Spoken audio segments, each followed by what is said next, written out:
Ojo gate, kojo gate.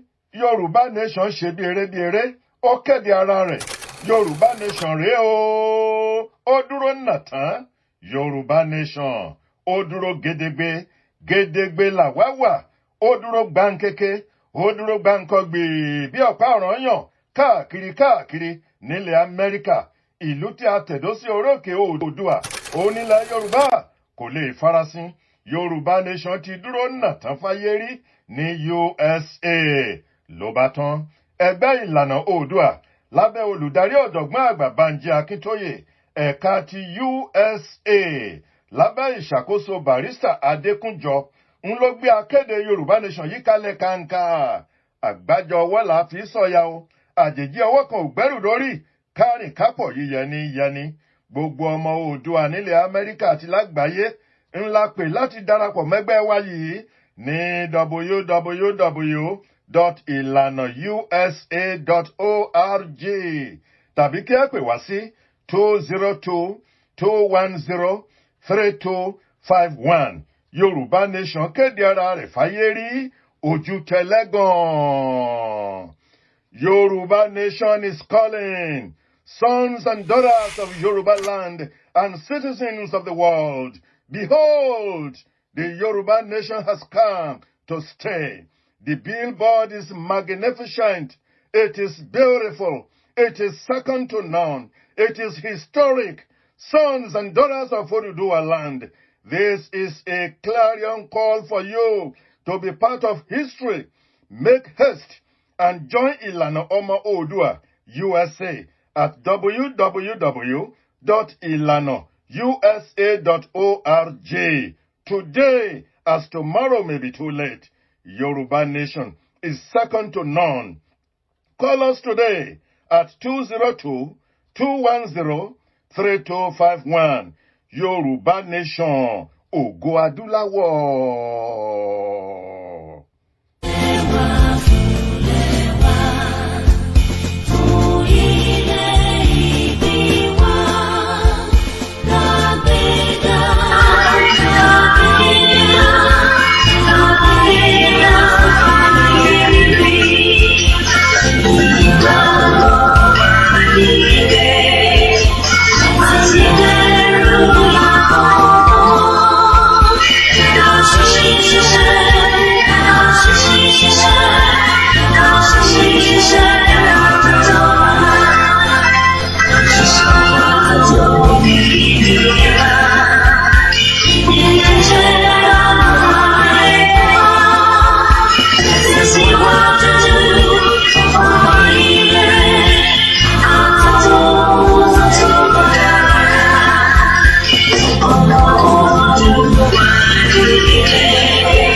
Iṣẹ́ rẹ̀ tẹ̀síwájú. Mr. Koiki ẹ ṣé o, àwọn ọmọ mi ló kí yìí o. Àwọn ọmọ mi ló kí yìí o. Lágbára Ọlọ́run, a máa délé lérí o, lórúkọ Jésù. Yoruba Nation. And a very good morning and welcome once again to the Breakfast Show. We welcome you live. It is Friday, the 24th day of February 2023, and the time is just coming up to 8:15 a.m. in London. Mo kí gbogbo ọmọ káàárọ̀ oòjíire kíkiri gbogbo ibikíbi tí ẹ ti ń gbọ́ wa láti Ìlọrin, mo kí ní ìlú Ọ̀fà, mo kí gbogbo àwọn bàbá wa chief imam, mo kí gbogbo ẹ̀yin ẹ̀gbọ́n mi, ẹ̀yin àbúrò mi, mo kí bàbá wa jẹ́jẹ́ Ìṣọ̀lá, mo kí gbogbo àwọn coordinator wa láti bàbá wa ọba Ògbóni Àbáláyé, a kí bàbá wa comrade Olúṣọlá Ọlálérè, mo kí gbogbo ẹ̀yin tí ẹ ṣì wà lórí òtítọ́ pésẹ́.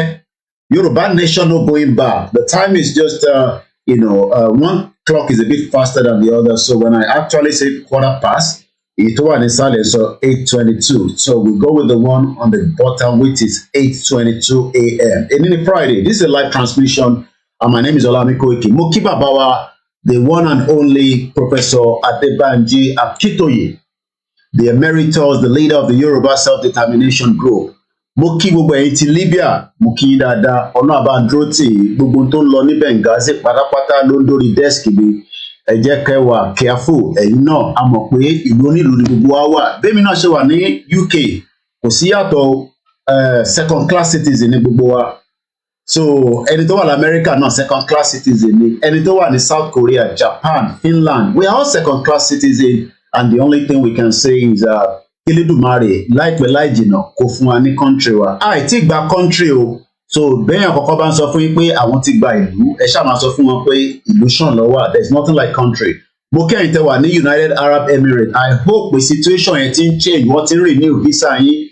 Torí ibi tíyàn bá wà tí kò bá ní right láti wà níbẹ̀, ó máa ń fúnyàn ní problem gan.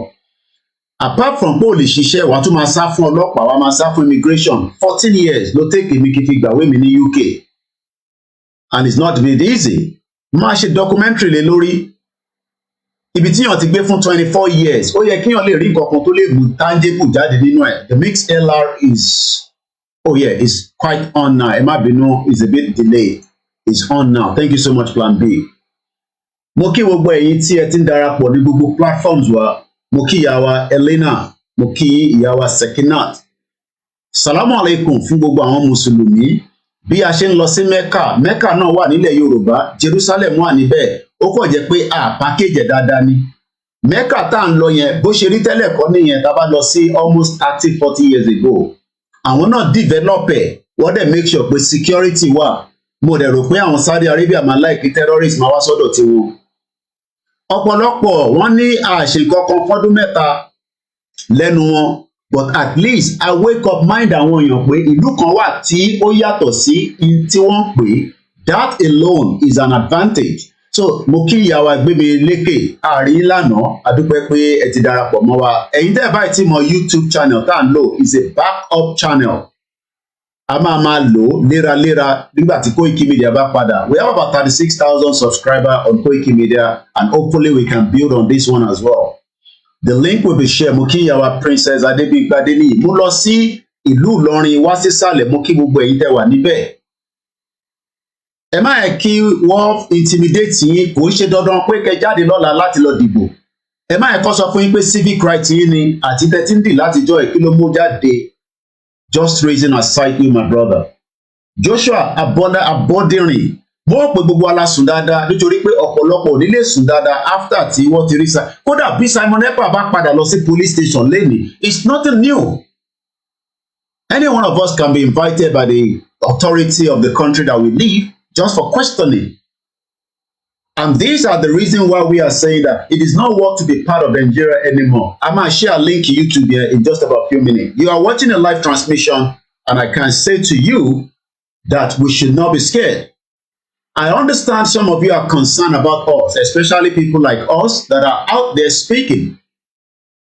As we remember Ijile Marcos all the time, let's pray for his family.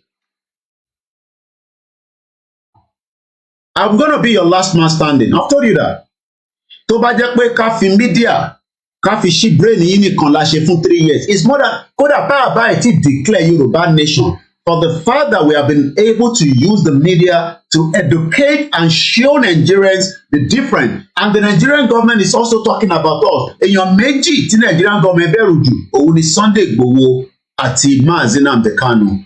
Kò ṣe pé wọ́n bẹ̀rù àwa tó kù, but wọ́n mọ̀ pé tó bá ti lè pa àwọn méjèèjì yẹn, maybe àwa tó kù máa sá lọ. And that's why people were excited after Simon Ekpa was picked up, for probably questioning. Nothing more than that. He's not a terrorist. Mo kí ìyàwó Evangelist Funke Ige. Mo lọ bẹ́ẹ̀, mo wá sísàlẹ̀, mo kí gbogbo ẹ̀yin tẹ́ wà ní Kwara State. Mo wá lọ sísàlẹ̀ díẹ̀ sí, mo kí ẹ̀yin tẹ́ wà ní Kogi. Mo kí ìyá Kogi, even though our views might be different, because I know she's following that woman. Ìyá dáadáa ni wọ́n. Mo ti bá wọn sọ̀rọ̀ rí. but ó lè má yé wọn bó ṣe ń ṣá ẹ mọ̀ pé tó bá ń parọ́ fún yàn ẹ mọ̀ pé ìyá yẹn mọ̀ pé mo ní láti dárúkọ ìyá yẹn tí bá ti ní ìyá yẹn jẹ́ kẹtìmọ̀ tí mo mí kò ṣe pé mo ń bẹ̀rù láti dárúkọ ọ̀bọ̀ àfi fún wọn ní opportunity láti máa promote wọn ní bíbá kò dẹ̀ ń ṣe ìyá tèmi kò mo mọ̀ ìyá mi dẹ̀ ti ń travel dáadáa 23 countries ìyá mi ti lọ sọ mo mọ̀ ìyá mi tá bá fún wọn lápọ̀nlé torí a ṣe ń jẹ́gbẹ́ ọmọ ọlọ́àbí ni ta ló ní ìyá jágbajàgba tó parọ́ fún gbogbo èèyàn tó dárìn àjò ẹrú ojoojúmọ́ là ń receive àwọn tó yẹ pé wọ́n jẹ́ ẹni ọlọ́run tó ń bá wa sọ̀rọ̀ tí wọ́n dẹ̀ torí ẹ̀ kọ́ fi ṣe kàjó òkun wa kàjó òtọ́ ṣe ní nàìjíríà tó sọ fún ọlọ́run òun ló ń kó bá wa lọ nísìn wọ́n ń ta ìjẹ̀ sílẹ̀ lójoojúmọ́ ní nàìjíríà ààrẹ ní ta bẹ́ẹ̀ ta ló níyà òfò gbogbo ẹni mo fi sọ ta ló níyà wèrè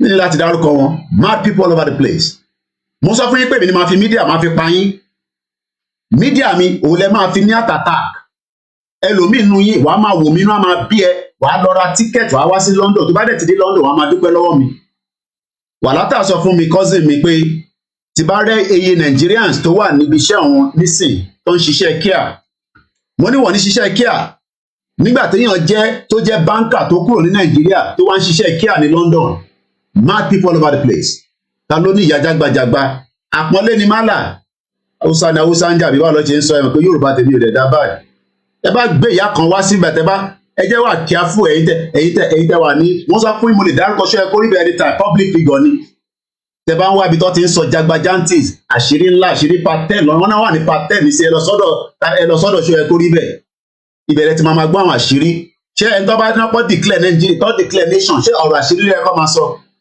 ẹ jẹ́ ká sọ̀rọ̀ èyí tí ẹ̀ ń sọ pé àti ìṣìn kankan fọ́dún mẹ́ta péré lápá fún yín èèyàn máa kẹ̀ at least mo jáde fọ́dún mẹ́ta mo pariwo fún yín pé kò ní selection kó tó di pé ìyá òfò kan dé tó dá gbogbo ẹ̀rù mọ́ wa lọ́wọ́ tó ń bá àwọn politician ṣiṣẹ́ gbogbo àṣírí pátápátá kò ní bò lágbára Elédùmarè gbogbo ẹni tó bá ń wá líǹkì YouTube yẹn a máa gbé jáde láìpẹ́ yìí mo sọ fún yín pé mídíà mi ló máa pa gbogbo yín mo dúpẹ́ lọ́wọ́ Yorùbá World Media tẹ́ ẹ̀ bá rí mi níbẹ̀ ẹ̀mí mi wà pẹ̀lú wọn sometimes it's just that my spirit bó ṣe máa ń work nìyẹn pé wọ́n ń ṣe program ẹ̀rí Kóìkì níbẹ̀ ẹ máa fọkàn sí pé àjọ ṣe ni èmi àti Yorùbá World Media ó dé ó da gbogbo ẹ̀rú ó parọ́ mọ́ bàbá Òsénì táwa ti mọ̀ tipẹ́ ká ló ṣe politics rí èmi ò ṣe rí bọ́ mo ṣe ní London member Labour Party ni mí kò sí nǹkan kan tó rọrùn tí a bá ṣe politics wọ́n ní Ìgbòho ṣe politics rí and then so what at least ó fi rẹ̀ sílẹ̀ ó fi gbogbo tó ní sílẹ̀ tó bá jẹ́ mo sọ fún pé tó bá jẹ́ pé Ìgbòho wà lẹ́yìn wa ni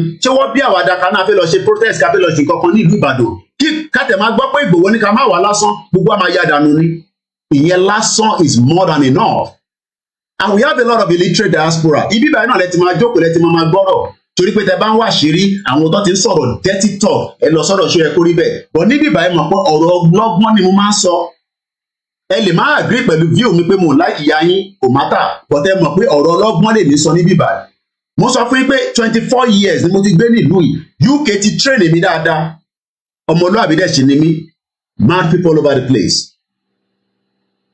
a pariwo fọ́dún mẹ́ta pé Yorùbá láti dá dúró a lè má wà perfect kò sí kankan tó jẹ́ perfection láyé a lè má get it right but one thing is Bàbá Akíntóyè a sì máa fún ní ọ̀wọ̀ títí dọ̀la ni torí pé Bọ̀dé George wà níbẹ̀ nísìn tó sọ̀rọ̀ Yorùbá Nation Bísí Àkàndé nísìn ó ń ṣe kẹ́bẹ́lẹ́ ó dágbádá bolẹ̀ bí wèrè àwọn bàbá àfò àwọn bàbá tó yẹ ká sọ̀kò àwọn bàbá tó yẹ ká ti sọ̀kò ká pa káwọn ọmọ yín gan máa dúpẹ́ pé apayín dànù kẹ́ máa lọ kí lẹ̀ ń ṣe láyé ìyà ń jẹ ọmọ Yorùbá káàkiri all over the world gbogbo wọn sọ pé wọ́n ní Yorùbá ló kàn. ẹ ṣe dáadáa ìyá mi ọmọlára Ìyábọ̀ Àjàlá ẹ káwọ́ sórí ètò mọ́ mi. gbogbo ẹni tẹ́ wá sọ pé Kóìkì wọ́n máa selection lọ́la ẹ mọ revolution tó fẹ́ dé those of you that are supporting Peter Obi ẹ̀yin lè máa látàtàkì tó pọ̀ jù because it's cherry we will be here I told you media pé tí bá jáde problem ni mo jáde problem ló jẹ́ fún yín because I will always have millions of things to say wọ́n ti dí tipẹ́ látago mẹ́fà mo wá lọ ń ka oríṣiríṣi comment lórí Twitter ẹni tó bá ní Twitter account mo bẹ̀ yín ìyá mi ọmọlára ṣe ti ṣí Twitter account yín mọ́mì gbogbo wa gbọ́dọ̀ ní Twitter account very very important mo kíyàwó Ìyábọ̀ màmá dáadáa òbí ṣẹ̀san Yorùbá tẹ́kọ̀ sọ yẹn ó ti pọ̀ jẹ́jẹ́ ń ṣe translation ẹ̀ mọ̀ pàwọ̀ gbọ́ Yorùbá mọ́mì kí ni wọ́n ní leave them alone all those who insult Baba Akintoye I am sure they will not grow wọ́n lè dàgbà sẹ́ẹ̀ wọ́n ní dàgbà àwọn tí à ń jẹ bàbá tó jẹ́ pé brain ẹ̀ at that age ó sì ń ṣiṣẹ́ bí aago ni Tinubu ò lè jókòó pẹ̀lú bàbá yẹn for 3 hours ṣèbí Nàìjátù sọ pé tó bá jókòó pẹ̀lú Tinubu ó ní Tinubu máa ń sùn ni ẹ wo gbogbo history tí Baba Akintoye sọ àwọn history kan wà fún mi tó sọ fún mi tó ní ká má ti release nísìn ó wà nínú archive mi Tinubu ò lè jókòó pẹ̀lú bàbá yẹn for 3 hours mo kí ya Florence welcome on board Ọlákúnlé my namesake ẹ bá share link ẹ lọ sórí other platforms àwọn tó ń béèrè fún link yẹn ẹ kémi náà mú láti bíbá. Those of you that are shouting that we have not done anything, Yoruba Nation is just a gimmick, is lie. I'm parọ́ fún yín for 3 years. Okay, at least about parọ́ fún yín for 3 years, we've been able to defeat the narrative that Nigeria is a country. That alone is more than a word tí ẹ lè rà. Ẹ rò pé easy láti máa sọ fáwọn èèyàn tí wọ́n ti di etí wa for 63 years, lies upon lies. Nigeria is a country. Àti sọ fún yín nísìnyí pé Nigeria is not a country. So a lot of you know that Nigeria is not a country. Kò sẹ́ni tó mọ̀ tẹ́lẹ̀. Ìwọ̀nba díẹ̀ lèmi náà mọ̀ tẹ́lẹ̀. Ẹ má kí n parọ́ fún yín. But nígbà tá a bẹ̀rẹ̀ Yorùbá Nation yìí, a bẹ̀rẹ̀ sí ń gbọ́ oríṣiríṣi information. Wàláì bàbá wa kan wọ́n sẹ́ndẹ̀ sí mi nínú email mi. Tíyàn kan máa fi ẹ̀mí Ọlọ́run máa fi parọ́ fún wa. Wọ́n ẹ ti disrespect Ọlọ́run gan sẹ́ẹ̀. Bàbá wa mo fẹ́ lọ mú email yẹn jáde mo bọ̀ oríṣiríṣi email ni máa ń gbà lójoojúmọ́ ẹ rò pé mi dàbí iṣẹ́ ẹ kó rí bẹ́ẹ̀ tó ń ka email tó ń ka èmi wá gẹ́gẹ́ bí illiterate báwọn yẹn ni kò ń ṣe fracas là ń ṣe standard ẹ̀ yàtọ̀ sí standard tèmi so tẹ bá ń wá ṣeré ńlá ẹ lọ sọ́dọ̀ kí ẹ kó rí bẹ́ẹ̀ tẹ bá ń wá gbogbo voice note wa ẹ lọ sọ́dọ̀ ṣó ẹ kó rí bẹ́ẹ̀ rí níbẹ̀ bọ̀ níbí báyìí confam la máa ń sọ̀rọ̀ lórí mo fẹ́ lọ mú email yẹn tí bá dárúkọ máa náà ẹ mọ̀ wọ́n fáwọn tó bá ń follow wọn lórí YouTube bolówó àgbọn nísìn. Okay, I received a message ẹni tó bá follow mi lórí Twitter láàárọ̀ ẹ rí pé mò ń post àwọn kankan. That message was sent to me from Prophet Frank Akanbi on behalf of Apostle Dr. Paul Òkìkí Jésù. A lè má agree pẹ̀lú views àwọn èèyàn pé Nàìjíríà ó máa laná òṣogún ẹ̀ yìí tí bàbá yìí send sí wa ẹni tó bá ń follow bàbá yẹn wọ́n pè wọ́n ní Apostle Dr. Paul Òkìkí Jésù nítorí pé irú àwọn ìyá yẹn ló ti bọ̀ ọ̀rọ̀ Ọlọ́run jẹ́ Ọlọ́run fi ọ̀rọ̀ lọ̀yàn Ọlọ́run máa ń fi nǹkan wọ̀nyàn kò ń ṣe pé kò sí lóòótọ́ ó wà but nígbà táwọn ti dé nísìn tán náà ti fi Ọlọ́run declare Yorùbá Nation ẹ rí pé stupid talk nìyẹn nonsense and jagbajantis àwọn fi Ọlọ́run declare Yorùbá Nation certainly please don't go out tomorrow ẹni tó bá fẹ́ lọ kó jáde lọ́dà kọ́ máa fi AK-47 káwọn PDP àti APC àti Labour Party wọ́n máa para wọn tán ni maize gold mórí yín bẹ̀. ẹ bá pín nìyẹn mọ́lẹ̀ mọ́mì ìtẹ̀sẹ́ndì yẹn. We are saying to your family èmi ti sọ kódà mo tiẹ̀ tún pé ìyàwó mi nísìsiyìí pé ìyàwó mi o sọ fún wọn pé mo ti sọ fún wọn tẹ́lẹ̀ bẹ́ẹ̀ bá mo ti send owó tí mo lè send sí wọn níwọ̀nba tí mo ní bẹ́ẹ̀ bá jáde lọ́la tó bá lágò mọ́ yín lórí kò sí nǹkan tí máa ṣe sí i bẹ́ẹ̀ bá pè mí kò ní dá yín lóhùn ìwọ náà tètè yá pa àwọn èèyàn nílé.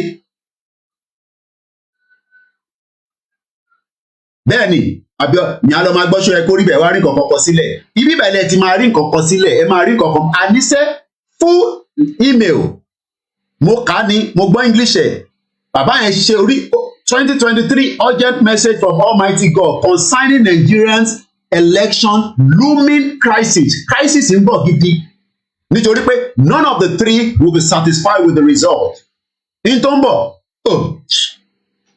ẹ̀yẹ́ máa wòran. Once again, a very good morning. Mo kí ẹ̀yin tẹ́ wà lórí Instagram.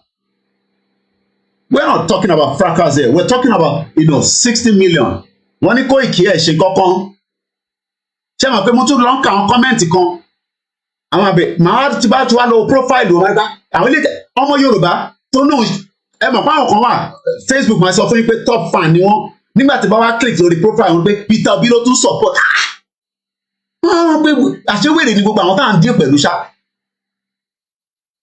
Imagine kéèyàn jẹ́ top fan èèyàn lórí Facebook tó bá lọ kí profile ẹ̀ kó wá rí because you will know from their comment you can tell bí ẹ̀rọ pé mo lọ ń ka comment I read comment kódà mo like negative comment bẹ́ẹ̀ ṣe ń bú mi ẹ kò tẹ́ mi lọ́rùn tó ẹ bú mi dáadáa gbòkìlẹ̀ mo sọ pé mi ni máa pa gbogbo yín pẹ̀lú mídíà mi because London lèmi ń gbé come back to Nigeria mo ní láti wá sí Nigeria Nigeria is a shit hole kí ni mo fẹ́ wá ṣe ní Nigeria 2019 I was there for the election kí ni mo mú bá padà náà nothing ìgbówó ara mi mo ló mú lọ so kí ni mo fẹ́ wá ṣe Nigeria come back to Nigeria to come and do what I have left Nigeria before the election so my job now is to tell you that election ṣé láti 1999 kí ni result tó mú jáde mo kí ìyàwó Esther what have you gained ever since the election since 1999 what is your gain mo rí Dàpọ̀ Abíọ́dún wọn náà ti ṣí agro airport sometimes I just laugh when I see all these 419 guy man mo sọ fún pé woman yẹn guy woman nìyẹn but àwọn ọkùnrin guy man ló máa ń pè ó ṣẹlẹ àwọn ọba yìí guy man ló pọ̀ láàrin wọn àtọ̀fin máa sọ orúkọ wọn ni guy man gidi kọ jàgbà níbí jàgbà lọ́hùn-ún ta ló mọ tó ń pè ní guy man ìyá ń jọmọ Yorùbá káàkiri ilẹ̀ Yorùbá ó tún wá ń jọmọ Yorùbá ní òkè òkun wọn ò rí nǹkan kan ṣe sí they are all guy man wàá ṣeré jàre mo kẹ́yìn tẹ́wà lówó dé ọlọ́ba ń dúró ti gbẹ̀yìn Koiki Media team mo kí gbogbo ilé nǹkan sí once again a very good morning and welcome to the live transmission my name is Olami Koiki. People are asking Koiki, election is around the corner kí lẹ̀ ń ṣe sí well like we always say we are not endorsing anybody but we are saying to those of our Yoruba people election is not the solution.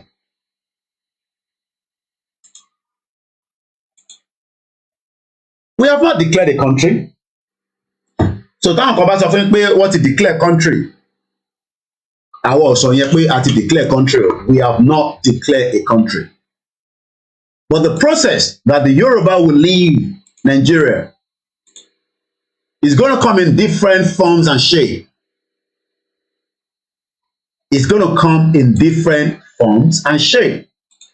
And the link as well for the YouTube, I might be sorry, comment section, YouTube now. So in case people wants to, share that out as well. Once again, a very good morning to all our viewers around the world. We have been telling you that the Nigeria that you know, let me say those that enjoy Nigeria. Àwọn tí wọ́n wà láti 1970 títí dé 1980. Ṣé nígbà tó ti lọ sí 1983 tí Buhari débẹ̀? Gbogbo nǹkan ti dàrú. If Nigeria was working, right, a lot of us that are in Nigeria will have known. But the problem is those that are campaigning to say that Nigeria is going to work or we are going to get a new Nigeria. How do you then bring this unity among all these, tribes, all these ethnic groups? I'm also getting information that some of the network will be shut down or probably there will be less, traffic on them. Láti MTN, the information ẹ̀ ti jáde, I won't say more than that. I can also confirm that our Balẹ̀ Yorùbá tó jẹ́ first class, they are having meetings with the military generals. Confirm ni mo sọ fún yín o, kò ń ṣe àwọn tó ń gbé wọn débẹ̀ ni mo sọ yìí o, kò ń ṣe ọ̀rọ̀ dẹ̀nsẹ̀ ni mo sọ yìí o, tí bá sọ̀rọ̀ mo fún ní confirm ni o. Àwọn Balẹ̀ Yorùbá first class wọ́n ṣe ìpàdé pẹ̀lú àwọn military generals. Because nobody knows what's going to happen. Mo kí gbogbo yín lẹ́ẹ̀kan sí and welcome to the program. You're watching the live transmission as we continue to educate our people. Ẹ ṣé gan ni ìyá wa grandma. Ọmọlúàbí ni wá. A lè máa sọ̀rọ̀ bí ọmọ aláta ọmọ ẹlẹ́ran. No, ọmọlúàbí ni wá tó ní common sense lórí. That's why I am different. And I'll say I'm proud to be different because ìyá tó bí mi ó tọ́ mi dáadáa. Èmi ti mọ Hong Kong in the 80s ni mọ̀mísí mi ti lọ ń rago ní Hong Kong. À ń tà fáwọn tó wà ní Jàǹkàrà. Wholesale. Hong Kong tí ẹ̀ ń rí yẹn in the 80s ni mọ̀mísí mi ti máa lọ ra ago níbẹ̀ ago ni wọ́n máa lọ rà níjọ́ náà lọ́hùn ago oríṣiríṣi ìkan wà tẹ́lí bí àwa ṣe sókè báyìí oríṣiríṣi la máa ń wọ̀ lọ sí school. How many of our people have enjoyed election since 1999? Tẹ́fí para ilé lórí. So when we are saying that Nigeria has not worked, has it worked for you?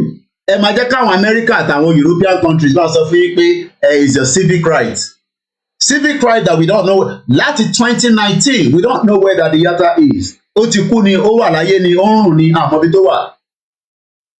We might not have got to where we are as a country, but we are still moving the pace. Tí kò bá ń ṣe ìyá jágbajàgba tó dé tó kó tiẹ̀ sáà tó kó sí wa láàrin àwọn kan níbọ̀ kí ló ta ṣe ìgbàmọ́ra ṣèbí definitely everybody says Yoruba Nation àti òpin Yoruba Nation ní gbogbo àjọ ń ṣe. But let me say this, the Nigeria you know yesterday is going to be different from the Nigeria that you are going to witness. There's a lot going to happen. Ó ń ṣe pure water bottle water ni. Wọ́n ti sọ àwọn èèyàn wa di ìta lè máa sọ síta. It's a shame. My line is open. It's just an interactive. Ẹ̀yin náà bá fi dá sí. Line yẹn same number ni ẹ má pe ètò software ni mò ń lò. Number ló wà lókè yẹn. Tẹ́ ẹ bá mọ̀ òun ló wà lókè tó jẹ́ +44. Gbogbo ẹni kẹ́ save number yẹn. Mo kí gbogbo ẹ̀yin èèyàn wa. Mo wá lọ bẹ́ẹ̀ mo kí ní Èkìtì. Mo kí bàbá lẹ́kìtì. Mo kí gbogbo ẹ̀yin tẹ́ wà níbẹ̀ àtàwọn teams wa. Èmi kí gbogbo ọba ilẹ̀ Yorùbá o. But I just hope that our kings mo pé kò ṣe pé ẹ̀ ń play another game pẹ̀lú wa because intelligent report tó ń dọ́dọ̀ mi wọ́n ní ẹ̀ ń ṣe ìpàdé pẹ̀lú àwọn military. Kí ni ìpàdé tẹ̀ ń ṣe pẹ̀lú military? Ẹ̀rọ ẹ̀ka ọ̀rọ̀ sàmì sàpéjì. Ẹ káàbọ̀ sórí ètò. Ẹ̀rajà ẹ̀gbọ́mẹ̀rẹ̀ ẹ̀kọ́ ọ̀rọ̀ ló. Kò ní bàjẹ́ fún wa sà. Ọ̀nà àbáradó ti yí o. Àmì Jésù Kristi, inshallah. Ìfàjẹ́ èèyàn kò dáṣẹ́ olúwa dúró. Bẹ́ẹ̀ni. Ibi tá à ń lọ á dìbẹ̀ lágbára Ọlọ́run. Àmín, àmín. Gẹ́gẹ́ bí àwọn information tẹ́ ẹ̀ ń pass because mo follow update láti bí some couple of days láti bí abíjẹta ìjẹrin lórí àwọn military. Wọ́n ṣe ń kọ́ wá sí ilẹ̀ Yorùbá because Trump lè yín wà. Wọ́n ṣe dé láti Kánò ní àná ni. Ọlọ́run máa bá a fi ṣe ẹ̀ṣọ́ Láti yín. jọ Saturday mo ti gbọ́. Àmín. Láti jọ Saturday mo ti lọ sí Kánò. Rate tó fi transport àwọn military wá sílẹ̀ Yorùbá ó ní agbára gidi gan. Ó ní agbára gidi gan. Ayé àná mo ṣe dé sílé tí mo dẹ̀ fi lọ tí mo fi padà. Mi ò rí ní òun ti kọ̀ọ̀kan báyìí. Gbogbo ìyẹn tá a jẹ lójú ọ̀nà tàbí débi and transfer ẹ̀ ni. Láti ọ̀dọ̀ wa lọ sí Kánò ẹ̀ rí Láti new ọ̀dọ̀ wa note. bí lọ sí Kánò mi ò ní 50 naira 100 naira àti 1,000 naira nínú pẹ̀lú 200 naira mi èmi bí èmi. Kò dẹ̀ ń ṣe pé ẹ̀ lówó lọ́wọ́.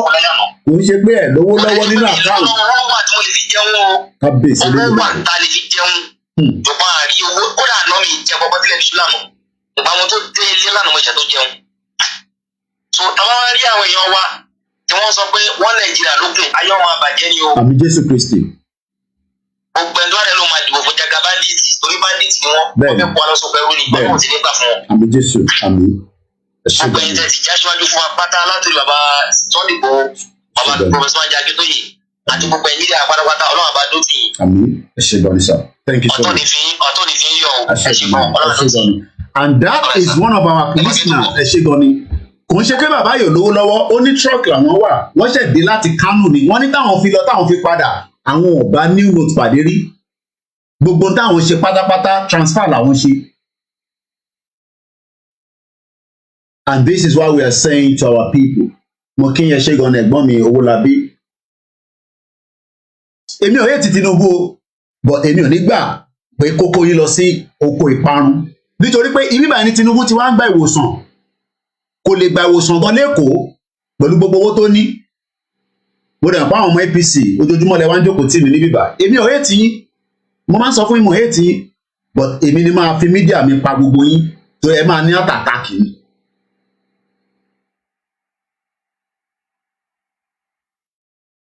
kí ló wà níbẹ̀ ká dá dúró gẹ́gẹ́ bí orílẹ̀-èdè ẹ jẹ́ ká jẹ́ kí Tinubu lọ síbẹ̀ gbogbo yín máa sunkún crisis tó fẹ́ wọ Nàìjíríà ó ń lùmù bọ̀ ni ó ń lùmù ẹ̀mọ́ tó ń pè pé nǹkan tó ń lùmù ó ń lùmù boom boom báyìí because the unity tó wà níbẹ̀ unity yẹn ti break kò sífẹ̀ẹ́ kankan láàrin gbogbo wa like Igbo àwọn náà like wa but for now alliance ẹ jẹ́ kájọ build ẹ̀ kájọ ná Fúlàní pa and there is difference between Fúlàní and Hausa wọ́n ní ká máa ṣe different ká máa kò ń ṣe pé àwọn náà Hausa yẹn náà gbádùn o but at least there is a difference between Fulani and also the Hausas. Ganjude, Kano State Governor, is a Fulani man. Mo gbọ́ lẹ́nu ẹ̀ ni. There are more Fulani governors than Hausa governors. Bẹ́ẹ̀ni, unity yẹn gan ni kò lè really exist. And àwọn tó ní ká lọ dìbò, that means pé ẹ̀ ń fi pé unity máa wà láàrin wa. Ṣé Tinubu máa jẹ́ president ilẹ̀ Yorùbá ni? President Nàìjíríà ló máa sign fún un, not Yorùbá. Adé sọ pé kínní ó ń boom, ó ń bọ̀, ó fẹ́ dàwó. Ṣé ó dìgbà tó bá dàwó lé wa lórí? Ká tó máa jágbe, ẹ gbà wá o, ẹ gbà wá o.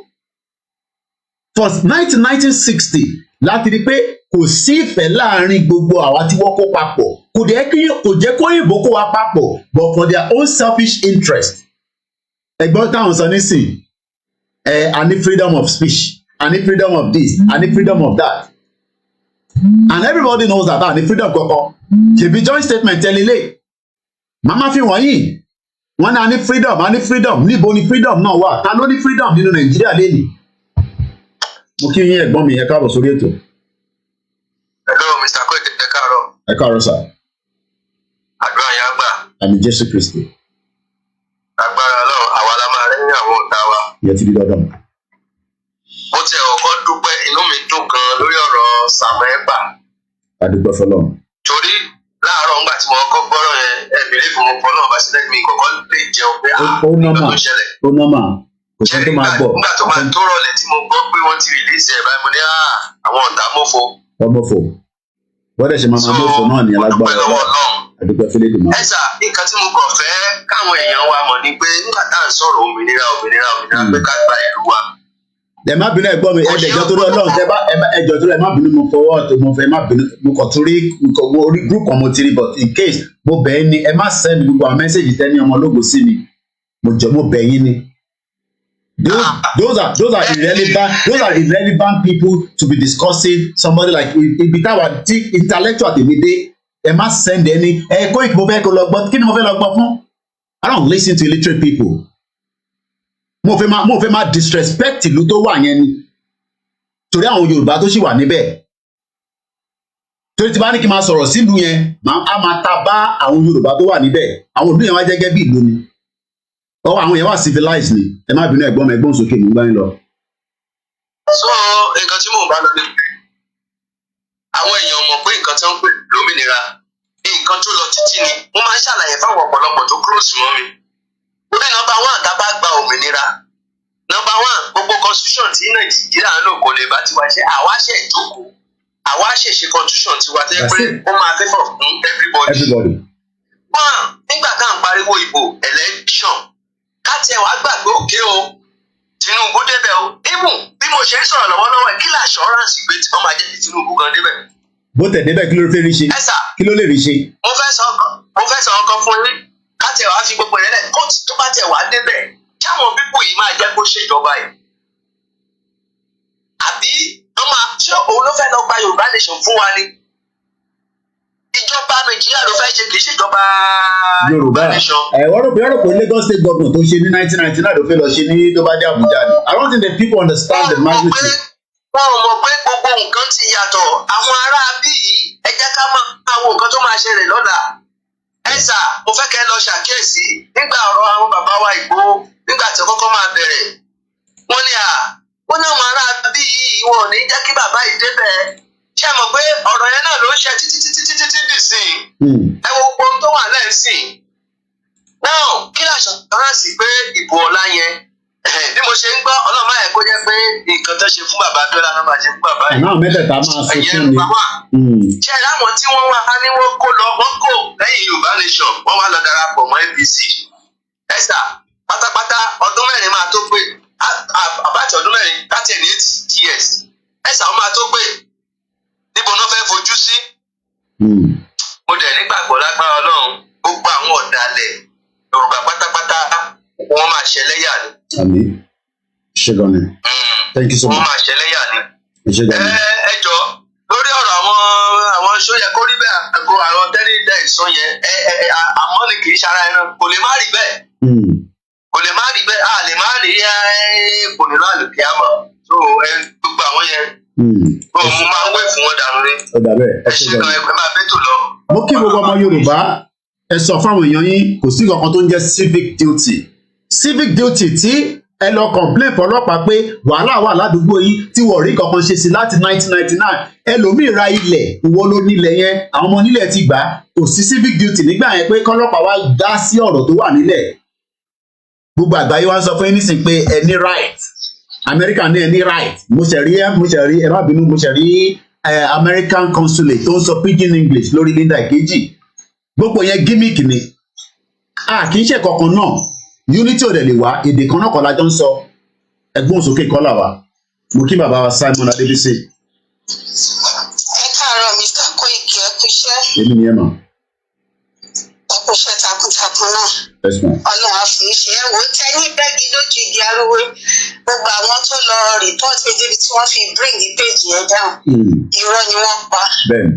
We are going to in fact that mo kà lórí Twitter I was very become teacher láti get back sí ilé ìtẹ̀gbẹ́sà mi ò rí click lórí látòrí Twitter but thank God that I'm able to pé mo lè get to láàárọ̀ pé mo rí NBT notification ẹ wọ ẹ fi wọ́n sílẹ̀ gbogbo wọn Ọlọ́run ti yẹ̀yẹ́ wọn gbogbo àwọn tó lọ tó làwọn lọ campaign fún Tinubu tẹ bá rí yẹ̀yẹ́ wọn voice note tí ìwọ́n ìgbé tẹ́lá ní yẹ̀yẹ́ wọn yẹ̀yẹ́ yẹn pọ̀ owó tọ́gbà tí wọ́n gbé sá lọ tí wọ́n jọ yẹ̀yẹ́ ara wọn orí CSI wọn àwọn gbogbo wọn tán ni wọ́n máa fúnra wọn ṣera wọn léṣe yẹ̀yẹ́ rí wọn sílẹ̀ gbogbo àwọn tó dẹ̀ ń gbógun tì yín ẹ̀yin lẹ máa jẹ́rí wọn tiẹ̀ ti jẹ́rí wọn ẹ ti jẹ́rí wọn bẹ́ẹ̀ ṣẹ́rí ti ìyá tí gbogbo wọn ń pariwo àwọn yìí ò kú lọ́pọlọ èmi ti kọ́ ìkókó tó yẹ kí n padà níṣẹ́ láti bẹ̀rẹ̀ pẹ̀pẹ̀ lẹ́yìn ẹni pé ìgbà tí mo ti lọ wo profile ẹ̀ because èmi máa ń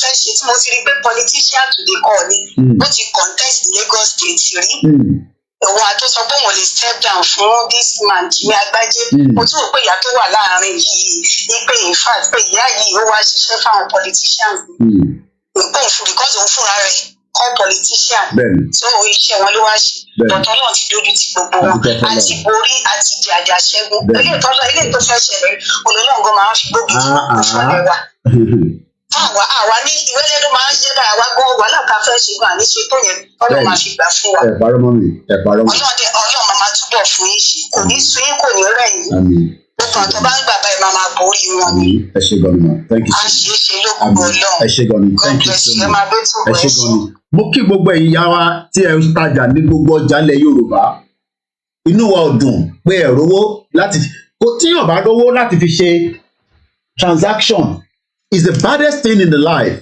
okay olówó o lè fi ṣe transaction olówó lọ́wọ́ nínú account o lè fi ṣe transaction because of the policy of the system whether wọ́n fẹ́ ṣe torí àwọn politician ni wọ́n wá ń ṣe wọ́n affect aráàlú mo kí bàbá wa Fẹ́mi Ọlá Oyèadé Moses Ọláwálé mo kí Ìdòwú Samson thank you so much mo kí gbogbo ẹ̀gbọ́n lè jẹ́ sí mi àwọn kan náà kó jẹ́ má pè mí àbúrò la jẹ́ sí mi ẹ̀gbọ́n ní gbogbo wa mo wá kí gbogbo ẹ̀yin tẹ́ wà ní Kogi state lẹ́ẹ̀kan sí mo kí ìyá Kogi dáadáa it's just that ìyá yẹn ti lọ believe in that another ìyá yẹn náà it's a shame but it's one of those things in life a lè má rí wẹ́ẹ̀ fi kù mo lọ sílùú Ọ̀yọ́ very very big state Ọ̀yọ́ state tẹ ẹ kóríṣiríṣi máa lọ níbẹ̀ tó bá yẹ pé ibi tó yẹ pé ìlú tó ń ṣiṣẹ́ ni Cocoa House sì wà níbẹ̀ tí bàbá olówó kọ́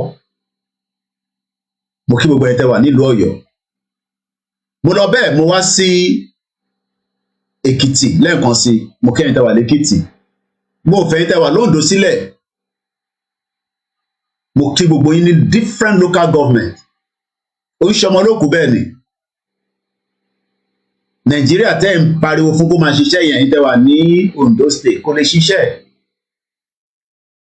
Akérédolú gọ́mọ̀ pé kò lè ṣiṣẹ́ tí ó mú Akérédolú máa lọ gba treatment ní Germany kí ló dé tí kò bá ní ìlú Ondo ní general hospital kan máa tọ́jú ẹ̀ kábíyèsí nídùmarè ṣe rí pé àwọn politicians yẹn mọ tó dáa ṣe rí pé àwọn politicians yẹn mọ tó dáa òun fly out lọ sí Germany àmọ́rọ́ àìsàn tó ṣe kọ́lọ̀ fún lálàáfíà kò sẹ́ni tó lè sick we are human being but kí ló dé tí kò gba treatment ní Ondo state tó fẹ́ ẹ̀yin tẹ́ wà lóńdó state Akérédolú wá ní kẹ́lọ́ dìbò fún civil rights yín Akérédolú tó provide the basic amenities fún yín nílùú Ondo state òun lọ sí Germany do you know ẹmọ distance tó wà láti Nàìjíríà lọ sí Germany ṣá ẹmọ eye hours tí Akérédolú fi wọnú plane eye hours yẹn tó bá jẹ́ pé Ondo state ń ṣiṣẹ́ ni wọ́n á ti tọ́jú ẹ̀ let's go ní kò ní lálàáfíà mo ń bọ̀ lógùn state ìlú mi nìyẹn mo ń ka díẹ̀ ni Ondo mo sì dúró lé lórí Stone Cold Peter good morning imagine the governor of Ondo state leaves the state travel to Germany for medical treatment and then is now telling you to go and vote for APC ó yẹ kẹ́ làgbọmọ lórí ni wicked politicians very very wicked politicians that have turned our people to bear Oloriyomi Hamzat and then Kanasti abikini ẹ̀ ń pè rẹ̀ Kanesti ní Kanesti ni ẹ̀ tó máa ń gbé kámẹ́rà ká sometimes I just dey laugh mo ráwọn kan náà tán àwọn donate rice donate ìwé káàkiri all these things is just kò lè solve the major problem of our intern sọ̀rọ̀ lórí look Koiki ò bá ní agba owó ká ṣe ra ráìsì ra àgbàdo ra ẹ̀wà ká lọ máa pín fáwọn èèyàn Òkun foundation kò tí àdúgbò ẹ̀ kò tí lè solve because don't you know that people have to eat every day people have to be eating every day sori tó o bá ti jẹun tó ókè nísìnyí mo ti jẹ kankan báyìí sori mo tún jẹun late lánàá which is wrong wọn ní kò dáa but nígbà máa ṣe sí eléyìí tí mo ń pariwo lójoojúmọ́ gan mo gbọ́dọ̀ máa jẹun torí pé gbogbo ẹ̀pẹ́ mi báyìí ló ti papò àti rojọ́ àti sọ̀rọ̀ títí gbogbo ọ̀rọ̀ tá a sọ náà ìyá kan tó wá kó yín lómi ọbẹ̀ jẹ ó náà ti gbà ló fún yín gbogbo ẹ̀yin idiot náà dẹ̀ tẹ̀lé wọn. So a gbọ́dọ̀ tún máa pariwo láti máa sọ̀rọ̀ because gbogbo ìta sọ fún 3 years tí gbogbo àwa tá ṣe mídíà tá pariwo títí left and right ẹ wá jẹ́ kí ìyá kankan dé ó fi Ọlọ́run ó fi kàjọ yín ó dẹ̀ kó gbogbo yín lọ. But 3 months nísìn ṣebí ẹ ti gba country nísìn láti 3 months ṣé country yàn ti function àṣírí ńlá ló sì ń sọ lórí country tó gbà.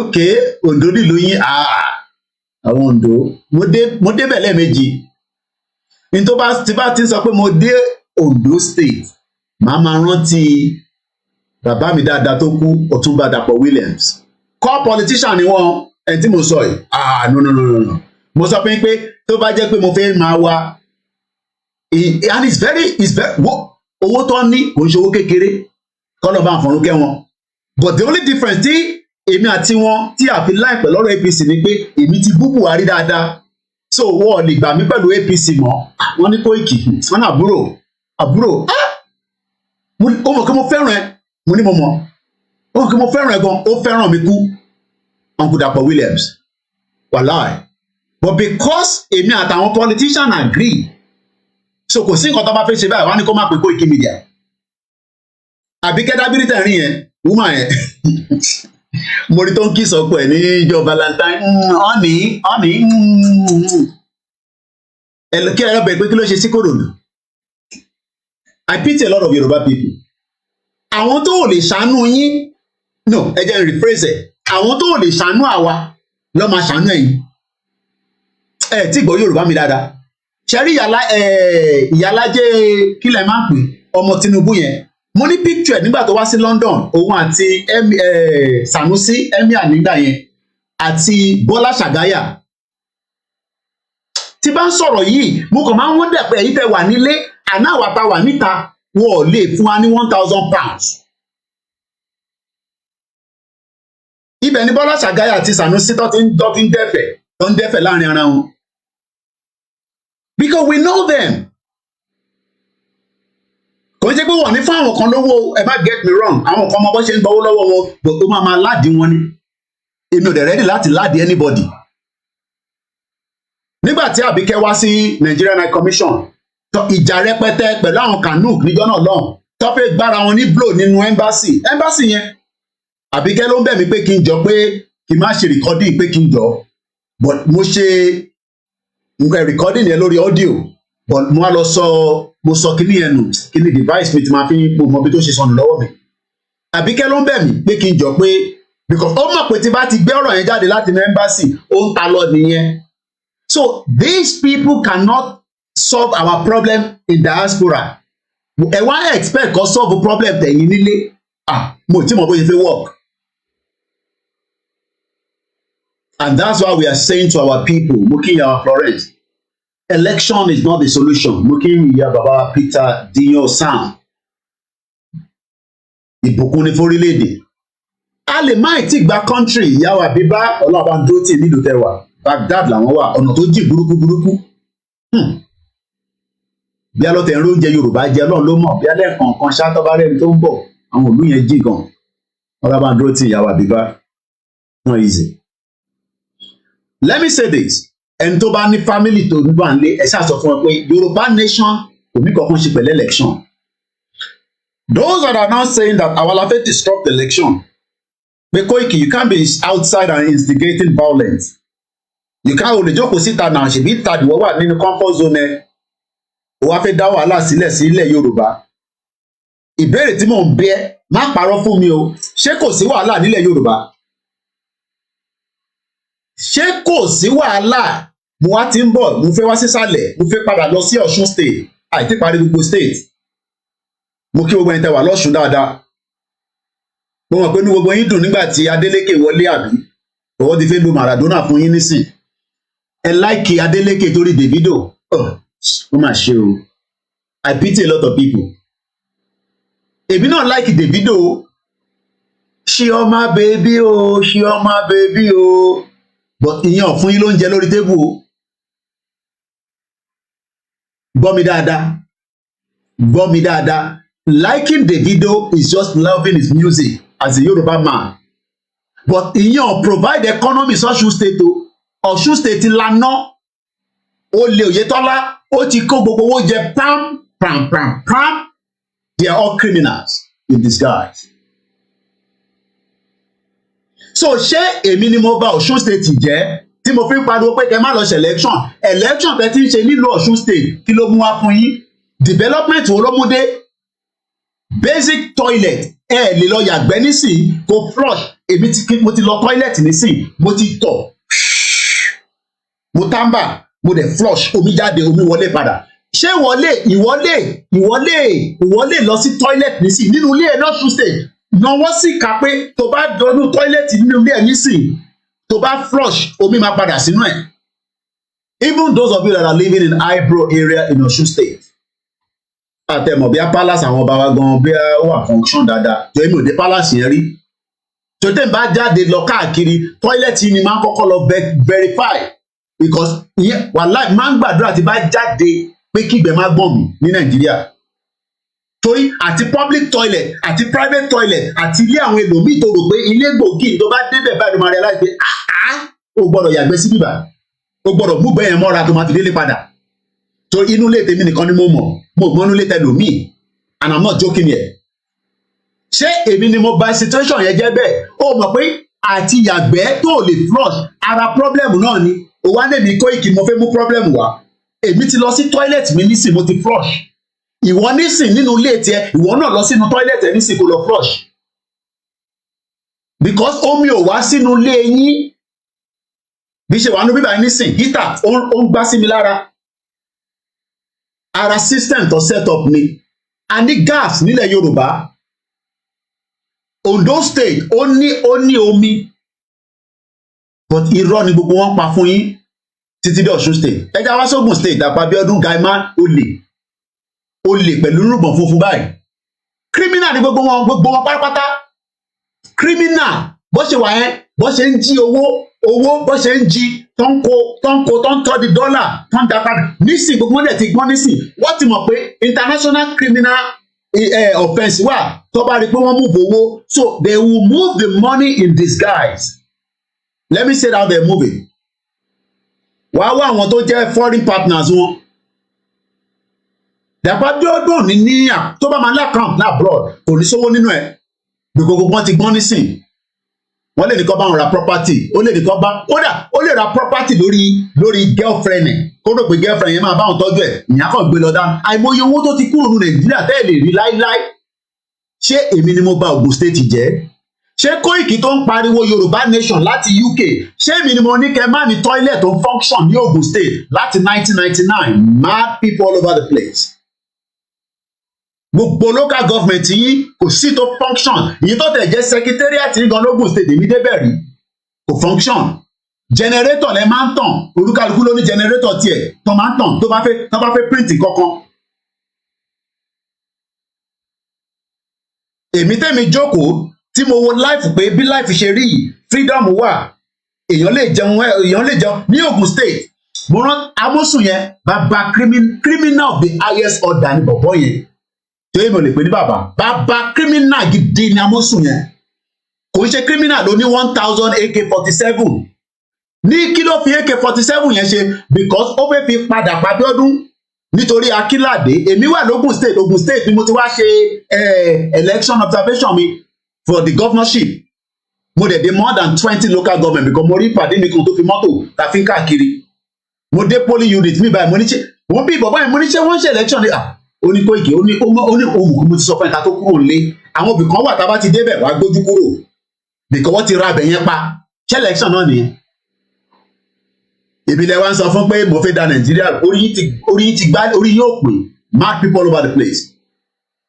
Amosun ṣẹ́rí gbogbo àwọn tó máa ní investor forum kìíní kan forum mo attend kan ní yẹ̀ kan tí mo dẹ̀ ní picture evidence ọ̀rọ̀ agriculture ló gbé mi débẹ̀ ẹ mọ̀ pé àwa diaspora there is something in us a máa ń love pé ẹbí àti gbéjú rí pé a ti gbé labroad àwa ti wò pé oúnjẹ lélẹ̀ mo lè lọ ṣe lè nílé lèmi náà ọba náà fẹ́ ṣe kìíní kan agro kìíní kan tó bá ti ní agro kìíní kan tó bá ti kó àwọn Chinese dé ó lè ní gbogbo wọn tó bá ti rí Chinese pẹ̀lú àwọn Yorùbá politician bàbá criminal of the highest order ni wọ́n ṣẹlẹ̀ àwọn Chinese yẹn àwọn yẹn tún wọ́n le ju British lọ ṣẹ́rí Britain àwọn yẹn wọ́n máa pa yín díẹ̀ báyìí wọ́n fi yẹ kẹ́ kú tán Britain nìyẹn ó lè pa ẹ́ nísìn ó lè má kú in another 30 years òun ni problem tá à ń face nísìn because wọ́n ti pa wá láti 1914 ẹ wo bó ṣe wá ṣe affect wa nísìn tó bá jẹ́ pé Britain kó wá papọ̀ ní 1914 kí lè rò pé bọ́lá máa wà àdúrà ti sọ àná nísìn ẹ má bínú pé mo tún debate there I just like sometimes and just to prove that màá fi lọ sórí YouTube mi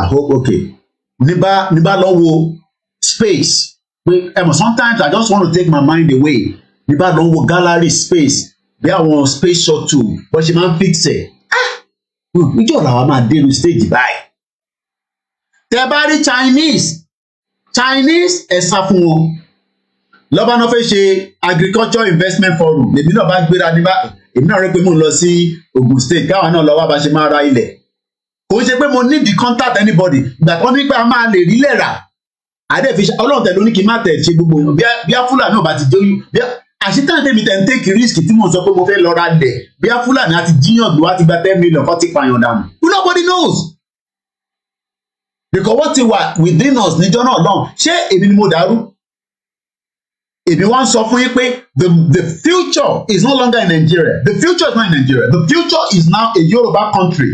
And we have the right to have our own sovereign country. Ẹ má yẹ kí wọn kàn fún yín pé àní right 5 minutes past 9 a.m. or 11 minutes past tí bá wá ago tó wà lórí software mi èyí níjọ́ Jímọ̀. Àwa náà ní Mecca nílẹ̀ Yorùbá a ní Jerusalem tó bá jẹ́ pé ṣẹ́rí gbogbo òkè tán máa ń lọ yẹn tán lọ́n ṣàdúrà yẹn tá a bá package dáadáa tí security wà tó lè máa gbéyàn tẹ́ pé òní lọ ṣubú lórí àpáta tó jẹ́ pé lift ló máa gbé lọ sókè. Irú tí ó lè Ọ̀túnba tẹ́ǹpé lọ́túnba Gbẹ́ngà Daniel criminal wọ́n ní wọ́n ṣe lift òṣìṣẹ́ lólúmọ̀rọ̀ they are all criminal of the highest order gbogbo wọn náà lẹ̀ ní sinmi ẹ wá lọ dìbò àti Saraki olè mo tẹ́tí gbàgbé yẹn ní Kwara State ló ń ṣe báyìí ni mo wo gbogbo àwọn tó jókòó sínú ilé yẹn lọ lókè náà mo wò wọn bọ ní ṣe I'm sure àwọn ilé yóò ní tọ́ílẹ̀tì ẹ jẹ́ mo yóò yà ká tó bọ́ sínú Yorùbá Nation gangan torí pé ẹni ẹ̀fẹ̀ gbọ́n ṣẹ́rí gbogbo ẹni tẹ́ ń tẹ̀lé wọn yẹn ẹni ẹ̀fẹ̀ gbọ́n ẹ jẹ́ mo yóò yà ni mo sọ because ṣẹ́rí inflation Nàìjíríà ṣe mọ̀ pé ìlú yìí náà price mo wo pasta lórí news láàárọ̀ ẹ̀ ẹ̀ tó bá ní Twitter gives you up to date tí bá fẹ́ mọ̀ tó ń ṣẹlẹ̀ nísìn tó bá sọ pé wọ́n ti pààyàn lé Enugu nísìn ẹ kọ́kọ́ lọ sórí Twitter ẹ kàn fi Enugu kill agbẹ́ kankan jáde because up to date information lẹ máa bá níbẹ̀ ní bá lọ wo price yẹn mo kí bàbá Babátúndé Oyènẹ́kàn ẹ káàbọ̀ sà mo dẹ̀ kí gbogbo àwọn ọlọ́pọlọ ibi ìbàdàn ọlọ́pọlọ wà ẹ bá ń wá ọ̀rọ̀ àṣírí ńlá pattern ẹ lọ sọ́dọ̀ ṣó ẹ kó rí bẹ́ẹ̀ ibẹ̀ lọ ti ń sọ dirty talk níbí báyìí ọ̀rọ̀ ọlọ́pọlọ là ń sọ ọ̀rọ̀ tó máa mọ́gbọ́n wá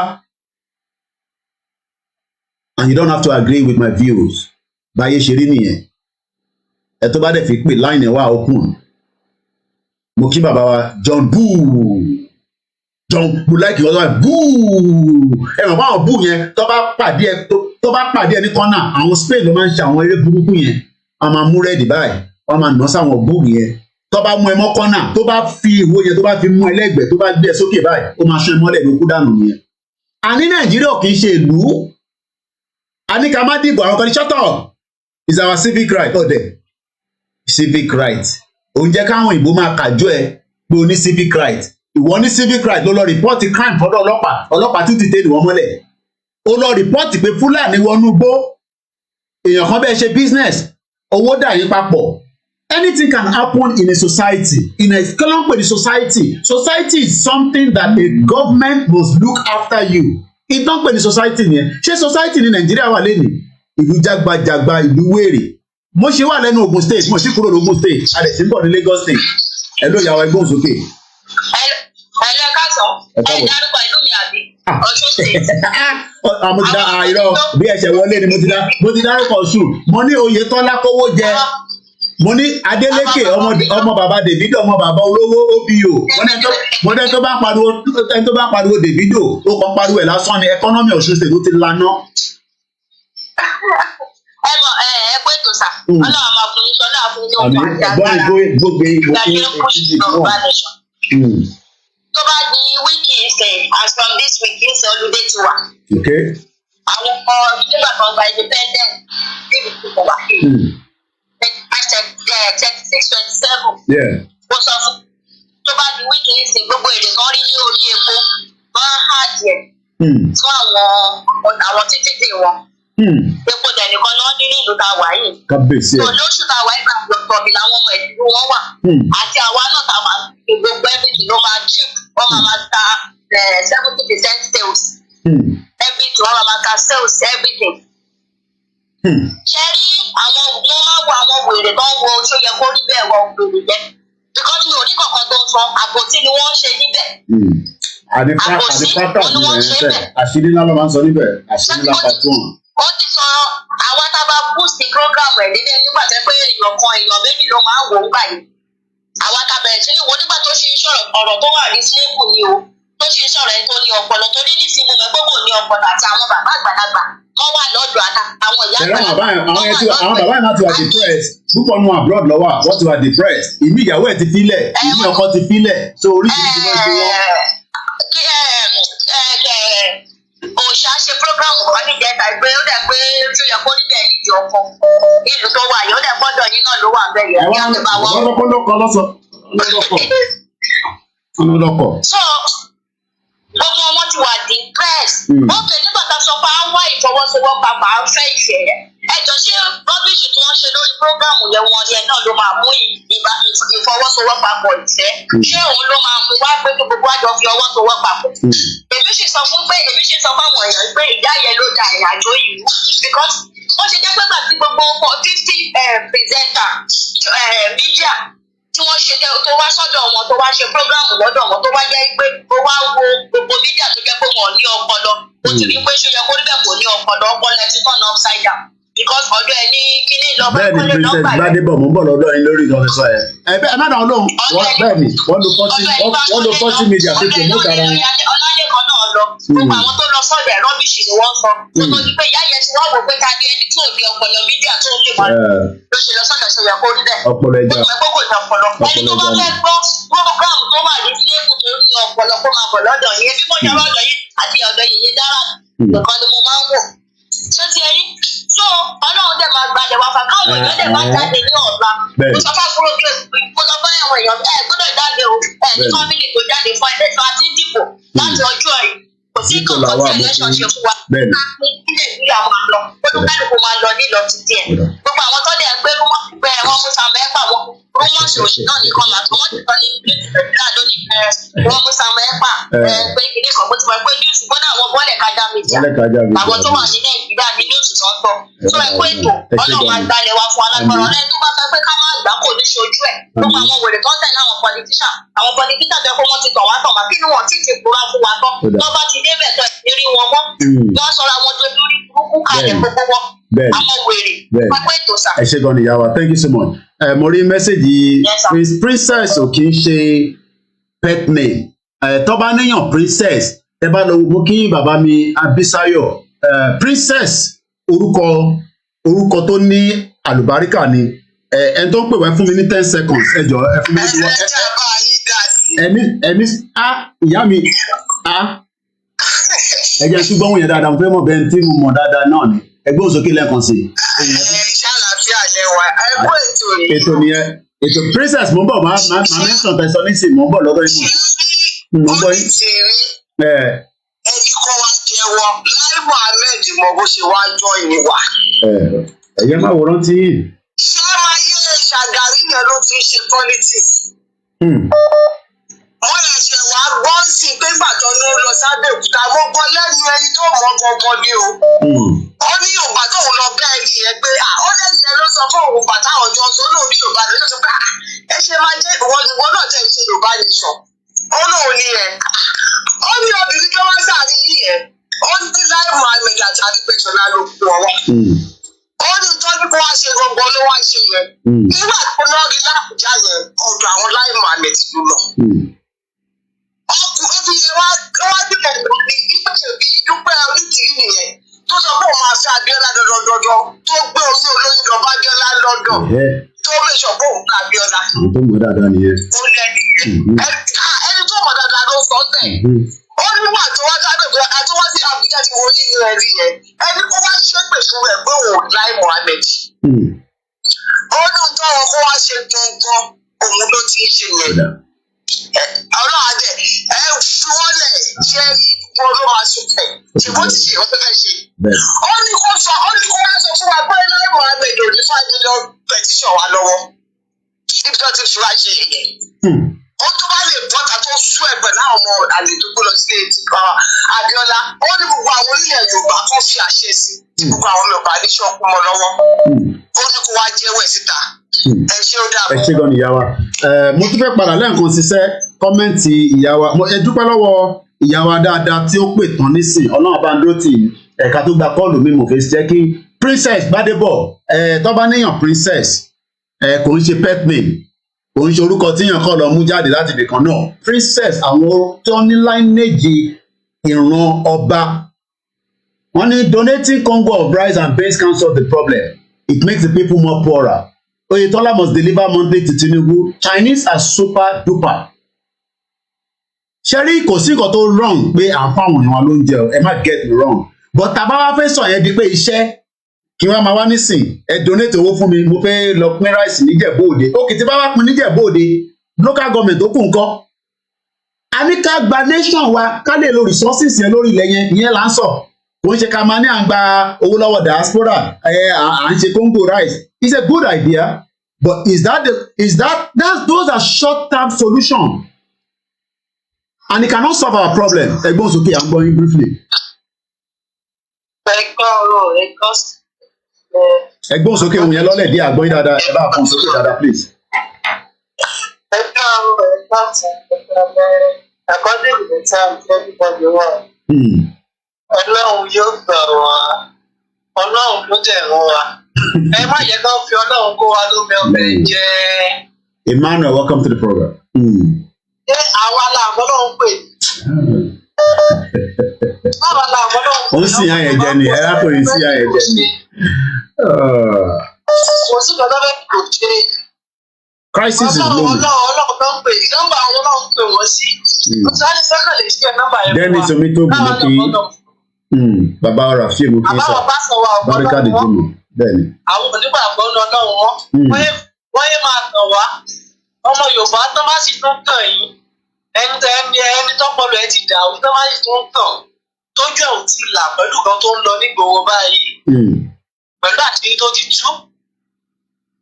Ṣé gbogbo nǹkan tẹ̀sẹ̀ fi sọ láti gbọ́ yìí? Èwo náà ní tòótọ́ tó ń bẹ̀? Báwo la fi ti yọ ọlọ́pọlọ kúrú bí eléyìí?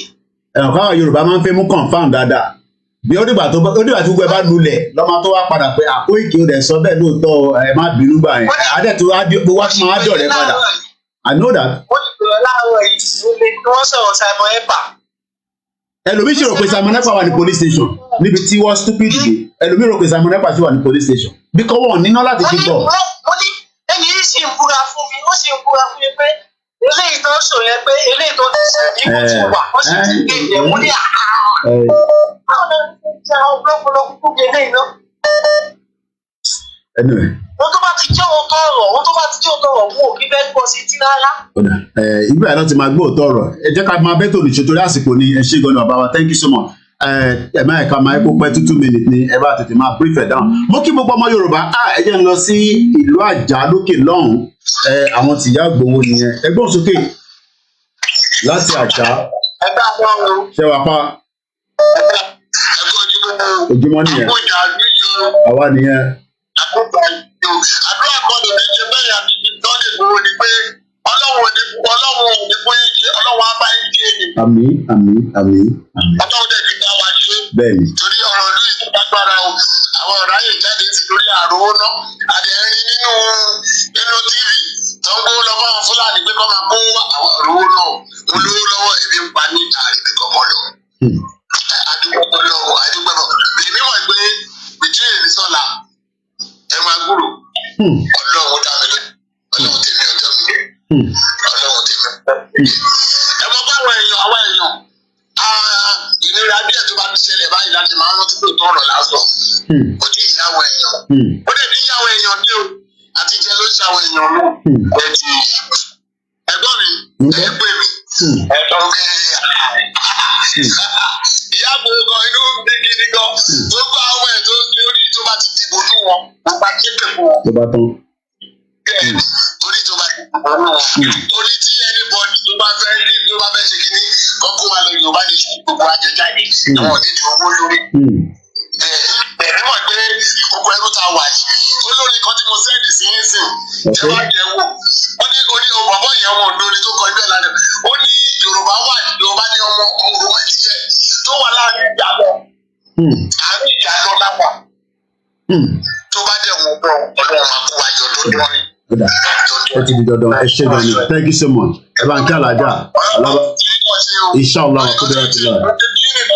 Ẹ ṣé gan ni, thank you so much. Ẹ ṣé gan ni. Mo kí gbogbo wa tí ẹ ti ń dá sí ìyá wa Ọmọlára ní Koiki Obi telling people to vote Atiku. Àní gbogbo àwọn criminal ni wọn politician ẹ sẹ, never trust any politician. K-money. Báwo ni ètò nìyẹn? Ẹ̀dẹ̀kùn ètò àná mo wà pẹ̀lú ìlànà bọ̀ ní nǹkan ẹ̀fẹ́ pè wọlé. Ṣé rí Lagos State àmọ́ bóyá ó fẹ́ dìbò ni bóyá ó fẹ́ jagun ni bóyá wọ̀ ní kò tẹ̀ yé wa. Tẹ́ bá rí amọ́ta tí wọ́n kó wọlé. Gbogbo ẹ̀ náà ni mo ti ń gbọ́ ìbéèrè. It's bad. Ó serious. Mo ní sọ́wọ́ gbogbo àwọn àbúrò mi pátá kẹ́nìbọ̀dì máa jáde ní ọ̀la. Gbogbo ẹjọ́ bá ní gbogbo àwọn ọ̀rẹ́ yín pátá wọn gbọ́dọ̀ jáde because àmọ̀ kò tọ́ fẹ́ jì. Àmọ̀ in fact everything kò jẹ́ ibi báyìí kò sí kò sẹ́ni tó máa jáde lọ́la because gbogbo ẹni sọ fún àwọn èèyàn wọn pé ẹ má jáde o. Gbogbo ọjọ́ bẹ́ẹ̀ ṣe kò yẹ everybody. Kò yẹ everybody. Lórí rédíò láàárọ̀ yìí ni wọ́n gbọ́ pé wọ́n mú Samuel Ekpa. Wọ́n ti fi máa ilẹ̀ wọ́n ti lè sọ lórí rẹ̀. Backward country ní Nàìjíríà. Backward country ní ẹ̀tọ́ ti fílẹ̀ láti wọ́n sì sọ lórí rédíò láàárọ̀. Ṣéyàn ti mọ̀ pé lóyún wà backward. Tọ́ba tẹ̀sán pé wọ́n mú wọn fi sílẹ̀ is a different thing. Bọ̀kẹ́ wá sọ pé wọ́n mú tẹ́lẹ̀ sọ pé wọ́n ti fi sílẹ̀. Ṣé rí pé news yẹn ó ti wà diluted. Ẹ lè sọ pé wọ́n mú that's not a problem. But wọ́n mú Simon Ekpa o àmọ́ wọ́n ti fi sílẹ̀ lẹ́yìn wákàtí 3 àmọ́ tó béèrè lọ́wọ́ ẹ̀. Bọ̀kẹ́ wá sọ pé wọ́n mú ẹ̀ẹ́dẹ̀ sọ ìtókù. Ṣé rí pé news yẹn ó ti wà diluted. Mo gbọ́ K-Money.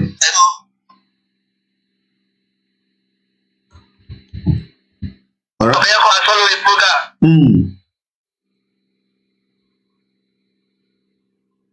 right.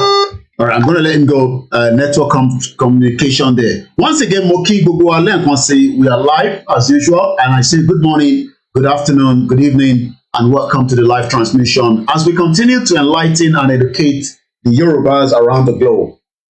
I know there are some Yorubas that are not interested in whatever we are discussing. Because you are doing very well. You have good money. You are living comfortably well. I mean, you've been able to study to reach that, or you are probably running a good business, or you are in Nigeria and you don't see any reason why we should break. But this election is going to be something that will.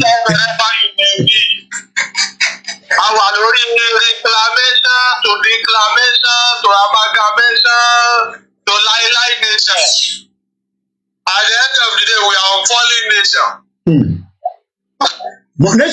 Nation, sir, you might take 3 months. Declaration was November 20. You might take 3 months.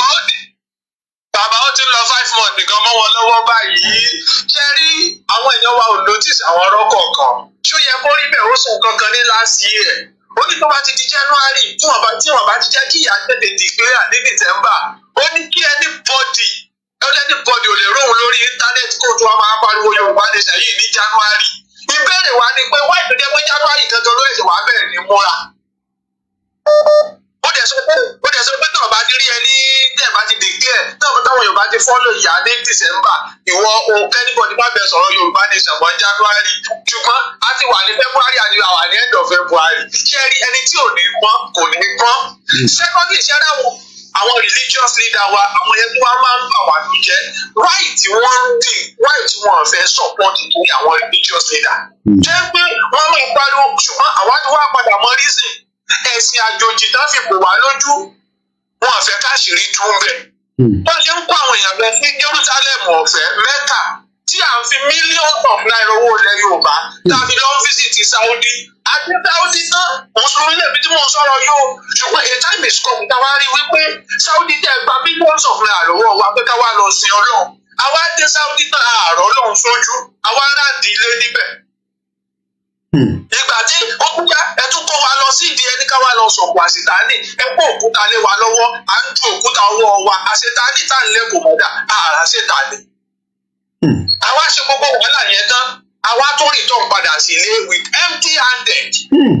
Wà tún wá dé with millions of naira ilẹ̀ Yorùbá tá a kó lọ owó tó yẹ ká channel sórí Yorùbá Nation ká fi build Ifẹ̀ tó jẹ́ orírun wa gangan kí bẹ́ẹ̀ dàbí New York.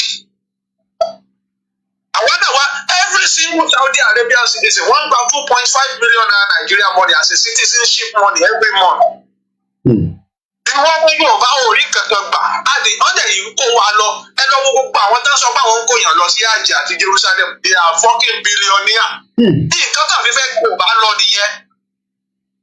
Ẹ tó bá ti fẹ́ dolówó léni kó lọ bẹ̀rẹ̀ bísíǹsì kó òun náà ń gádẹ́ èèyàn ó ń polówó lórí rédíò ń kó àwọn èèyàn lọ Saudi àbí Jerusalem kẹ́wọ́ ìtúrí in next 3 to 2 years kẹ́wọ́ nǹkan tẹ́ni yẹn ti máa achieve.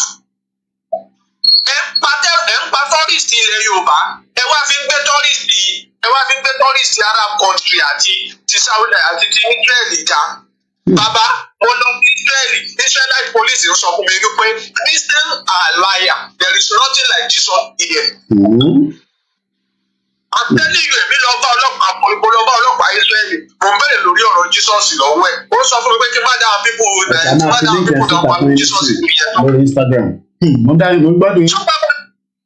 Ṣé rí àwọn èèyàn mọ̀ wípé ọdún egúngún tó ń ń ṣe nígbàdàn nínú oṣù kẹfà àti oṣù keje àti ọdún Ògún tó ń ṣe lóòdó stéètì. ẹ wo bẹ́ẹ̀ ṣe sọ nísìn ebi kan máa mọ bẹ́ẹ̀ ṣe sọ yìí ọdún kílẹ̀ pé nísìn ẹ pè ní ọdún kan ẹ tún wá sọ month ẹ sọ year èèyàn mélòó ló mọ gbogbo yẹn.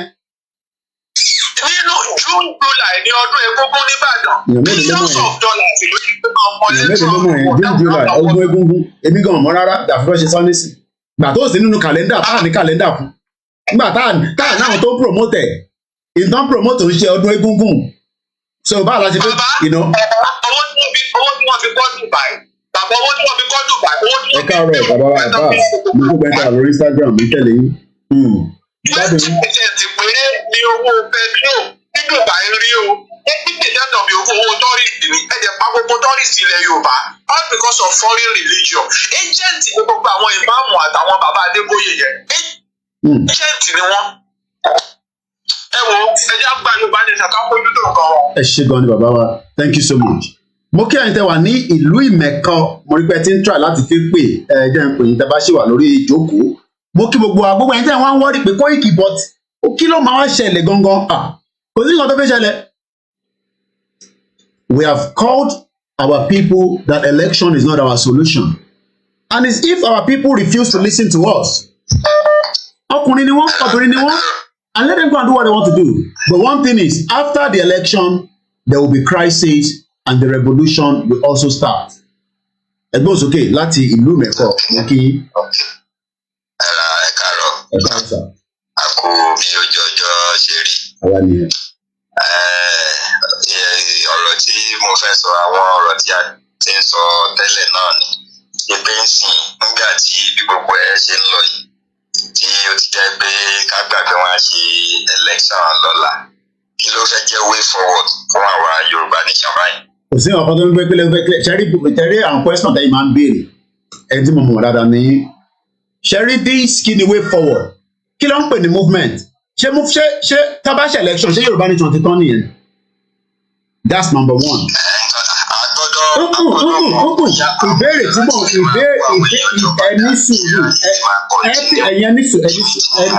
ẹni sùúrù ẹni sùúrù àbárawájà is it good to ask the question tabaṣe election is that the end of the Yoruba Nation? It's not the end of Yoruba Nation.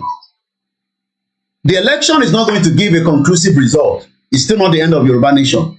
Kódà tá a bá declare Yoruba Nation, it's still not the end of Yoruba Nation. Ẹ mọ̀ tán pè ní country ni continuity ni country. So continuity ni. So what we are saying is the continuity of what we are saying has not ended. Àìtí mẹ́nu kúrò. Èmi ò ń ṣàwọn tó ní lọ support the politician. We are still going to educate our people and we are still pushing the effort. So what special election kí ni ẹni ṣe? Because at the end of the day, if we have gone in line bó ṣe jẹ́ ká lọ tí kò ṣe pé àwọn infiltrator dé ẹ̀mọ́ tó ń pè ní infiltrator ni iṣẹ́ infiltrator ni pé kó destabilize ìkànnì ẹ̀yin lè má mọ̀ magnitude nǹkan tó bá destabilize ẹ wá nísìn ẹ tí mo ti mọ̀ dẹ̀ mọ̀ ní dáadáa ẹ wá ṣe àwọn sọ nísìn pé kí ni way forward tó bá lọ ṣe election àìtí sọ̀rọ̀ lórí the problem tó ṣẹlẹ̀ tó fi di pé the result yẹ kó fún wa because nígbà tá à ń pariwo protest ìyàwó èrè kan dé ó náà ti declare Yorùbá Nation ó pa gbogbo yẹn tì àwọn kan ní náà Koiki fẹ́ máa fi protest gbowó ni ṣé nísìn nígbà tí wọ́n lọ ń jó báǹkì tó ń jó gbogbo ẹ̀ nísìn bó bá wù ìkẹjọ ní bank problem ti nìyẹn ṣé mi mọ̀ ní kẹ́ má rówó gbà ni èmi lèmi máa pa ni inú lèmi nísìn èmi ò ní ìdówó nísìn oúnjẹ kúnnú lèmi bá tí àwọn òbí bá ti jí nísìn màá ní kó bá mi lọ sóúnjẹ but the problem is Yorùbá Nation has not yet stopped.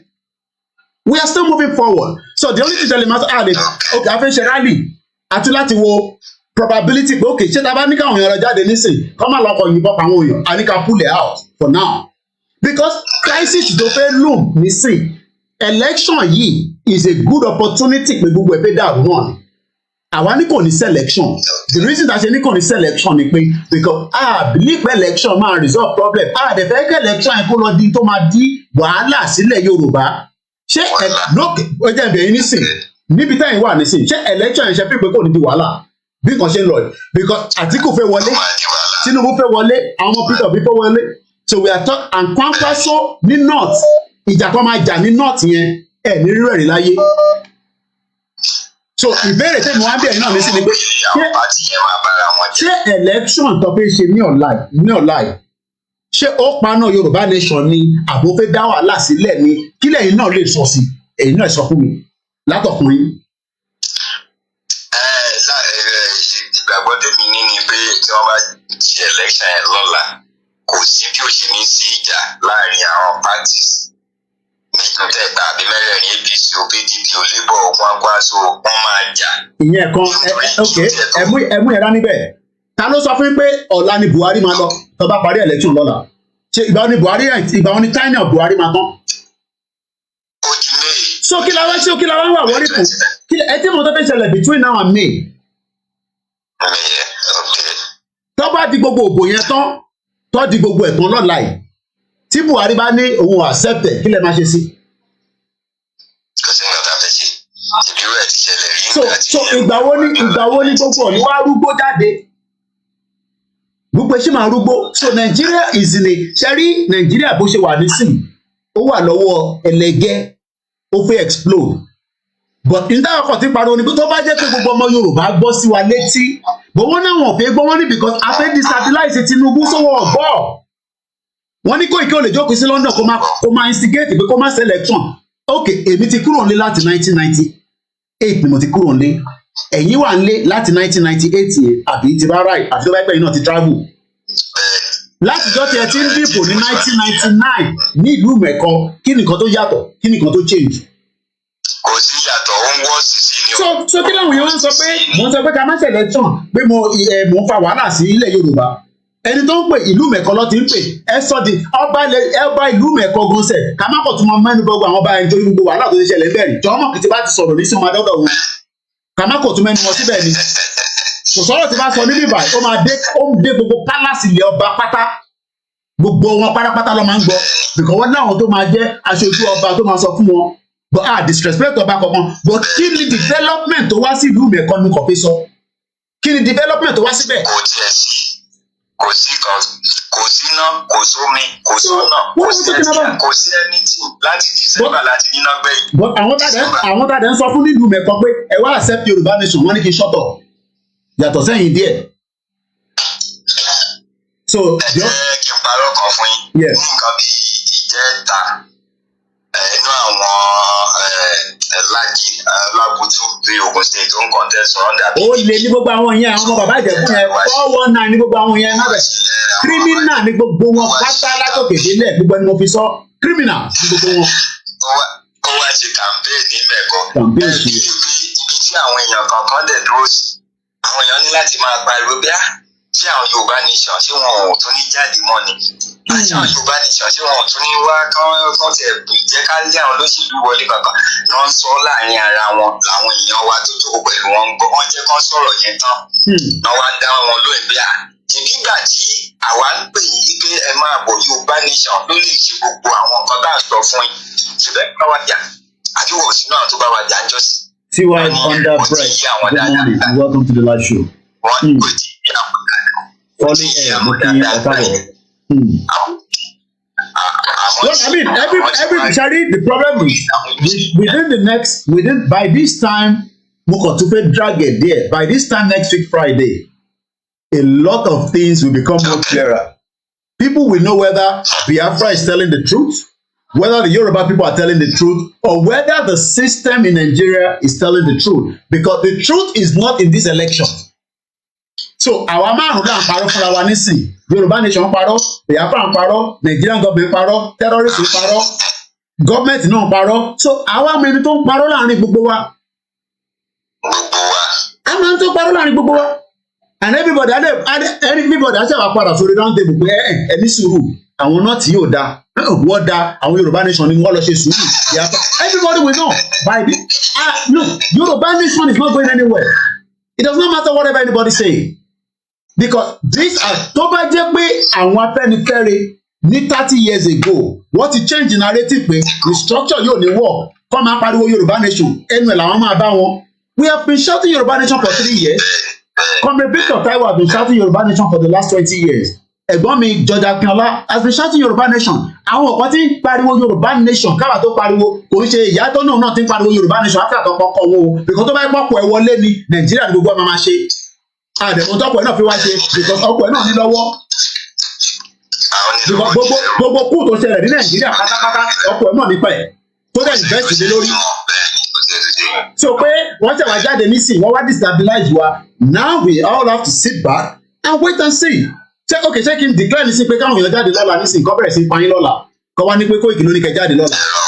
Tó bá jẹ́ last year tí mo ti ní kí gbogbo aká jáde tí gbogbo ilẹ̀ Yorùbá jáde tí mẹ̀kọ́ jáde by now èmi àti Nàìjíríà àti gbogbo wa àwa ní A&E accident and emergency. Ìyá mi gbé mi lékè a máa treat gbogbo wa. Ìyá mi gbé mi lékè àdé kọ́kọ́ pé treat ẹni tó jẹ́ ọmọ Yorùbá nation dànù ọmọ tó jẹ́ Nàìjíríà. Torí pé ẹni tó bá ta abájọ gbéra wa dé A&E ẹni tó bá jẹ́ Nàìjíríà wọ́n gbọ́dọ̀ treat ẹ̀ ẹni tó bá jẹ́ Yorùbá nation àgbáyé máa dá sí nígbà yẹn. Irú ìgbà yẹn làgbáyé náà máa release letter wọ́n máa release statement but now wọ́n lè release statement and pé Carlos election àwọn sọ nítorí pé àìtí ìdàgbò mọ́ra wa lórí. And I still believe and I stand with what I say. Tí kò bá dìjà àlọ́ anywhere irọ́ lápá. Bẹ́ẹ̀ni o. Akọ̀ máa pariwo báyìí lórí social media ni. Wàhálà ni èmi gan máa ń sọ fún àwọn èèyàn wa ìpè tí ó bá di wàhálà kó di gòbè gan. Èmi ò change narrative ni ó gbọ́dọ̀ di gbìsìgbìsì gbàsgbàsgbàs ó gbọ́dọ̀ máa gbóná gidi Koiki ó fẹ́ dálẹ̀ Yorùbá rú ilẹ̀ Yorùbá wo ìmẹ̀kọ́ mo tún béèrè lẹ́ẹ̀kan sí in the last 23 years ṣé development dé mẹ̀kọ́ network wọn ti mú lọ́lọ́ àlàkàn sọ nìyí. Mo tún bí bàbá wa lẹ́ẹ̀kan sí in the last 23 years ṣé development wọnú ìlú mẹ̀kọ́ ẹ má parọ́. So kí là destroy ẹ̀ fún ká wá rebuild Ukraine nísìnyí wọ́n ṣe ń destroy ẹ̀ tó wọ́n máa wá rebuild náà ni a máa wá rebuild pẹ̀lú latest technology kò ń ṣe latest ẹ̀kọ́ tó ní toilet ẹlòmíì kọ́lé kò ní window ní Nàìjíríà ẹlòmíì gbé nínú ilé uncompleted building tí for safety reason ó yẹ kí council ti bẹ̀ pa ni kí ló ń pa bàbá ìlẹ́rìí mo máa rọ́ọ̀nù ìbí mọ̀ wá ìbí mọ̀ máa Nàìjíríà dáadáa. Mo lọ wà lọ kẹ́lò mi bàbá máa bèrè pé sí ilé àdéhùn sẹ́ kọ́lé bàbá délé ẹ̀ wá máa pé ilé ò lẹ́sẹ̀ ilé tẹ̀ kí káńsì fagilé tí ẹ̀kọ́ fagilé kẹ́ má ilé tó wà conducive fún ọmọ kékeré gan láti sùn but because wọn ò fẹ́ sanwó lé mọ́ so tọ́ba ti kan pan ní Nàìjíríà wọ́n ti kọ́lé nìyẹn o ọba ti kan pan wọ́n ti kọ́lé nìyẹn ilé tẹ̀ kọ́ dà wó gan sẹ̀ mad people all over the place à ń sọ de. Economy ìlú ṣe rí bí gbogbo òun náà là ń sọ sẹ́ẹ̀. Tíyẹn bá sanwó lé tó dẹ̀ nílẹ̀ tó sáré kọ pápápá tọ́ba ti la pánù wọn báyìí wọ́n kó wọnú ibẹ̀ nìyẹn. Wọ́n wá dé inú ilé ẹ̀ báyìí èmi àwọn fẹ́ yàgbẹ́ ẹ̀ wá ní kébì yàgbẹ́ sínú ilé yẹn ilé tí tẹ́ pé tó bá fẹ́ jókòó sórí ilé ẹ̀sẹ̀ tẹ̀ báyìí wàá máa tún wọ̀ ìgbà míì máa ń ní ẹ̀jẹ̀ lọ sínú igbó kí lọ yàgbẹ́ torí pé mo mọ tó lè jáde láti inú toilet seat yẹn kó má lọ géèyàn jẹ tèbáàrí ní Lẹ́kí tí ètò ń jáde nínú kíní tó ń géèyàn jẹ ìlú òṣì ẹ kó jágbajàgba lọ ẹ wá níbi mo fẹ́ bà Nàìjíríà jẹ́ ó kù díẹ̀ ní gbogbo by this time next week gbogbo àmà gbọ́n. Àwọn Biafra à ń gbọ́ bíyìn fún Biafra o nítorí pé ṣítà tó mú tiwọn ó ń lọ báyìí o. Àwọn kò ṣe gbogbo náà lọ ń lísìn o kò ṣe gbogbo lọ ń lísìn o but at least wọ́n sì ń lísìn díẹ̀ àwọn bíi almost 70%. And tó bá dáhùn so the problem tó wà ń bẹ̀ ní sí ni pé nǹkan kan máa trigger nǹkan kan ni báyé ṣe rí nìyẹn I'm gonna let this man go because àti lo 11 minutes pẹ̀lú wọn and it's keep coming back and on. ṣe rí in tó ń bọ̀ pẹ̀lú ọ̀rọ̀ ti Biafra ni pé they are ready to engage we are ready to engage but our people are scared. àfẹ́kú okay àfẹ́kú fine kíkó ìkọ́kọ̀ máa rojọ́ lọ ẹ̀ láìkẹjọ́ ká máa rojọ́ okay fine.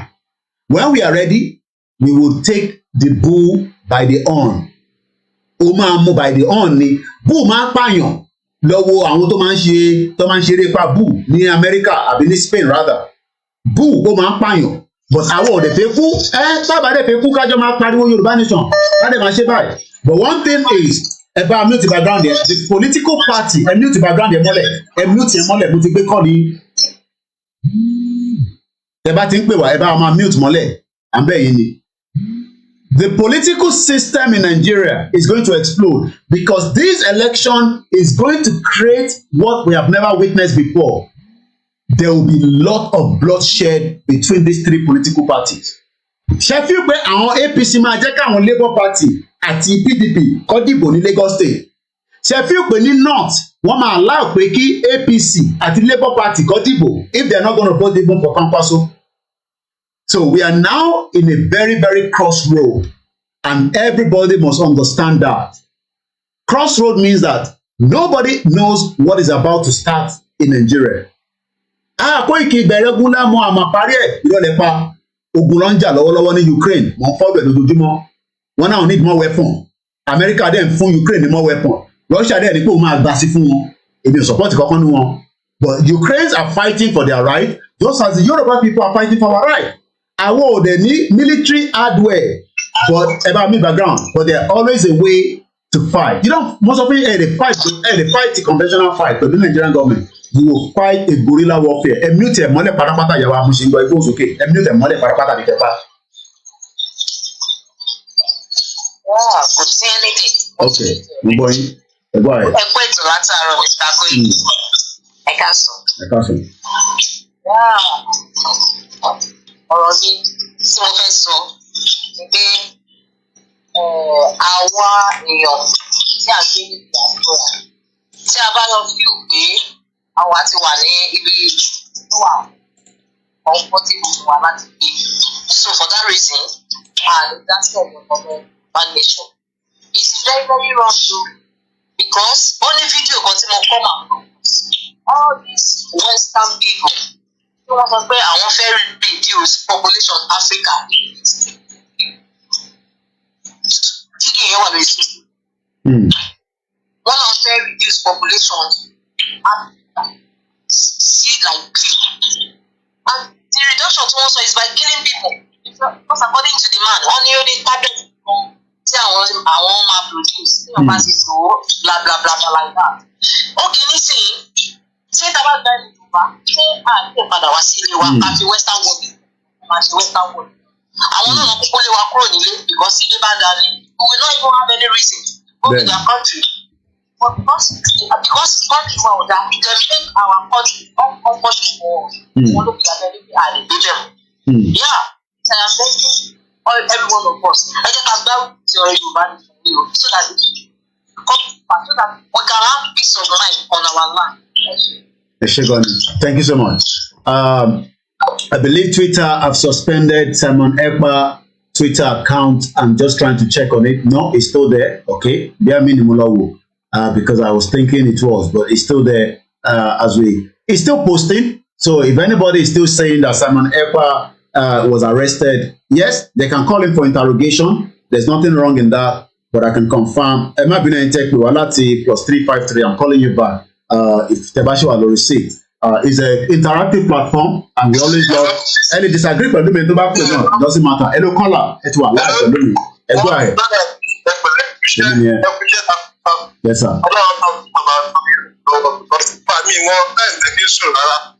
Anyway, to God be the glory. Ọlọ́run tún wà pẹ̀lú yìí. Jẹ́tìrí akọ̀ntara wa ni without separation from Nigeria, oníkàlùkù ń parọ́ ni o.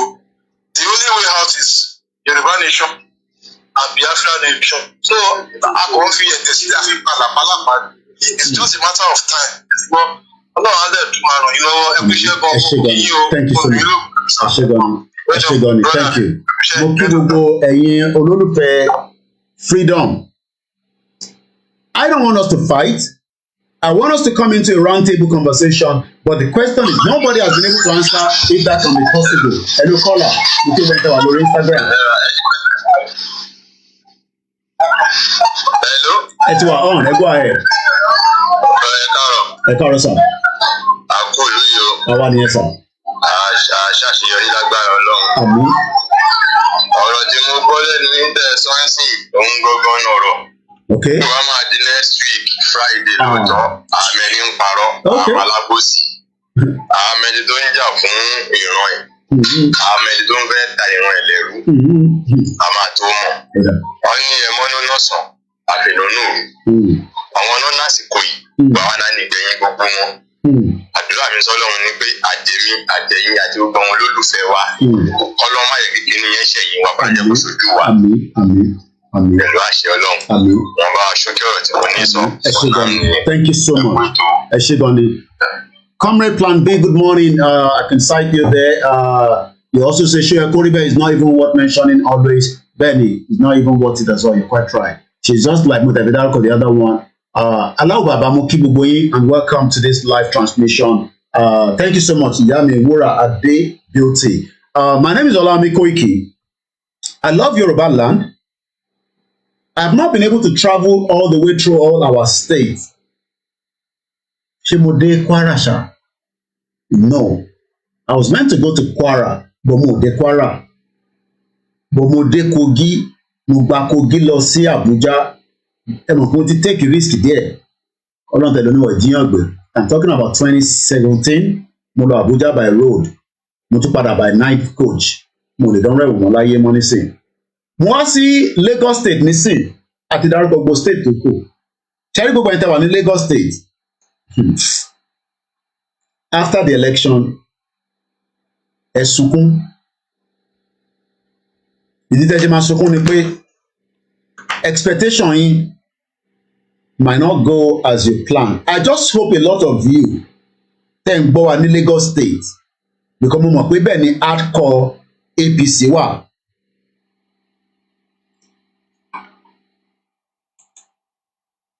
I hope you have prepared your mind for whatever is about to happen.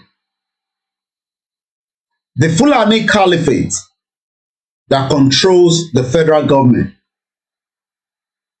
will play everything that they have. Gbogbo last card wọn lọ máa play pẹ̀lú yín. And I know that APC is also planning their own plan. But remember that the Northerners are still in power up to May.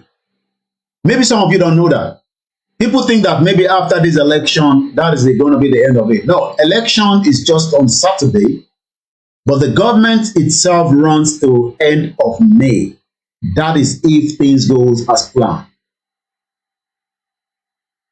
A lot of your expectation between now should not just be for Saturday. I hope you can extend it also till May.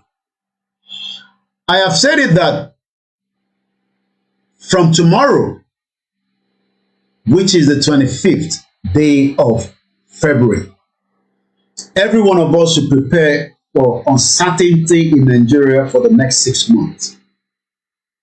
6 months. Ẹ̀gbọ́n mi dáadáa. And I'm just talking as a journalist and looking at the situation of things. From tomorrow, after tomorrow, 6 months will be March, April, May, June, July, August. And I will come back here. So let me put it down. I'm writing it down myself here in my chart. From tomorrow, 25th, I'm giving 6 months of, I would say, chaos, uncertainty,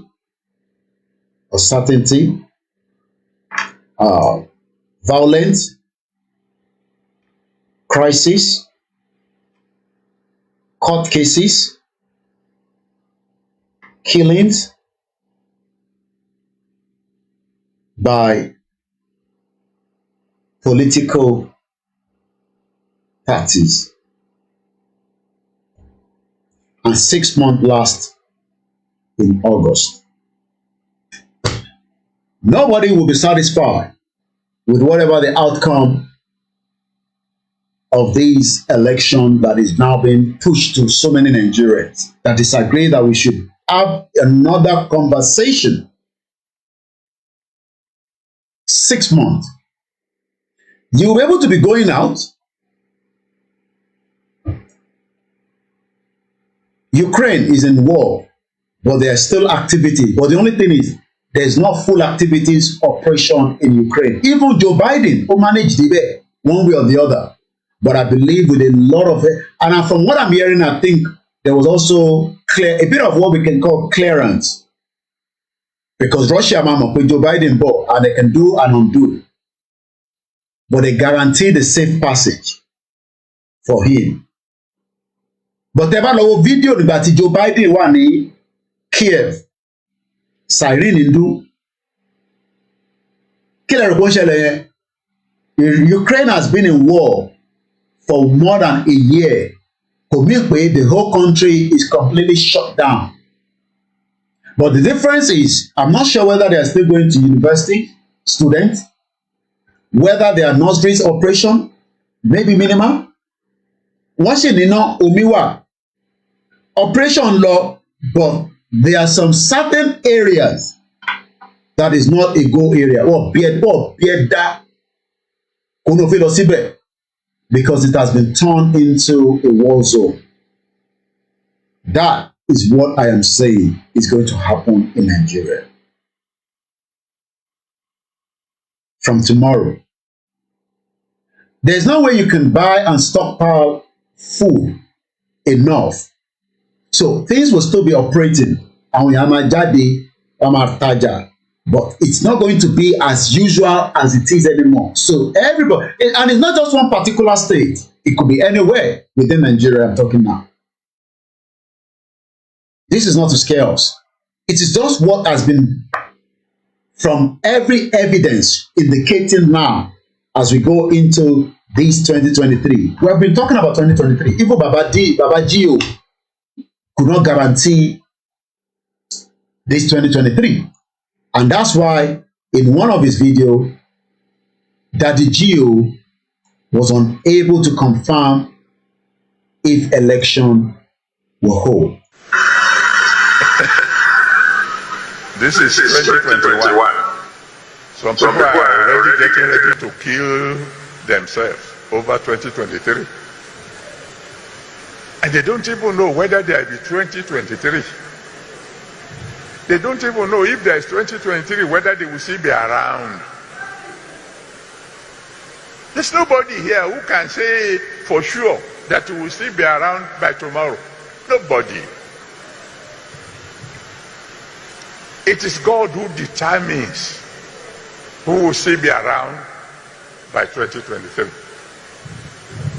Somebody said to me, sir, who do you think should be president in 2023? I said, president of where? He said, president of where? Kí lẹ rò pé bàbá yìí tí wọ́n rí tí ó yàtọ̀ sí tèmi rí? Kí lẹ rò pé bàbá rí from the spiritual realm? Tèmi kò rí from the physical realm. Because in tèmi rí is from the physical realm based on what is happening presently in Nigeria. Ìyẹn lèmi fi ń sọ̀rọ̀. But in tí bàbá ń rí, àwọn rí from the spiritual realm. And we love him, we respect him. As much as some might disagree with him. Ìyàwó princess ní Koiki, this election, ẹ má bínú rẹ̀ kí n tí máa ka àwọn comments ẹni but mo ṣe gbé sí orí Koiki, this election will create revolution. It will even start from the northern part of Nigeria. Finland is not Nigeria, democracy works there, and there's freedom of speech and the starvation. Koiki. Prince, another prince. Adewale, don't worry about them, my brother. Only small time people will. Kí lẹ rò pé Daddy jí orí? Tíyàn kan bí wọ́n pé Daddy. Ta lẹ rò pé this was 2021, 2 years ago. 2 years ago ní fídíò yìí, ó wà ní archive wa. Ẹ jẹ́ ká tún gbọ́ again. somebody said to me, sir, who do you think should be president in 2023? I said, president of where? Ṣé pé bàbá gan máa ń fẹ́ àwọn àjàsà sí? Èèyàn ń bí bàbá pé Daddy, who is going? This was 2 years ago.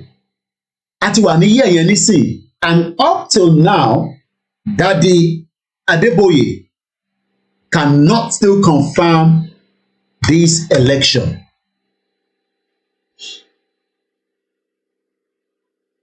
They cannot confirm.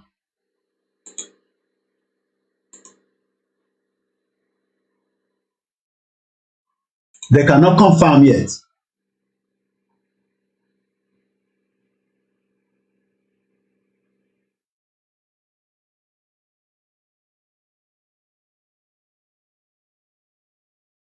Okay, one of my account tó ní almost $500,000. One of what Atiku fún pé ó fẹ́ fi election $500,000. It's just coming on Gist Lover. Honorable Chinyere, member of the House of Representatives, arrested in the early hours of Friday morning in Port Harcourt with over $500,000, which he claimed was given to him by Atiku to ensure his electoral success in Rivers State. Oh God, that's a lot of money. Let's come back to the conversation. Daddy Gio, me 2 years ago, only Daddy Gio just guessing me. Kí ni reason tí Daddy Gio ṣe rí pé election máa hold nínú year tá wà yìí? Let's go further. The president of Nigeria. How are you sure there will be Nigeria in 2023? Well, we are still in 2023, so there is still Nigeria, but from tomorrow, there might not be a Nigeria that you know, because it's gonna change. Mo kí ìyàwó Kẹ́mi Bello, ẹ káàbọ̀ mọ́mì, Ọládìméjì, Ọbágúnlù, mo kí mọ́mì wa Ọlájùmọ̀kẹ́ Àjọkẹ́ TJ, mo kí mà. Ọláògùn Sodiq Fágbèmí, mo kí ẹ káàbọ̀. Mo kí bàbá wa Kóredé Ọlọ́ba lórí Instagram, Ines_Bọ́lárìnwá, mo kí tọ̀wọ̀tọ̀wọ̀ fi ń dárúkọ gbogbo yín. Ẹ̀ńtà bá dárúkọ ẹ má fi ṣèbínú. Àfáà Fọlọ́runṣọ́ Yorùbá tẹ́ kọ́ yẹn ó ti pọ̀jù fún mi. Bí a tẹ bábá mi ṣàlàyé ẹ̀ díẹ̀ sí. Once again, you're watching a live transmission. It's just almost 10 o'clock. Let's go back again. How are you sure? Can you swear? Kódà bàbá tún sọ pé can you swear? Pé ṣé wọ́n o lè búra? Swear ni pé ṣé o lè búra pé election máa wáyé ní 2023. Kò ṣe pé kò ní sí Nàìjíríà. There is still Nigeria. But kò tí sí Yoruba Nation. So anybody tó bá ń sọ fún yín tí ìyá kan sọ pé ẹ ti gba Yoruba Nation ní 3 months ẹ tí rí evidence pé gba country. Ọ̀rọ̀ àṣírí nìkan lọ́kàn sọ. Wọ́n tẹ̀ ní káyé máa dárúkọ àti gbogbo àwọn jágbájántìs yẹn mọ́.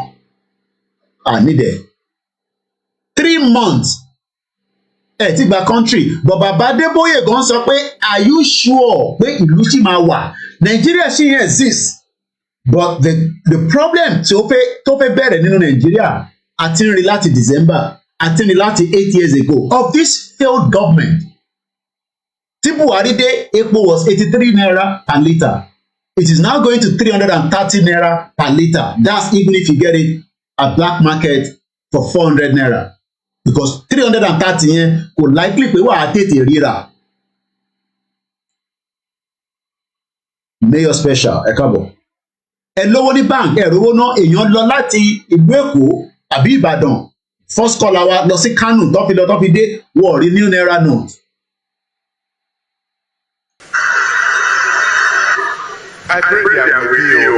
Bàbá ní àwọn gbàdúrà fọ́lọ́run. Ṣé wọ́n rántí pé bàbá release àdúrà kan? Ẹ jẹ́ n sáré send the prayer yẹn wá sí ẹ rántí prayer kan tí dádì ṣe fún wa àti lo prayer yẹn náà ní bíbá. Ẹ jẹ́ n wá lọ gbé prayer yẹn náà wá ká fi balance eléyìí, because ó dà pé nǹkan kan wá wà tí dádì rí tó wá ní Ọlọ́run jọ̀ọ́, Ọlọ́run ẹ rántí fídíò yẹn mo fi lọ mú jáde tó ní ká bẹ Ọlọ́run. Èmi mọ̀ bí èmi àtọ́lọ́run la ṣẹ ní kọ̀sẹ̀ mi ò ṣọlọ́run, because èmi kọ́ ni mo dá Nàìjíríà rú, Ìgbòho rẹ̀ kọ́ ló dá Nàìjíríà rú, bàbá Akíntóyè kọ́ ló dá Nàìjíríà rú. Àwọn tó dá Nàìjíríà rú bẹ́ẹ̀ kí bàbá náà bá wa sọ fún tó jẹ́ ọmọ wọn Ọ̀ṣínbàjò. Mo mọ̀ bí àbíbá ẹni fídíò yẹn wà. Wọ́n ní Ọlọ́run jọ̀ọ́ ẹ rántí fídíò yẹn. I'm gonna get it out. Once again, you're watching a live transmission. My name is Olami Koiki. Koiki ọkọ̀ máa ń pariwo ní ẹnu lẹ́kàn ní ẹ̀rí kankan ṣe. A ti convince àwọn èèyàn pé Nàìjíríà kì í ṣe ìlú.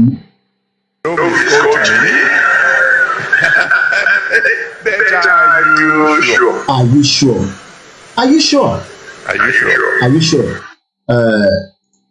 Mo fẹ́ kó tún play video again. Ẹ jẹ́ ká kọ̀ fẹ́lẹ̀ sí for now mo ń bọ̀. Wickedness of the government. Wickedness of the government. Wickedness of the government.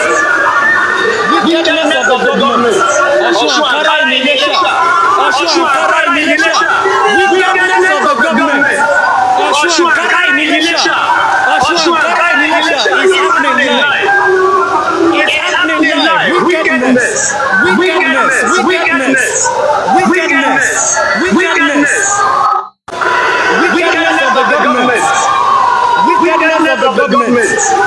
Wickedness of the government. Wickedness of the government. Impediment to Yoruba development is the impediment to Yoruba development. Without Nigeria, we won't be where we are. 1962, we were far ahead of South Korea and North Korea. We were far ahead of China even. We had television before France. We had radio before South Africa. Now look at where we are today. I think it's a shame that even any Yoruba man can be talking about restructuring at this point in time. What are we restructuring? This country that is already shot to pieces? I don't think that's what we want. But they are always talking about giving Nigeria a chance. The patience of Yoruba with Nigeria has come to an end. Now we have faced such level of oppressiveness in our land, such level of frustration in our land, such level of suppression, where in one segment of the nation, blood will flow like water, killings and killers will arrive, level a whole village overnight. In some cases, they will own up that they are the ones who did it for the sake of whatever reasons they claim. Nobody is arrested, nobody is prosecuted, nothing happens, no consequence. In another part of the country, probably the southwest or south or southeast, some people come out for demonstration, and before you know it, people are leveled to the ground. People are arrested. All right? So there is one law for one part and one law for another part. That is the situation we have faced so far, the situation of injustice and inequality. Now you look at the situation with appointments and positionings, and it will appear to you as if intelligent people don't exist in no other part of the country apart from some parts of the country. We have a multi-ethnic country. We have a multilingual country. We have a multi-religious country with two.